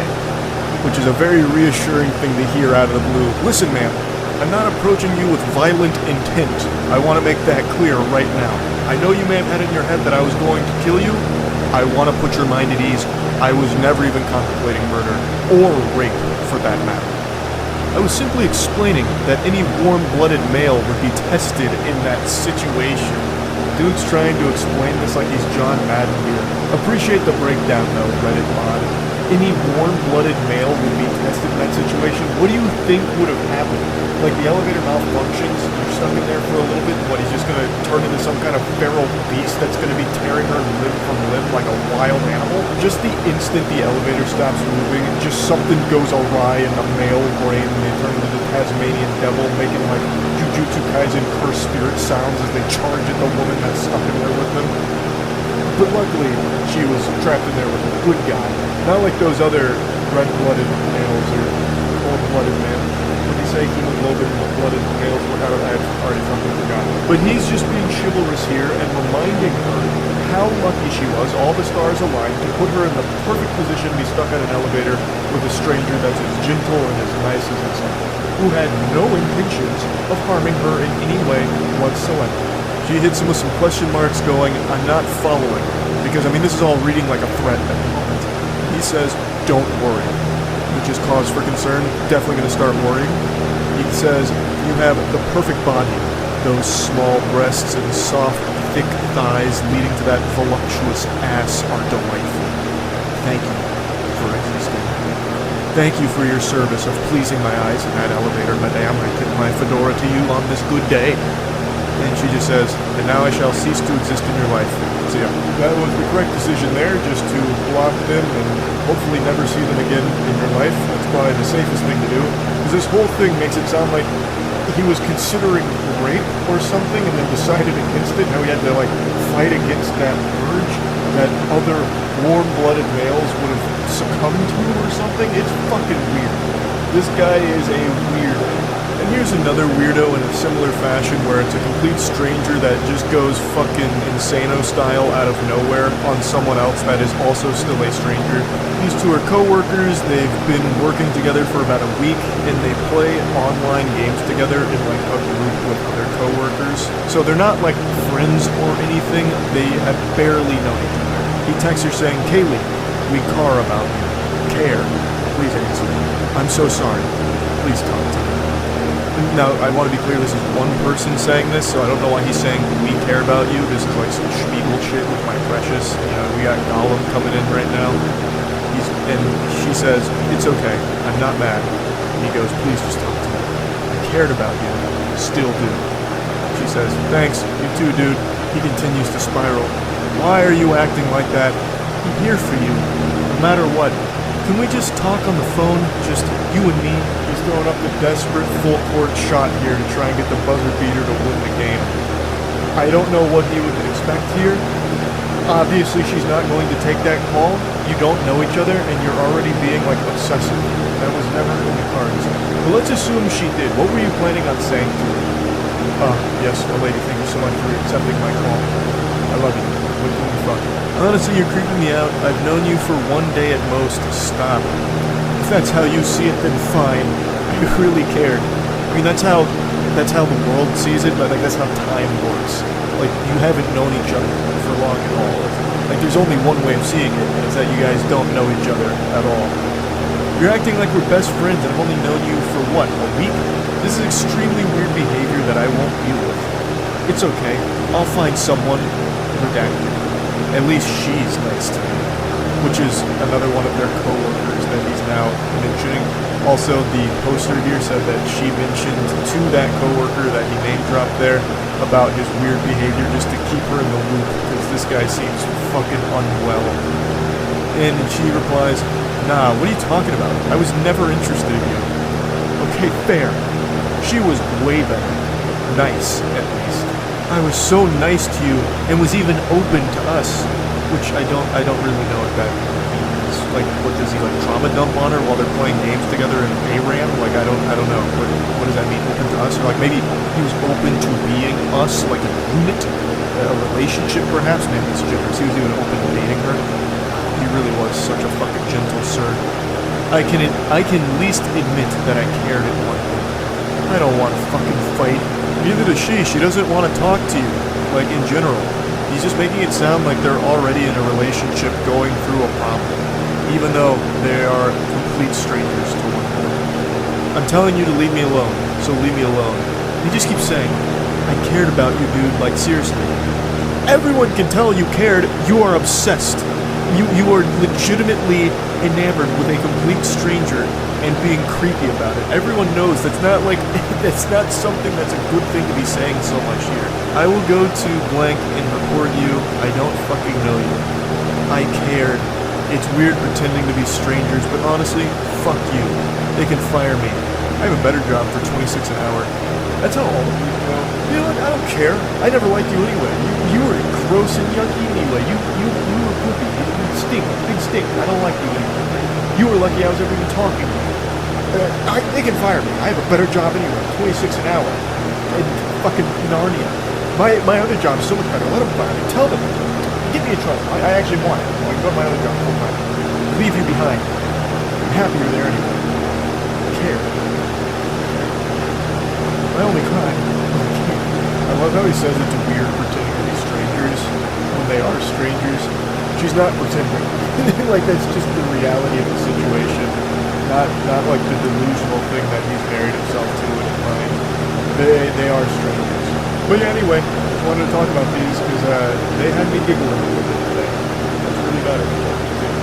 Rejection never feels good. It always hurts. And rejection comes in many different shapes and sizes, many different forms of rejection. Maybe you're like me, 5'6", playing a pickup basketball game, driving down an open lane, not thinking an easy layup, only to be swatted last second by a 6'3" guy. There's nothing you can do about it. It's embarrassing, but or maybe you're finally shooting your shot with this romantic interest you've had for a while, only to find out they're not interested and they turn you down. I'm not going to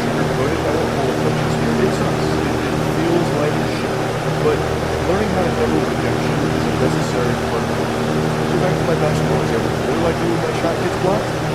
Well, I get tears in my eyes and come up with as many excuses as possible, and I try and call a foul. I'm not bad, so it's not my fault. They play dirty. And what happens when you interject my romantic interest? You move on. At least that's the healthy way of doing it. Let me show you two unhealthy ways of handling rejection. This girl and this guy were communicating under the impression that maybe this leads to a long-term relationship. That's the context going into these text messages, and it starts, I love it. Oh, baby, I'll service you in your car from now on. Straight up Brazzers storyline type shit. And she responds, ha ha ha ha ha ha ha ha. Let's go on a date before I get serviced. I'll be there Saturday morning. I'm actually staying the night there too. And then there's a lot of like redacted information here, like a CIA document, so I don't exactly know what is being said between these, but she says, where do you live? Oh, okay, got it. So far things seem to be going well enough. They're making plans. She says, do you have plans for when you're here? And he says, hopefully just you, but no plans other than that. Just needed a breather from my son. I'm going to book a hotel room tonight when my check hits. Which is starting to give off a bit of a weird vibe there. He said, oh, how old is your son? 13. And then he says, maybe you could stay the night. She responds, I don't do that the first night. I'm sorry. And he goes, I don't mean all night, Wall. And she's as confused as everyone else will be. So she says, what? You said stay the night. I meant like hang out at the room after dinner. Maybe cuddle up. I'm a huge fan of cuddles and the best in the world at giving full body massages. I highly doubt that. I'm going to need some citation for that. I don't believe it. That's not what I usually do after first dates. I just don't think we're on the same page with dating. That's totally okay, just not a match. So she's taking this in stride, she's like, hey, it is what it is. And then he keeps going. Exceptions can be made. What? Lol, what do you mean? I mean dinner, hang out, and eat between your legs like a Sunday lunch buffet after dinner. Lol. Clap them cheeks too. So she's very gently saying no. And this is the approach that a lot of dudes take or simply that shit don't give no for an answer. So he continues this discussion like, no, what if I, the world's best full-body masseuse, give you a happy ending where I eat your pussy like corn on the cob. I'll chew on your clit through the weeds and I bust. How about that? How about that? I'll even clap your cheeks too, as a little added bonus on top of that service. So, when are you coming over? Are you out the door yet? Unsurprisingly, this last-ditch effort didn't work. She says, so you don't know how to listen, cool. Don't make exceptions for men who don't respect my boundaries. Fair enough. You said no, and you continue to be weird about it. It's a really fucked mentality to not accept the no and keep pushing. It's just creepy behavior that's never going to amount to anything positive. When someone declines something or doesn't want something, you should really accept that, respect that, and just move on. It's not like you're going to change their mind by being an annoying pest about it. Like, oh, wait, what? Rejection. Wait a minute. You're not thinking shit. What if I clap your cheeks? So if I clap your cheeks now, I assume it won't be rejected. What do you think? This one's a masterclass on how to respond to rejection like an unhinged lunatic, so this one's getting extremely angry when getting told no. I don't know what the conversation is here. These two have been on like a dating app and they were talking. He says Mario, so perhaps the question was, who was Luigi trying to save in Luigi's Mansion? Maybe they were playing a video game. She says, okay. She doesn't seem super enthusiastic about that response, so maybe she's not a fan of the Super Mario Brothers guy. Who knows? But anyway, he says, how was that? Get anything good? He says, no, I didn't look. I was just returning something. And then she sends a picture of herself in an outfit. And he goes, oh, that looks really good. I gotta get you some lingerie. Admittedly, I don't exactly know what happened in between the last text we just saw of him flirting and then these. He goes nuclear here. He goes full fucking scorched earth out of nowhere. So I'm thinking that there's some text messages that were exchanged in between these two, so we're just missing an entire chapter of this anime arc that he goes on to reach the villain status. So she says, I don't want to drive to blank for blank. I don't have enough gas. According to the context she provided, they had apparently had a date scheduled, but she had to cancel last minute because of something school-related, and now she was texting back for that. And there must have been something in between him saying, we gotta get you some lingerie and this. I just don't know what it could be.